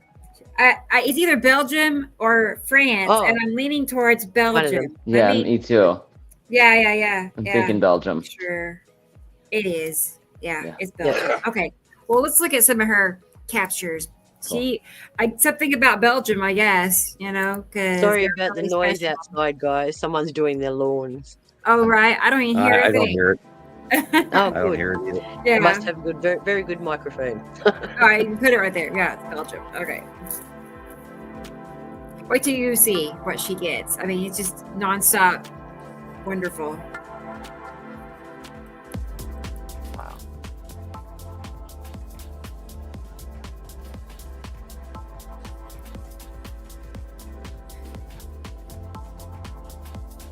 Wow, I'll be back in that a looks minute, very guys. Hang on. creepy. Okay, Sharon. That looks. We have posts coming in this week where the cubes are much bigger and they've dropped in elevation. And I hate to, I have to reiterate that if where they're parked is actually closer to us, which it is, maybe they look bigger because they haven't moved. It's us that have moved. And even in the last week, 2 weeks, the whole spectrum of what we've been staring at has direly changed. Is really, and this again is why the 15th of the month, the whole sight drawing is going to change, is because boy did they change. Okay, see those 3 white lines on the back there? That was the long box cube. Okay. And to me, it's stuck in between two pictures. There we go. Edge of its atom to the right.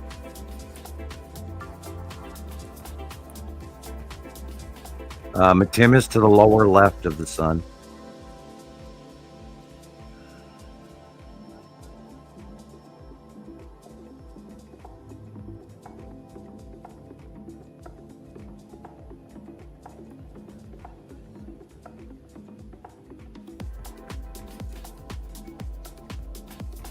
See what I mean? Light blue, dark blue. Saturn, yellow moon. Look at that. I want that. Yeah. I want that sky See here. the micro clouding, the fire like clouds around the Look at that. That's insane. You could just. I know. Oh, wow. I want that. I want stripes pictures. of Yuri.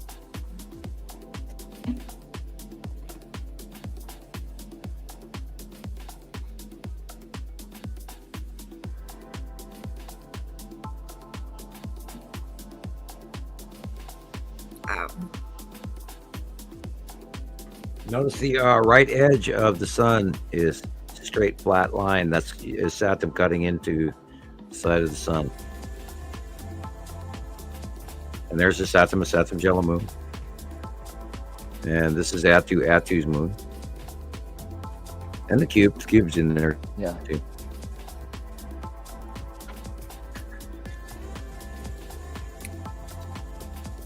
T-Racy. Okay, T-Racy. Okay, let me check it. I am amazed at the length of the comments stream today. They're Very busy large. with that. Yeah. Right. I was scrolling and scrolling and scrolling and scrolling. I couldn't find the bottom. Right.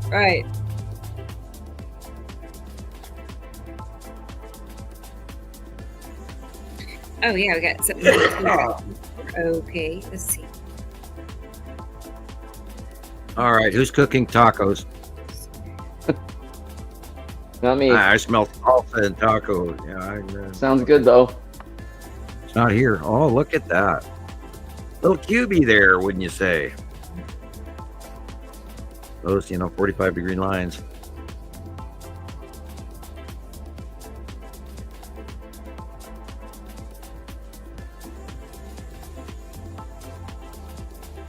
You just ask yourself, did we ever have skies that used to look like this? No. Right.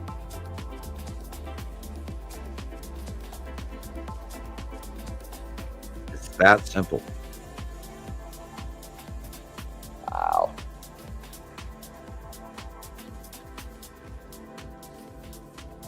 That is insane. That white line is probably the spiral asteroid.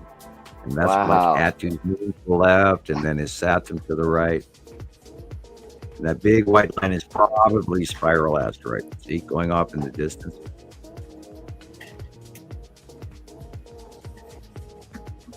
And remember, the spiral asteroid is actually orbiting Atu and Atu's moon. But right now, because of the proximity of Atu and Atu's moon being over the top of us, we are looking at the orbiting asteroids doing this long trail over the top of us in our out view and then turning. Which is why sometimes we get vertical where they're going straight down and away from us. And most of the time for the last, 5, 6, 7 years, they've been coming from the left to the right. But now some of the big ones are on the right and going right in front of us, which is what the red asteroid will do in the next month or two. It's going to get really big. And if we're to take Gillian's shot, it's entirely possible that the blue asteroid is also going to get really big.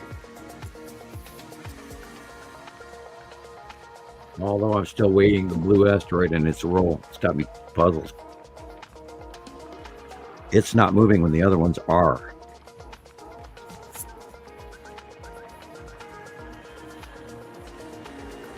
Oh, I just caught myself doing the one eye look again, and it hurts.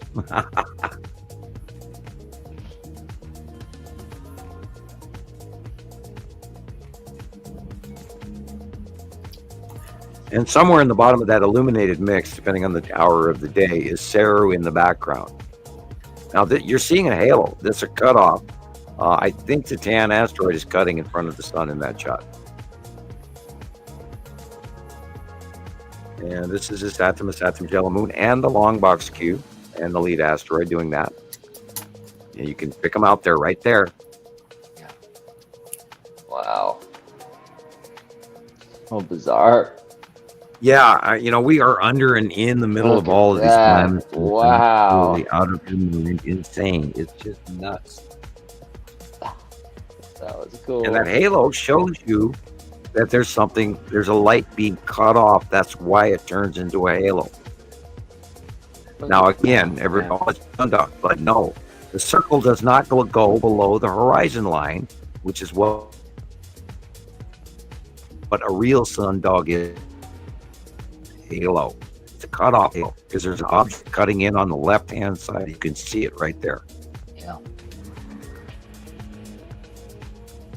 Wow. Difference between localized atmosphere.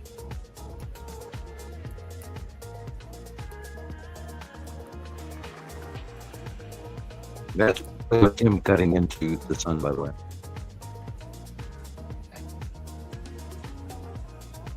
You see the rounded halo top on the upper part of just upper left of the sun. There's a rounded rainbow, the side edge of Matim.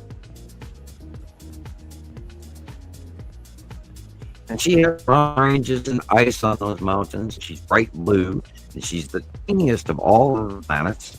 She has a really weird orbit that early experienced 2012 through 2015, and then she was gone. 16, 17, I don't think we saw her much after 16. And according to what I understand, she has a completely different orbit model around Saru and Yuri, which is weird. None of the other planets do that traditional orbit in the two-armed octopus that is the solar system of the larger planetary secondary group. All of a sudden, I'm blind. I can't see. I don't know why. Went blurry. Arg, mateys. I've turned pirate. Too long with the one eye open and looking. I'm getting eyes rebelling. From T. Racy and A. Wow, look They at that. emailed us pictures. I'm just saying, T. Racy and Egg. Oh, Stacy's back. Hey, Okay, we'll do Stacy's too. Your video. We haven't played it yet because I was making sure you're going to be here.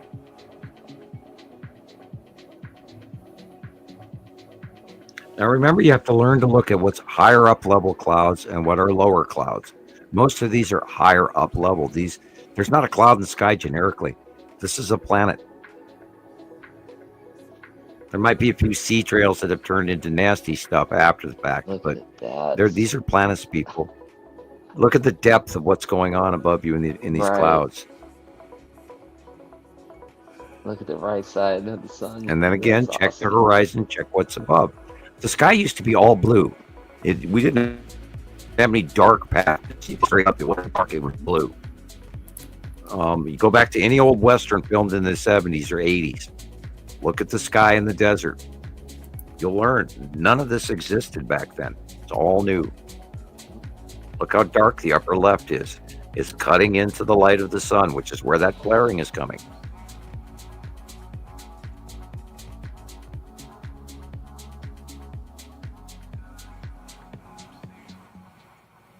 Abrupt edge. Look at that. Oh, man. That's probably the long box cube right there. Wow. Lead asteroid in front of Saturn, which is the blue. This again is the lead asteroid in front of Saturn's yellow moon. This is Attu's moon, illuminated after dark, probably. If you look at the houses, they have no light on them.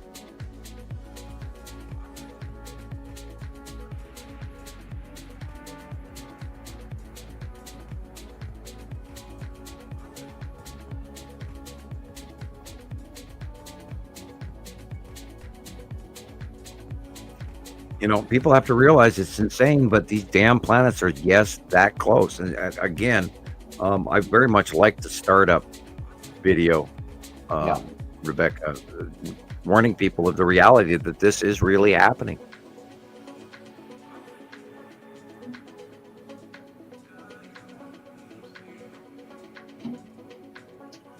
That is not normal. No.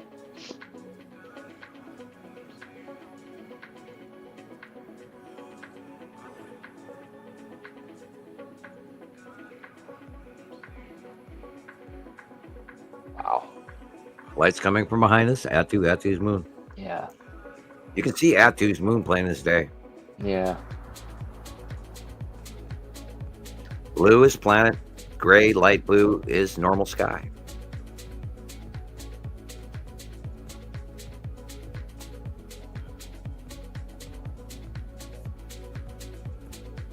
Micro clouding. I love this. That's a planet bottom. There's Uri with the cloud reaching to Attu and Attu's moon. You're underneath Attu and Attu's moon right there. Wow. See, there's Attu's moon. The cloud reach from Attu's moon to Uri.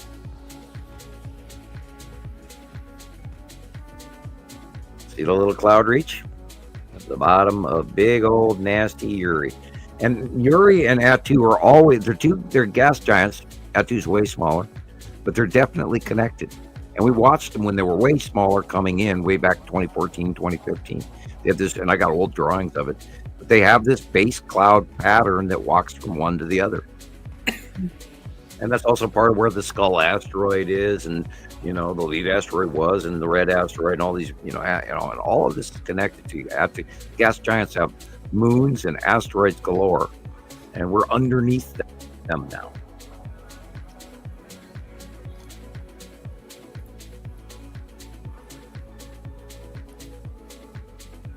And don't mind the Star Destroyers. There's a few of them hiding up there.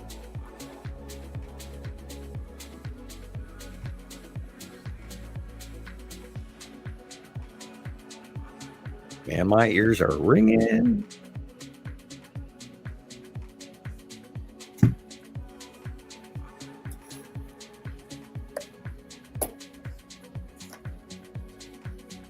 I really don't ever get ringing ears. I noticed that you mention it a lot, but I'm like, no, I never pick up on it. Well, I got, I'm up here and I'm sitting here next to a few volcanoes and in all the earthquakes. And Stanley, Idaho is doing some weird shit. I think a lot of that's been my nausea and seasickness. And oh, look at that. Look at that. Yeah. It's so picture perfect. It's like that's the ideal video. Like that's how they are. They That's just spaced out so Atu's moon, perfectly. Right. Yep, and it's beyond Earth. And It's definitely Atu's moon. Sometimes Atu is off just to the left a little bit from what I see. well, it moves from the early morning. It moves from due north to over the top of us to slightly to the southwest as the day progresses, but it stays over the top of us now because it's going beyond Earth, and Like it's also I'm normally out at as time goes by, they're all going to do this. That is Saturn right there. I was just gonna say I'm normally out at sunset, and what you just saw, Chris, is in the west, like in the south, like just direct south, and then over southeast is Atu. Like they kind of overlap. Atu's moon in front of Atu, but Atu is off to the left. That's what I really haven't seen anything in like consistently. 2.5, 3 weeks. Literally, nothing. Just nothing. There's been some cloud coverage out today, but Thanks, Seven. That's nice. Seven is having a good time. great. Good. Yeah, right. Make sure to check us out on the Facebook groups during the week. I was gonna And say, share Katie copies, Joe. and like and subscribe, and check your subscription. Make sure you're still subscribed because they remove people. And of course, come back for Sam's monthly drawing on the 15th. Oh God, work. Sorry. Excuse me real quick. And there's Tim in between Saturn and Uri. There's those straight lines. Is that the long box cube? See, there they are again. Those three straight lines. Look at that. Look at that. Yeah, it's nice. Yeah, that's the side of a Saturn and the cube. Look at that. And I'm that's positive. the side of Uri. Look at That's that. the bottom edge of Uri. And the salamander. You can see you can't really see the head. You can see the two arms and the tail and that dark line. Looks like a little daisy growing, but that's actually the salamander of the salamander asteroid group, which is just inside and outside of the atmosphere of the gas giant Uri, which is the dark blue edge. You can coming down from the upper right to the lower left. That's the edge of that big gas giant. Whole planet. And the sun is actually shining on the side of it, and we're not even seeing the actual sun in that shot. It's farther over to the right. See, it's over to the right. That's the edge of Uri right there. And that black line is the salamander. Uri. She's massive now. From Gas one giant side of the star. sky to the other. Yeah, see those three straight lines just above the house edge? I think that's the long box cube. It's always showing up. And there's a pictograph inside some of the Egyptian tombs that match that. Which get dismissed. Oh, they're anomalies. Yeah. And it's the long box cube also coming through a portal on those Egyptian hieroglyphs. That's the edge of Uri again.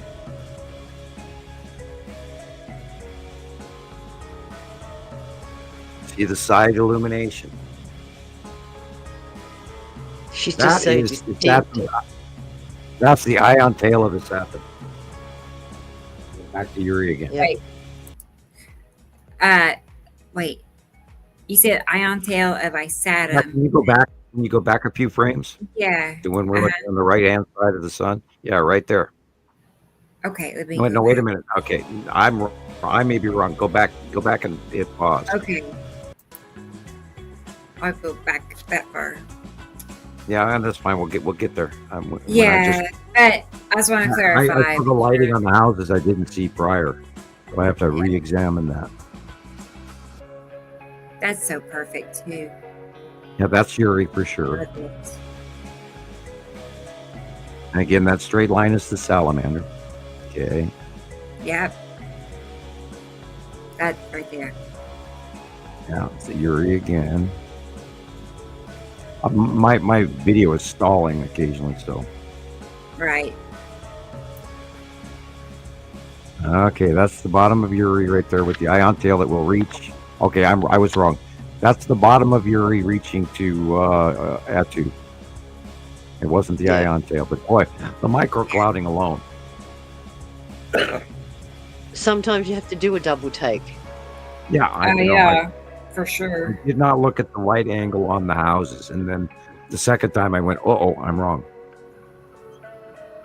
You're allowed to be. That looks like cube. That really cube. Can't expect you to pull all the components out in a couple of seconds. Yeah, and we are at hour 5.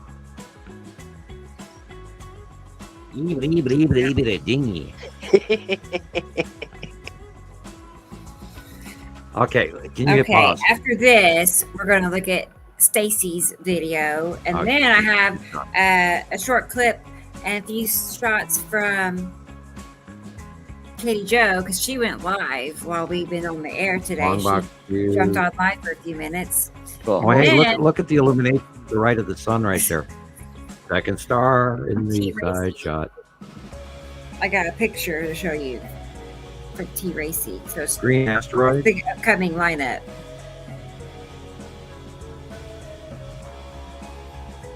Oh, you're gonna make me dizzy.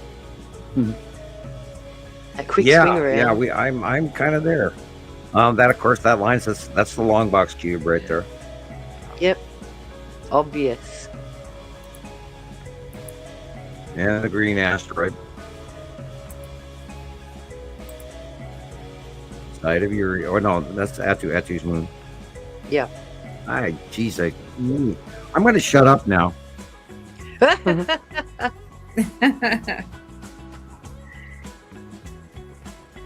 Wow. Along with the ringing of my ears, I'm apparently a little bit, time to get up and walk around out of my chair for 5 seconds. I'll be right back. Yeah. Okay, Sam. No worries. My computer being... It's hard to sit for long times, It's kind of exhausting. Well, don't they encourage you at office jobs and all that kind of stuff? Take a break every hour. Get up out of your chair, go make a coffee, grab a. Well. Where I used to work in the office? I couldn't do that. You've never worked in an office? I have. Yeah. I have. So it's like. But sometimes I've been tied to a headset, so I couldn't just have the leisure get up and walk around. And that's the hardest part. You got to wait for your partner to be able to say, "I need to take a break now," but they can flitter off whenever you want. When a headset's on you, I've had both ways. Sometimes I can't go, and I understand. Yep. I don't. But there are. I feel like that's it's like here when you're driving on the road. There's signs that say "Stop, Revive, Survive." Stop every 2 hours, and that's to reduce the traffic accidents, obviously. Right. So. Right. I have not heard that one before. Yeah. And then on holidays, we have something called Driver Reviver. And along the way, there'd be these community groups that would have tea and coffee on the side. So if you needed a refreshment and just a break, you could go and get a cup of tea. That's perfect. Okay, I took a cold washcloth to the face and I'm awake now. Yeah, I spent, we had a very long staff meeting yesterday and I spent all night talking to my pillow. I'm recovering myself. 8 hours. I got on my way to Walmart this morning. I catch my neighbors and I talk their heads off and scare the crap out of them because I'm so wound up about what's going on. And I'm in hyperdrive here. It's insane. And God, you guys, this is the greatest thing that ever was, and it's so repetitive and absolute. Oh my God, look, sea trails, anybody? Yeah, okay, everybody cough. You know, and well, God, what really gets me is, we have a fleet of ships from another galaxy or another part of our galaxy parked over the top of us. And I think everybody should be a little freaked out about that. Yeah. I know I am. Again, it's that thing. It's that mentality. If we can't see it, feel it, touch it, taste it, it doesn't exist. It ain't real. Yeah.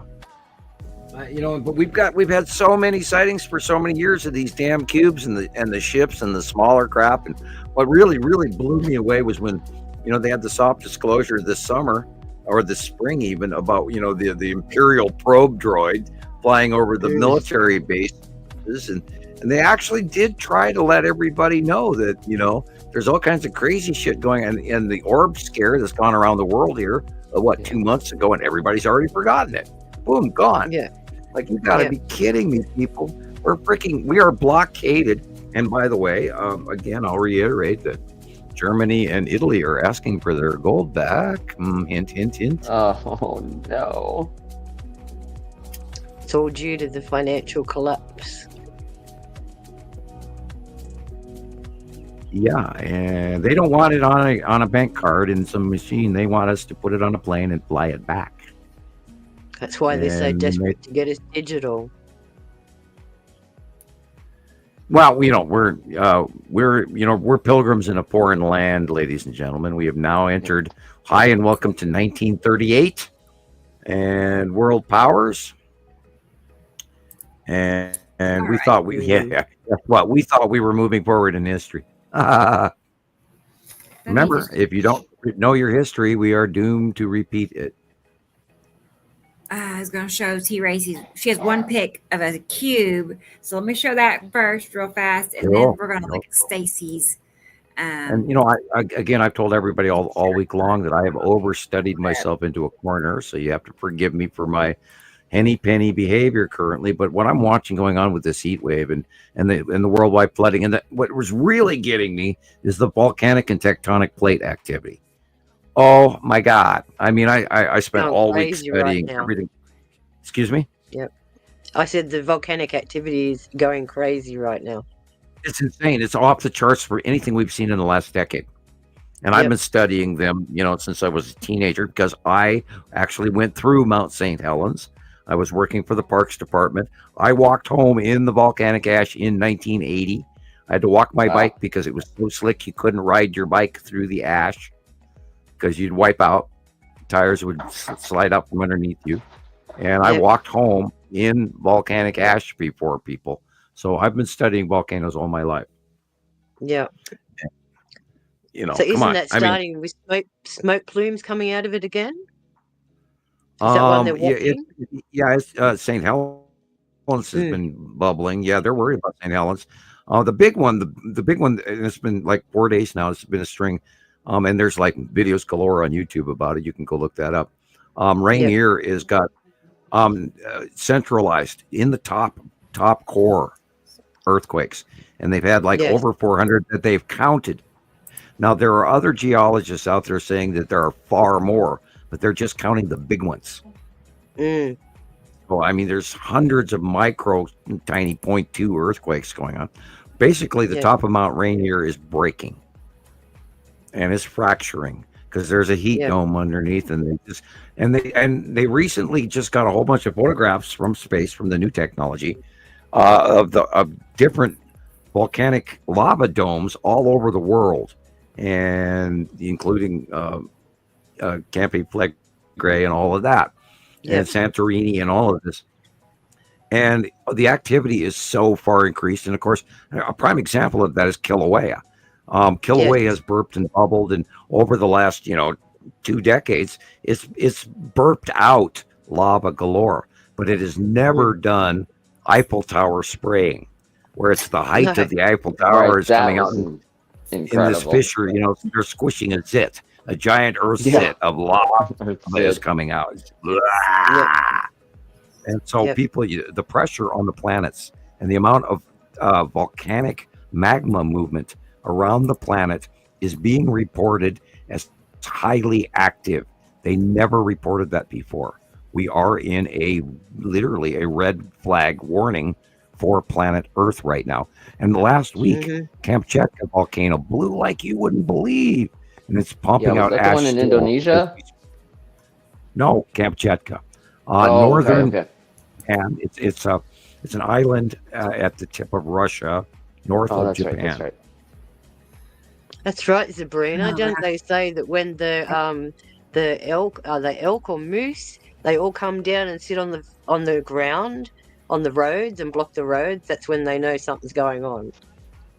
And remember, guys, we had elk in my field this spring, and So they must don't feel the come down vibration. here. Yeah, Stanley, Idaho, a few hundred miles south west of me. We had a 6.2 about 3 or 4 years ago. And my neighbors are reporting that their house is also moving, as well as mine. We are hearing and feeling, which is why I've been talking about the nausea. I think we're feeling volcanic activity in Stanley, Idaho. Wow. That's connected to Yellowstone, by the way, through the state of Idaho. And all you have to do is look up the lava flow that happened in 1972-73 in Valleys of the Gods volcanic region in eastern Idaho. You can look that up. We actually drove down there when I was a kid, and we watched the lava flowing across the road. So yeah, that whole area is, and it's a mountain range in the middle of Idaho. It's just huge, and so it's very easily possibly a volcanic mountain that nobody knew about. And I mean, 6.2 is huge, and it's been going on ever since. And the aftershocks have been going for like 3 years. So people. Again, pilgrims in a foreign land. We're in new territory, people. Yeah, she's definitely getting the full experience now, isn't she? Gaia? Now, Stacy's talking over by Stacy. There's also in the middle of Montana, up in the north middle eastern side of the Rockies. There's a mountain range that's nearby. She's been watching it for years. And it too has volcanic activity that has also recently increased. Last week we had 7 earthquakes go on around me. I'm in an earthquake stable place, but I live next to a fissure volcano, including Lolo Peak. I live at the base of a volcano, and so and our groundwater has changed. We now have this weird clay sand like stuff in our water, which we never had before. And rust and that sort of stuff. So I can definitely attribute that the ground. Oh, and by the way, the Appalachians are rising. I mean, there's so much weird shit going on. Texas, Oklahoma, Arizona, New Mexico. By the way, Arizona has 600 volcanic cores. Yeah. You think Washington State, Oregon, and California is busy. Arizona has 600 cores. Yep. Amazing. I was told to move to Arizona. Now I know why. Exactly. So what are we looking at? And we're, in the Salton Sea all week. There's been major earthquakes in the Salton Sea all week. And that too has got the geological upwelling of all of that, the stuff they're using for batteries, earth to brain. And they found recently under the Salton Sea, the lithium. They found one of the coolest, biggest available lithium deposits under the Salton Sea, which is highly volcanic, by the way. And if you look at the south end of the Salton Sea, there's actually a small mini mountain range, and that's a core, and it's been rising for years, and I've been watching it for years, and it is rising. Yep. And they found the underwater volcano just off the shore off of Baja and San Diego, just down in that area. There's a brand new underwater volcano off the west coast of America. I mean, now we have 4. Holy shit. And the one, I think it's called Axios Mountain or something, underwater off the coast of Oregon, Coos Bay, etc., about 300 miles out and a mile down. That one is burping and doing shit again, and they're warning about that one. And then there's one off of Vancouver, and then there's one off the coast of Alaska. That's not even included in the Aleutian chain. By the way, the Aleutian chain is burping volcanoes all over the place. Again, they're having warnings across from Marias Bay at Mount Spur in Alaska. and because it's melting and steaming, the ice cap, the glacier on top of it has melted away and dropped in, and there's smoke coming out of it. Yep. So and Japan went off, and Japan's all having all those seismic on the other end of the ring of fire, and Malaysia and Tonga and New Zealand, and I can go on and on and on. People, I mean, we are at extreme tectonic plate moves, and lava goes burp. I mean, they're directly related to each other. Exactly. All and right. she's under strain, great strains right now. Yeah, and these planets are pushing up, and then the star is coming towards us. And I really believe the larger star is coming towards us, and I hope to God I'm wrong. Yeah. And we are frying, and we're heating up, and drought this and drought that, and drowning, and rainfall. Oh, it's insane. Yeah, I listened to this guy today. He's claiming that all of these occurrences here on Earth are occurring because of the solar maximum and all these solar flares and CMEs and all this solar activity, and he's basically saying that this is the sole reason why. But you go back to the last solar max we had, and it's just not the same. It's not the same. Well, there is larger coronal holes on the sun than we've ever seen before, and there is another one just about to face us again. I think this is like the 12th or 13th times it's around, and that it does have a greater tectonic plate and geologic earthquake percentage upgrade every time we get a coronal hole that reaches around. Right. So yes, it is partially related to the sun. It's also related to the other star and other close passing planets. And we've seen direct earthquakes when Attu and Attu's moon were passing away. Like 2018, we saw a whole series of earthquakes during a very close passing of Attu's moon, which I do miss because God, Attu's moon was so big. Anyway, go ahead. I'm gonna get a drink of water. You know what? It's our show, so we can just do whatever we want. Yeah. No, I get that. Okay, it wasn't funny, but I tell myself that all the time. It's like, no, we can do really whatever we want to do. Yeah. I mean, that's the cool part. Let's do it. And I'll have to go exit stage left very soon. Okay. So, Sure. Yeah. Thanks for having me on again, guys. Of course. Yeah. Yep. Have a great week and keep those captures coming in. Right? You're awesome, Sharon. They are. She is. I was thinking about her last night too. So, I mean, it's just like after we had our meeting, I had everybody on my mind. So it was a great feel yesterday. I was glad to, to be a part of it. Right, me too. Right. Because we should do so that have more a great often. week, everyone. I It's been wish a you while. well. Stay safe, stay well, and I'll see you next time. Bye, Sharon. Bye, everyone. Have a good week. Good night, Sharon. You too. Bye. Bye.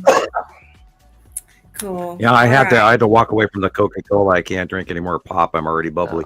So I had to go to Culligan Water. And this segment is brought to you by Culligan Water. All right. Free plug. Got water and coffee. All right. It's 8:00 at night. Coffee doesn't affect me like caffeine wise. I guess I'm just numb to it. I don't know. I can drink coffee day and night, and it doesn't. I have a rule: no coffee past 9. Not that you're. If I drink coffee at 9 o'clock at night, I'm up all night. Oh my gosh, the sky is like orange. Let me go. I'm gonna go look. I'm gonna go look. I gotta go look. Go look.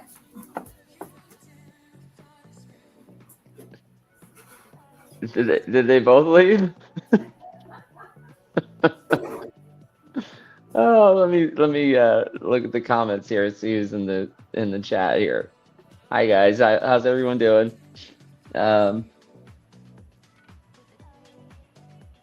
They left me. Oh no. Yeah, Saru is in the northwest sky by north. Yeah. I ran quickly. There's only 3 of us. Now, I've done that where I've been there by myself going, okay, I'm going to sing, guys. Bad joke. Yeah. Oh, well, we, I am getting brain dead already. It was an odd night. staff meeting was awesome, but I kept talking to my flow all night long. I actually sat up like 3 times talking, and I'm sleeping. Never mind. We got in gear, and you work for 8 hours, and your brain gets stuck in that gear. Right. Well, there's a lot of stress with all of this study too. Yeah. I'm looking up shit that scares the crap out of me, and a lot of people, I can imagine, it's just what our new folks are going through, and nobody wants to hear this stuff. But this is what we do, and so another sip of water. Okay, Rebecca, come on back. We need to move on.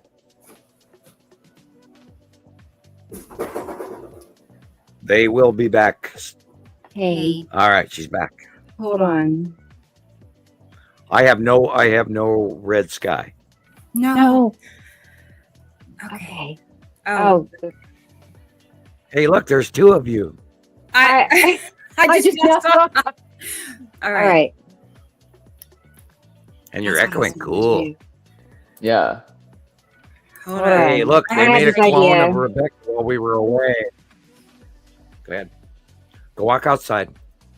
I know. I gotta fix it. Okay. It's pretty cool. Cool.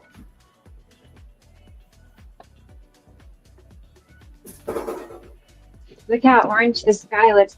And you On can see at Rebecca's house is dark. Oh, you know what? I hope I can It's twist around. light out here. Oh, okay. There's light. It's like that, but it's really yellow. Oh. Well, okay, everywhere. That's odd. Look at all these power lines. Now you know why I have to walk up the street. Yeah, I know. I feel the same way. It's like, You have Saru has moved in. I looked out the window, and Saru is from the north to the northwest to the west. I wonder. So most of everything you're looking at is Saru. So look for the green, blue, Can't and the flip yellow that and the around, orange. can I? I was trying to see if I could turn I it think that's the around. I better don't know if light. it's raining too. I don't see a flip. Yeah, you But wait. yeah, that's what it's like. You're yellow. looking for wearing your boats. Get your cats in the house. you see how Rebecca just said, and it's raining too. she'll be out there and 80 mile an hour winds to get footage. It's just a little wind. Don't worry about it. It's just a little First rain. time. No. Last in the winter, I was wearing like 2 pairs of pants, 2 hoodies, and a coat, and a scarf, and a gloves, just to go up the street and go live. So That's dedication. Anyway. Yeah. I can't help it. I like want to go. I mean, nobody's making me. Okay. We're back. Yeah, they don't pay us enough for that. Oh no. Let's drop that. That's not a very good There you go. angle. Yeah. So I took a video too. Oh, it's still recording. Okay.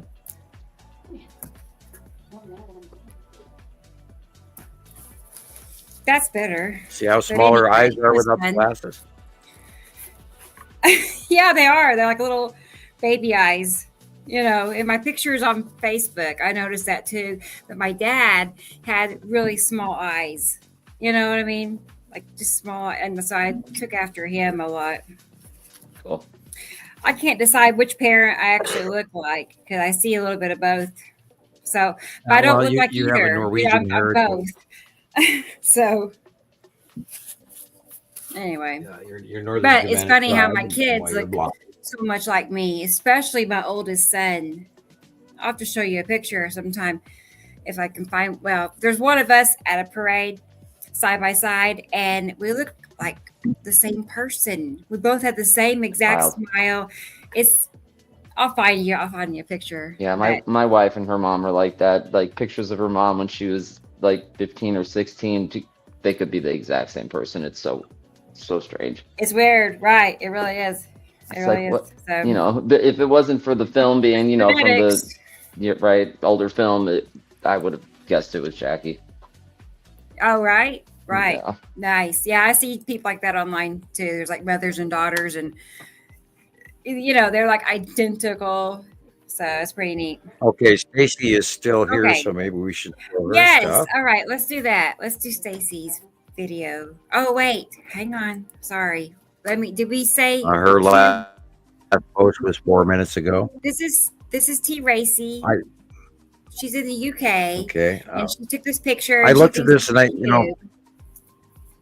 Okay, the light is behind us. You can tell on the angle of the tree there. Cube. No, it's too small. Okay. Okay. And if it was the long box cube, it would be behind us. No, I can't attribute this to a cube. I could say that might be the side straight line edge of Atu because it's beyond Earth because the light is behind us. So you might have Atu, but I don't really see the cube in this. You mean, you know, it could be there. It's just not jumping out at me. You're talking about that stripe going from the tree to the top of the picture, right? Yeah, that could be the edge of Atu That illuminated there, curve. but I don't see a cube here. I'm sorry, it could be there, but what I do see would be too small to actually be the cube. The cube's big. What about? So I'm sorry, I can't with the tree in the way. I can't really tell what I'm looking at. What about the lower right corner? It looks like a slice of pie. I see is that, that? but it's too small. Well, No, I that know, could but be a what is Star it? Destroyer part there. You know, there's that dark blue in the middle of the white. It's not And a that could be a cloud. I mean, Star clouds Destroyer. don't look like that, and they don't Well, shape yeah, like again, that. I don't have enough of the picture to make a call. I know you don't, but I'm just saying because I see stuff like that when I'm out, you know, myself, and I'm like, what in the heck is that? Because it's not a cloud. Clouds don't ever appear like Well, that. it's something weird. Yes, it is. It is an anomaly. It's very Yes, you have weird. an Right. I know anomaly we don't there, have answers and we speculate on a lot of this because we don't know. So, but still, if anybody's going to know, it'd be Sam. So I'm going to at least Right. ask. He might know. So, okay. Stacy, I am not the great and Are you powerful present? Oz, and come to the front of the Oz, class. especially Right. at 5 hours 27 minutes and 2 seconds. 4, I just 5, want to make sure 6. Stacy is here. You know. God, I 120 needed shows. fresh air. It's still like that. Okay, look at this. Oh man. Can you see out the window? That's my view Not is a really. brick wall. But what I'm saying, I told you this yesterday. I can see the light hitting the brick wall, and I can tell by the shade. I can tell what color it is, what the sky looks like. Yeah, and we never in our lives do we have this that- coloration of yellow and purple that and is- red. I mean, I do miss the purple days when everything in the sky, including outside in the house, the people were purple directly from Atu and Atu's moon. And everybody goes, well, that's just some sort of light anomaly. Well, yeah, because there's a damn planet right there. And then they wouldn't see it. And everything was deep purple. I mean, it was, awesome. But never in our lives have we ever had a purple everything before. Not before 2013, 14, when Atu came forward. And that was, the greatest day in the world was like, oh my God, there's the planet. Oh shit, it is purple. And that's when we knew that the name grouping was correct. It all matched the information because you don't get purple planets. And we got one and like, wow. And it all matched. And once everything fell into place, we never looked back. And we've been accurate ever since.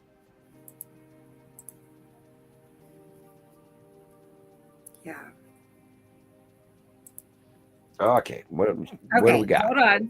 I know. Wait.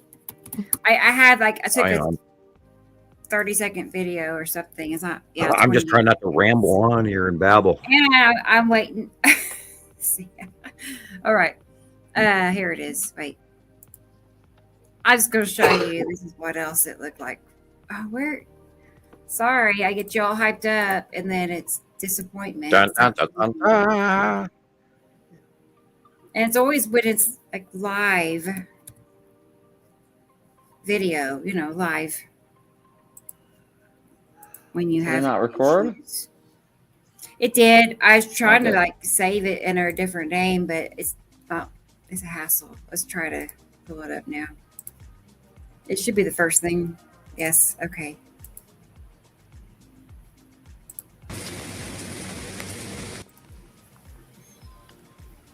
That's what it looked like. Wow.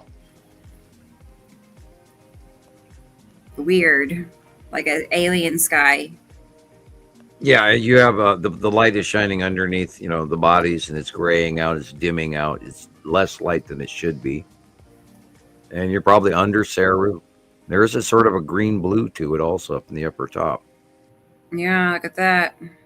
Wow. Top. Wow. Now, when I look out my window, I can see the bottom. Due north, I saw the bottom of Saru, but the entire, all the way to the western sky was the same blue.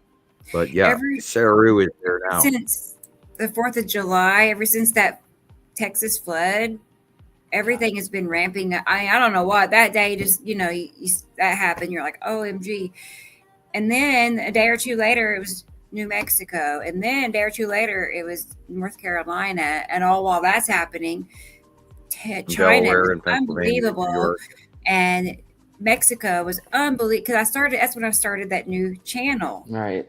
And I was even taken back the more I was searching for stuff, because you see how much I've posted. Yeah. I probably have 100 clips on there. I've went crazy this week, but I wanted to fill it up so I could get the thing going, and right, and so the people need to see what's going on. It's really popular. I mean, it's anyway. If you should follow our new channel. I mean, you're probably one of the only people that has compiled all of this information into a channel like that of all the actual occurrences happening around the world. So I think it's important. I think what you're doing is really important. Right. Thanks. Well, there's a million YouTube videos out there, but they use stock footage and they repeat stuff that happened a month ago, and they put old stuff in. Now SOTT, S-O-T-T, SOTT Weather, they come out with a monthly show. And I encourage you to look them up, because they do it chronologically, where you see the beginning of the month to the end of the month. It's usually a month. It takes them a month to publish, but they do a very thorough job. And I'm glad you're doing it, Rebecca. I really am. Right. Thanks. Yeah. I mean, because like I was telling you yesterday, I every week I download, current events that we watch, the floods and everything. And like, if I'm going to go to the trouble to download it, I might as well post it somewhere before I delete it, because I've just been deleting it after the show. I'm like, that's, it could be more lost footage out of that. Right. Yeah. So And here we are. this way also, you correlate it in a time laid out fashion that you have a file that you can go back on. Yes. And I'm going to keep it current. As much as I want to see stuff that's outlandish, I'm just going to avoid going and showing old footage. We're going to keep it as within the last. Yeah, I try to do that a lot. Within the last 30 days, let's say. It's like in that time I try to generally focus on those two. So on the new stuff, what we're doing this week, we'll make it what we got nice. in with the sightings from around the world every week. TikTok and YouTube. And I'm probably going to do it on Facebook. I'm going to, not a group, but a page where you just post to it and people can follow what you're posting. So I might as well do it there too. And it'll put me on the reels on Facebook. Yeah. Well, we can use Nibiru or Montana Skywatcher Anonymous for that as well. I think that would do real well there. It's kind of, there's not a lot of people there yet, but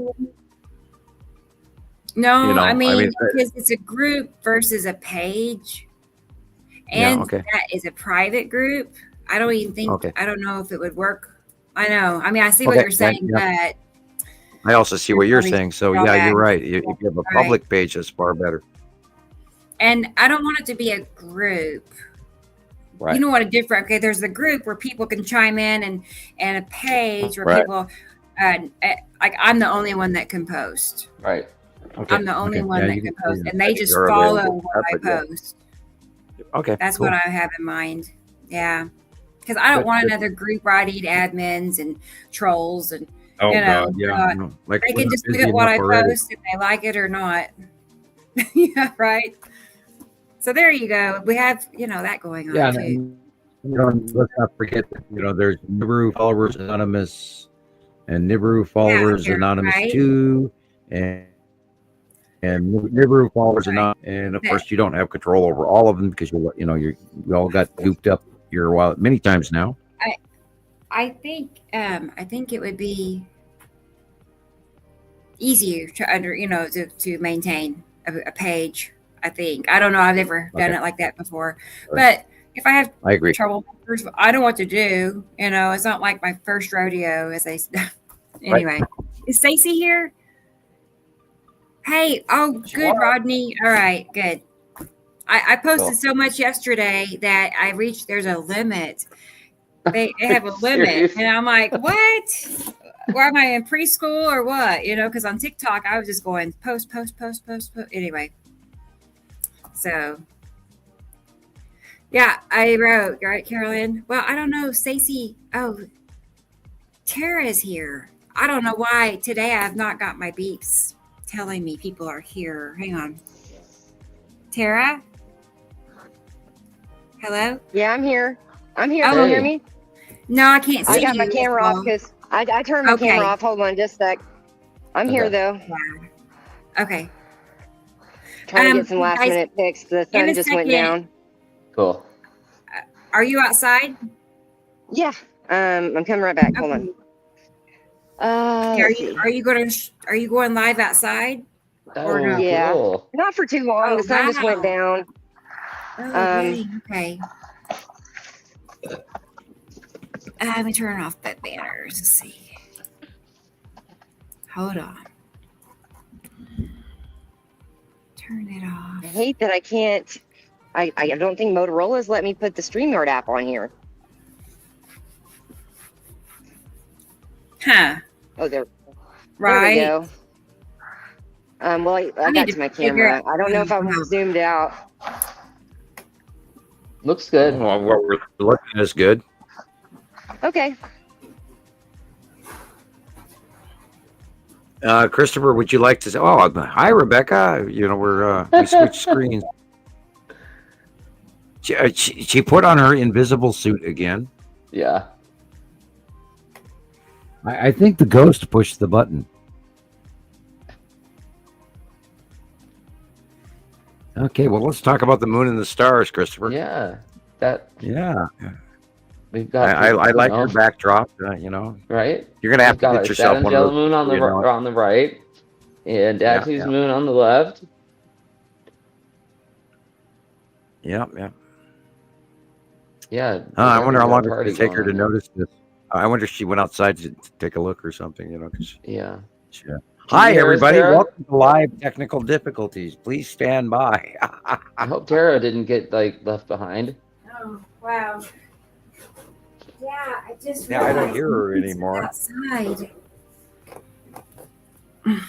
I just thought about You're the Mittens. only one on. I think Mittens. What happened to Tara? I think We Mittens don't know. must have hit a button or something, or one of your Yeah, cats. she was outside. Mittens was outside. well, then it was- Oh, okay. You It have wasn't Mittens. ghost. And I realized, I'm like, There I was gotta a ghost in your room that pushed the button. Sorry, Tara. 'Cause There you all go. of a sudden it That's went okay. to No, your I room. hit back. Look I at was that. trying I to do am so something. And confused. When I left, this it was is- like that. Huh. so this is south, like almost straight south, but southwest. Wow. Got that over there. That would be Yuri. And that's where Saru, that the bottom yellow orange is the base core of Saru. Beautiful. Really? Yeah. Y'all can hear me okay? I have my Bluetooth earbuds in. Yeah, sound and good. Yeah. Just decided to We start can hear you raining fine. too, but it actually feels good. Look how black it is over here, y'all.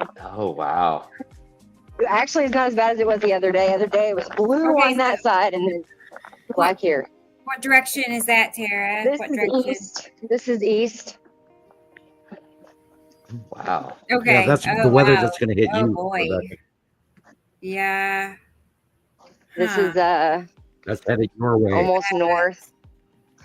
I mean, what I see when I'm out at this time of the night is like if you're standing to the east, if you look up to your left, it would be Nipicity. If you look to your right, it's Atu. So it's Nipicity and Atu side by side in the east.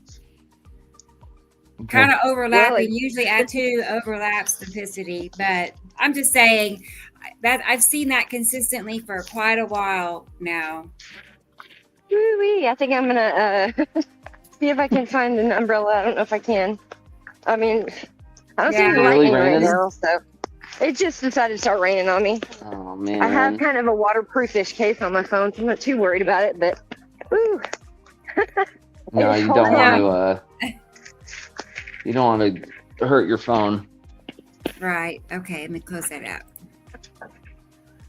I'm still here. I'm just gonna grab a towel and probably sit on my porch. Because it's been, I don't know how it's been for y'all lately, but it'll look like that and then it'll just blow right over. It'll sprinkle, it'll rain for a minute, and so it's not always just detrimental, horribly bad. Right. Yeah. Stacy's here now. She's back. Yeah, So- and Stacy's we keep coming putting her on hold, and we got to. Oh, she's back. No, I want to play her video though in a moment. Yeah, but no, I can stay off while you do that. That's fine. Yeah, you're good. Well, are you going to show us outside more, or no? If it's chilled out and it doesn't rain any harder or chilled out, maybe. Yeah. But I was gonna talk a minute if that's okay. I know you're getting tired though. Of course. No, I'm not trying to rush you at all. No. Oh no, it's okay. You're good. What else has been going on? Nothing much. Just trying to get ready for starting work, psyching myself out and. Congratulations on the job. Thank you. It felt like it was never going to get here. I mean, I got hired 2.5 months ago. Like a big relief. That took a while. I know. Whenever I had worked at Southwestern Bell back in the 90s, and it took 6 months and 3 tests to get offered a job. I mean, they say come back in 2 months and take another test. Come back 2 more months from now. It just went on, and I never really thought I'd ever get it. And they sent me over the mail. That was a phone company, right? Right. Yeah. I did my grandma residential worked for Centel. sales. Remember that company? Yeah. Yeah. So it was like old school back when it was long distance to call out of state or out of your city or whatever. Old days, yeah. Wow. Old school. Right. Wow. Let's see. Yeah, I'm gonna turn my camera back off so that you can focus on showing Miss Stacy stuff. Okay. You're fine. Well, I'm in my patio closet trying to rearrange and moving stuff that I had out on my table. So I'm gonna move, but I'm still here. Okay, cool. All right, sweet. All right. Sussy. Hey, Sussy. He says, hey, Tara, much love. Glad to see you on. That's nice. Okay. All right. Here's Stacy. She's having a good time. All right. She's laughing. Okay. Let's go ahead and play her video because she's in Montana and I enjoyed collecting the pictures to make it because I was just like, as I scrolled through her profile, I was like, wow, I mean, that's really nice, so she's got a good view and you'll see. I was happy. Right. All right. I was happy it turned out so good.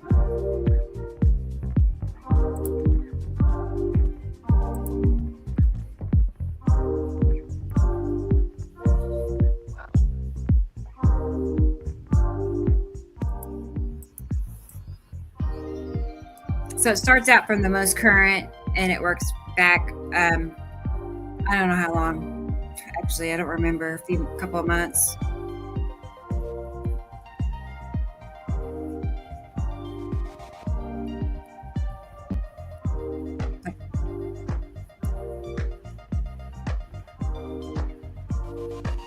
Look at that. It's like so many planets. They're all just kind of blended.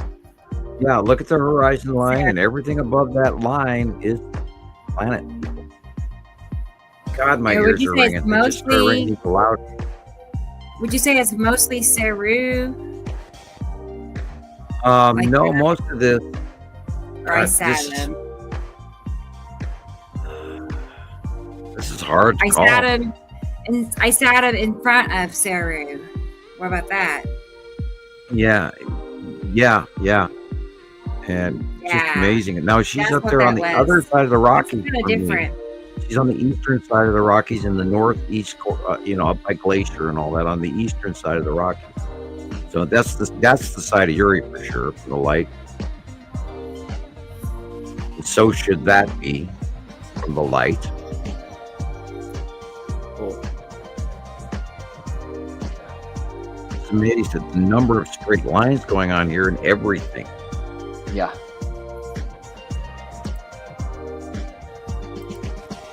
It's insane. Yeah. Like, I totally agree with you, Stacey, Stacey. that's awesome view. Look at that. I would Remember, the real sky is at the horizon. Everything else above it is planet. And up here in the big sky, we are up here. We're high up in the sky. So, she's lower than me, but yeah, there's big sky country. We see nothing but planets up here. I mean it. Look at the round. Look at the lighting. Okay, Katie The light Joe. is wrong. We'll be here.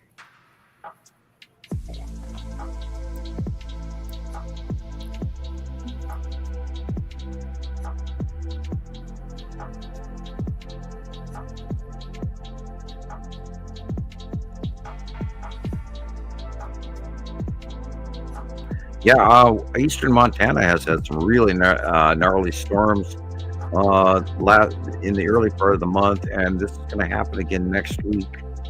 We're in North Dakota, eastern Montana, at the southern tip of eastern Montana. We'll go through some more storms again at the middle of this next week, including North Dakota, Minnesota, and Wisconsin, etc., and into Canada.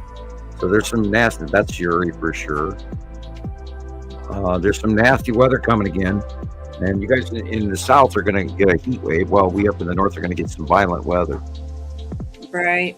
Yeah, it's supposed to be. I saw 97 next week, like next Thursday. So it's the warmest it'll be so far this year. We don't even know what's coming in August, because August is supposed to be when it's getting hot. Now July does get hot, but not horrendously hot in the hundreds already, which we already are. Boy, look at that. Look at the illumination up inside everything.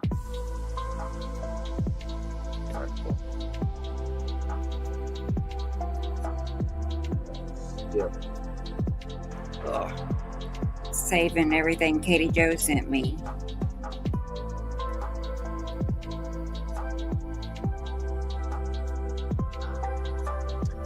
Yeah, she's got the straight, flat land. It doesn't have the mountains in the ways like I do. But she's, like I said, she's in the upper east side of the Rockies, and that's a high plateau region. And it's really windy up up by towards Glacier, in the middle of the upper north part of central Montana. And it's amazing country, but boy, I'm glad I don't live up there. I stayed up at Sandpoint. No, not Sandpoint. Shelby and all of that, and Keevan and Oilmont, and the wind up there is so insane, and you hear it all the time, and it does drive you crazy. I don't know how you do it up there. You're working up with Big Sandy. You don't know who does what up there. I can't tolerate the wind up there. It's really loud, and it's all ways. Right. And that I get time. And you go to sleep at night and you just listen to this howling wind. It's just insane. Where is this? That looks like the bottom of necessity for sure. Is it where Stacy lives? Is it what you mean? And the others are rocky. She's in windy. central northern. Yes. All right. Central northern Montana. It comes out of Canada on the east side of the Rockies, and it just the wind howls on the high plateaus up there. Yeah. They're flat, but they're elevated up high, and then you come down across Montana, and you lower in altitude as you get to the Wyoming or North Dakota border.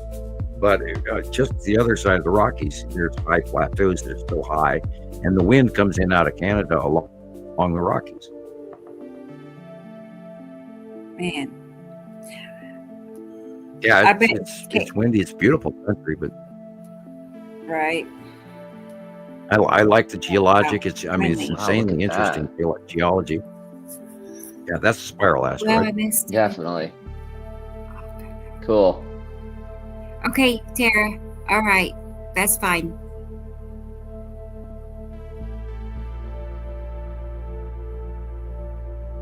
Oh, she just slid into the house.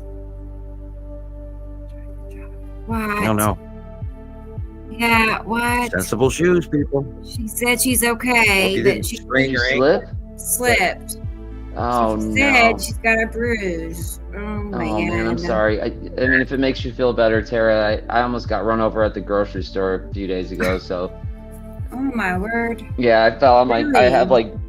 I landed on my knees. I got a big gash on my elbow. Yeah, it was pretty bad. Oh, my Yeah, I haven't been. I wasn't really able to walk for 2 days. Right. I'm like, oh my god. I know.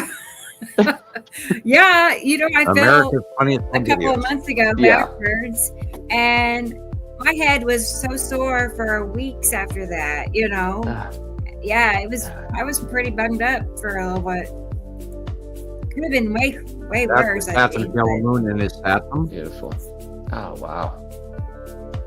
Isn't that cool? That is a cutoff halo. It is not below the horizon. That is Saturn cutting in from the right and Uri cutting in from the left. I see some sort of circular thing in there, several circular things. What are we looking at? Interesting. Remember, look at the light at the horizon and then look at the dark. The sun tells me this is Atu's moon. Yeah. Bottom of Uri, most likely. Yeah. These are so good. Yeah, we get a good view of them up here. Really do. This is, of course, Atu. See the axis tip line. And on the right is the Saturn. As you can see, the blue. Don't look at the sun, look at the blue. And on the left, of course, is asteroids coming in from Uri. Wow. Again, is Saturn's yellow moon on the right. Dark blue. Cutting off the sun.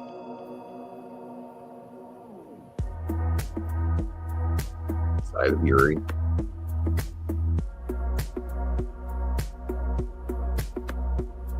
I feel like I'm playing some video game with the soundtrack. What? Yeah, that's groovy, man. Right? Look at that one. Look at that. What is that? You're like Utopia or something. Well, it's something. It's probably the edge of Uri cutting into the sun. Oh wow. And then on the right would be lead asteroid. Yeah, I was gonna say it has to be. All right. Now she's dealing with That was a good natural one. clouding and planetary clouding. Yeah. And this could be Saru moving in right at sunset. Very big Saru. Okay, the light is coming from the far right, and so that's probably the edge of either Atu or Nibiru. It could be Nibiru. That is the bottom of Saru at sunset. Gorgeous. There again, the bottom of Saru at sunset. Green, blue, and then there's a little base cap oval snort. Well, it's an open core, but the angle isn't right. But in any case, now we're seeing a refractive purpling from Atu, which is overhead.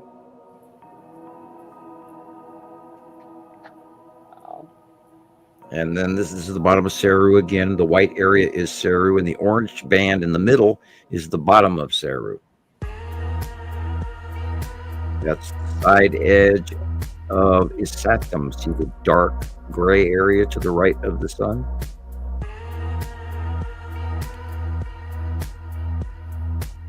Sort of a kind of a light edge thing going on there. Yeah, I moved the chair when Nova was talking, and I didn't move backwards. I've been tipping my head for too long now. I should move the chair. Yeah.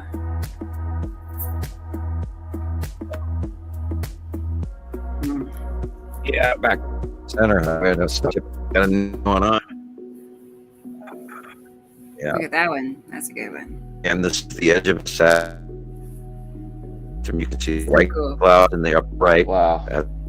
There it is. Just saying, there's a planet right there. And That's a there's cloud. the edge of the set. Yeah, right there's a planet. You can't argue. And you know, it's getting huge too. So I mean, Yeah. Yeah. It'll be on the 15th. It'll be bigger on the 15th than it ever was.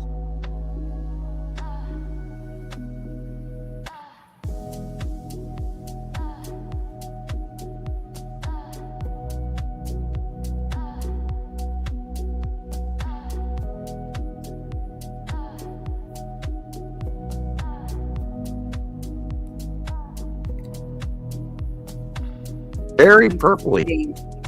Yeah. Yeah. Sunset, obviously. The illumination of the after sunset not be. Should be dark above.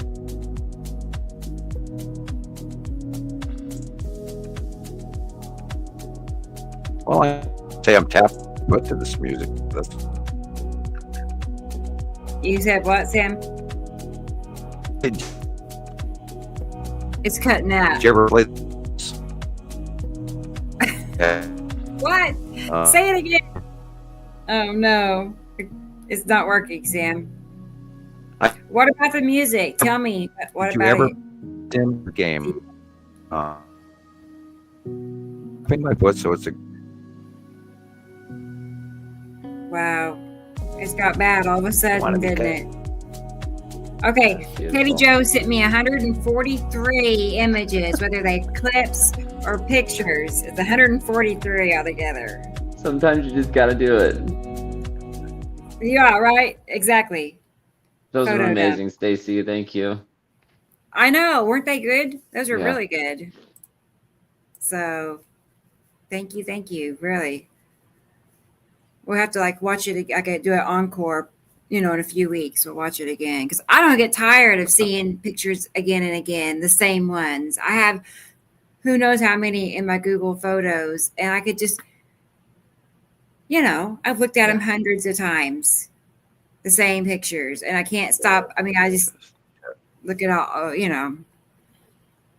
Anyway, let me look and see what we're doing. Oh, let's turn the music back on. Now, Actually, I might be. There you voice man. What about the music, Sam? And around my. What were you saying about that I was music? happy. You liked it. And it was good music. I mean, which means, yeah. It seems like did you ever play computer games? And it felt like I was in one of those simulation, neighborhood, and your characters are walking down and they meet some of the dog, Yeah. all that sort of thing. That's what it's. Yeah. I liked it, except for there was a little part of it I didn't care for, but I liked. Sidebar. Yeah. Right. All right. And unfortunately, I lost that song. I don't even know if I can find it again. Let's see. I'm still loading that. Who else? Or what else?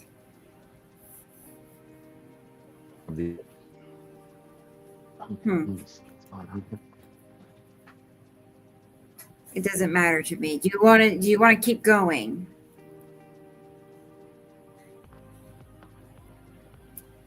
Who are you at? Anybody. Yeah, I mean, do we have anything else to show? I mean, I'm good to, yeah, stop, right.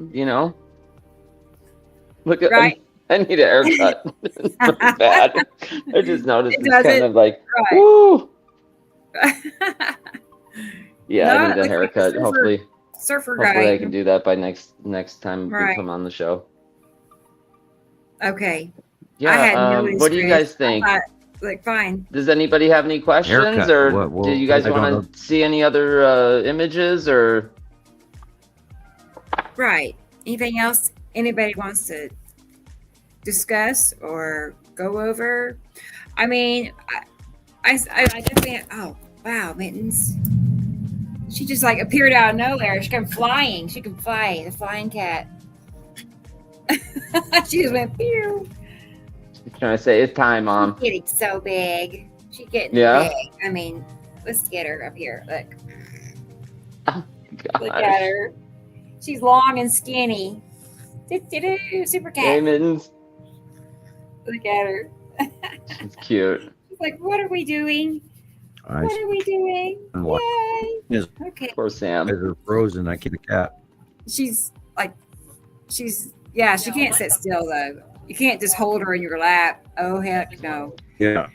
She's just too busy for that. So she's not a cuddler at all. Yeah. Okay, so I forgot. What are we doing? That is messing at her house. Do you want to continue, or do you? I'm gonna go away apparently because my internet is bad. So I'm got bad, didn't it? Nobody just came in and said her internet is bad. Crashing. Oh no. Right. Yeah. Well then, guys. I never even got to see. You know what that means. Thank you, everybody, for listening. We'll see you next. Right. That's not it. I'm going to make it quick because nothing. You guys are frozen, so I don't. Oh wow. Hear me or not? So. Yeah. Right. Right. Don't make ugly faces, right? Or you'll freeze. Okay. All right. Okay, Sam. Yep. All right, Sam. Have a good night. Have a good weekend. Oh my gosh, I was doing this and Mittens was going like that with her paw. Just she was waving too, you guys. Okay. Bye, Mittens. Yeah, I gotta teach her a trick. There she is. She's cute. She is. Yes. Hey, kitty. Well, yeah, guys, it's been fun. Yeah, we had a great show today. So when you have a minute. Oops. Wow. Oh, okay. Oh, okay, Carolyn. I'll check it. Yes, for sure. All right, guys. I'm making sure I just see everybody off for the evening. There's Carolyn. Cool. Hey, Carolyn. Tara. Good night, Tara. Oh, I also wanted to ask some questions so that I will be better. Yeah. Huh? Yeah. I know. I don't know. About you're always welcome on the show, Tara. You know, come back next week. Let's see. Here's Asri Colette. He's off for the night now, so thanks for being here. It's not complete unless you're with us. I'll just say that. Really. I mean, he's like one of the, main core people, so. Yep. Yeah. Every weekend. And here's Tara is again. Good night, Tara. And congratulations again, Tara. We're really happy for you that I know that feeling. That's awesome. And especially nowadays. I know, right? Oh my gosh, I've seen so many people just talking about how they haven't been able to find work for a year, and they've, one guy is talking about he's applied for 4,000 jobs or job applications in 8 months. It's just crazy. And they don't hear anything back, or they have to go through many rounds of interviews. And man, right? I know that's why I was so happy when Taylor got his job. He just walked in off the street. They had interviews once a week or a month off the street. Anyway, and it's just worked out in his favor. Honestly, all of it. They love him. That's awesome. So I know he's doing Congratulations, Taylor. Right. Thanks. He feels good about it. Oh, wait, who is that? Matt. Good night, Matt. Good night. Hey, good night, Matt. And Juby Joe you're still here. Awesome. That's good and nice to see. Well, thank you for the compliment too. It was fun. Right. Show 1, 2, 3, right? Yeah, I can't believe it. Let's see. It's crazy, and I think it's real. It's crazy. But, yeah, sure. I know. I spend a lot of time communicating with people on TikTok in the chat, trying to say here's what's happening, and some people will, believe me, and some won't. Yeah. you know. But I mean, I'll never forget when I first saw you that night, and the images you posted, or the images you were talking about, were just like nothing I've ever seen in the sky before, and I was just so intrigued. And then you had Sam's drawings, but I didn't realize that Sam was drawing all these drawings or illustrations prior to all these pictures that you were showing. Yeah. And I think it took about 2 months for me to realize that. And once that clicked, then I was like, I started really getting into it. And then it just all went from there. It's been amazing. Because I remember we had you on as a guest first, you know. Right. Yeah. That's how it started. Yeah. So, right. I don't know what show that was. It's been, we started in October, right? Not long after we started the show, really, like within. Yeah, I think maybe February, sometime in February of last year. Right, that's what it was then. Right, okay, neat. Cool. Reminiscing night. Yeah. Okay, yes, and. I know, Caroline. Very remote, but blessed. It's remote and better pay. That sounds awesome. Like the best, amazing deal ever. You get to stay home. You don't have to go. Yeah. You know, out in public. Isn't that terrible? But yeah, no, it's awesome. Even better. Who wants to get up every day and get all dressed up and drive across town and sit there in somewhere else's? No, I'll be in my house. Nice. I'm glad for you, Tara. That's so. Oh boy, I'm excited. All right. Good night, Sussy. Here's Sussy. Good night, Night Sussy. to you, Racy. Good to see you too. Night, Katie Jo. And we said Matt and Carol. Awesome pictures this week. Juby. Hey, there's a new one. Michelle. Night, Michelle. Night, Michelle. It's always, it wouldn't be complete without Michelle. Right. And I think that's, Katie Jo, she's back. Bye, Katie Jo. Bye. Yeah, and we'll be in the Facebook groups, if like that's how I do things. Whenever I'm asked if you have questions or anything like that, I'll think of questions like 10 minutes from now. So we'll probably be in the Facebook groups. If you guys have questions or you want to post your photos, we'll be there. Good night, T. Racy. Katie Jo, I saved your pictures and videos, and it's 143 items. That's why I came. Yeah, so it's still loading on my phone. Anyway. Oh, stop it. Now they're fighting each other. Okay. Yeah, I think we got everybody. I just want to make sure, But yeah, that's been fun. All right. Yeah, we're good. Cool. We'll end it with Carol Ann's comment. So. All right. Well, thank you, Sounds Chris. Good. No, thank you. Thank you guys for being here, and we had a great show tonight. It's been really good.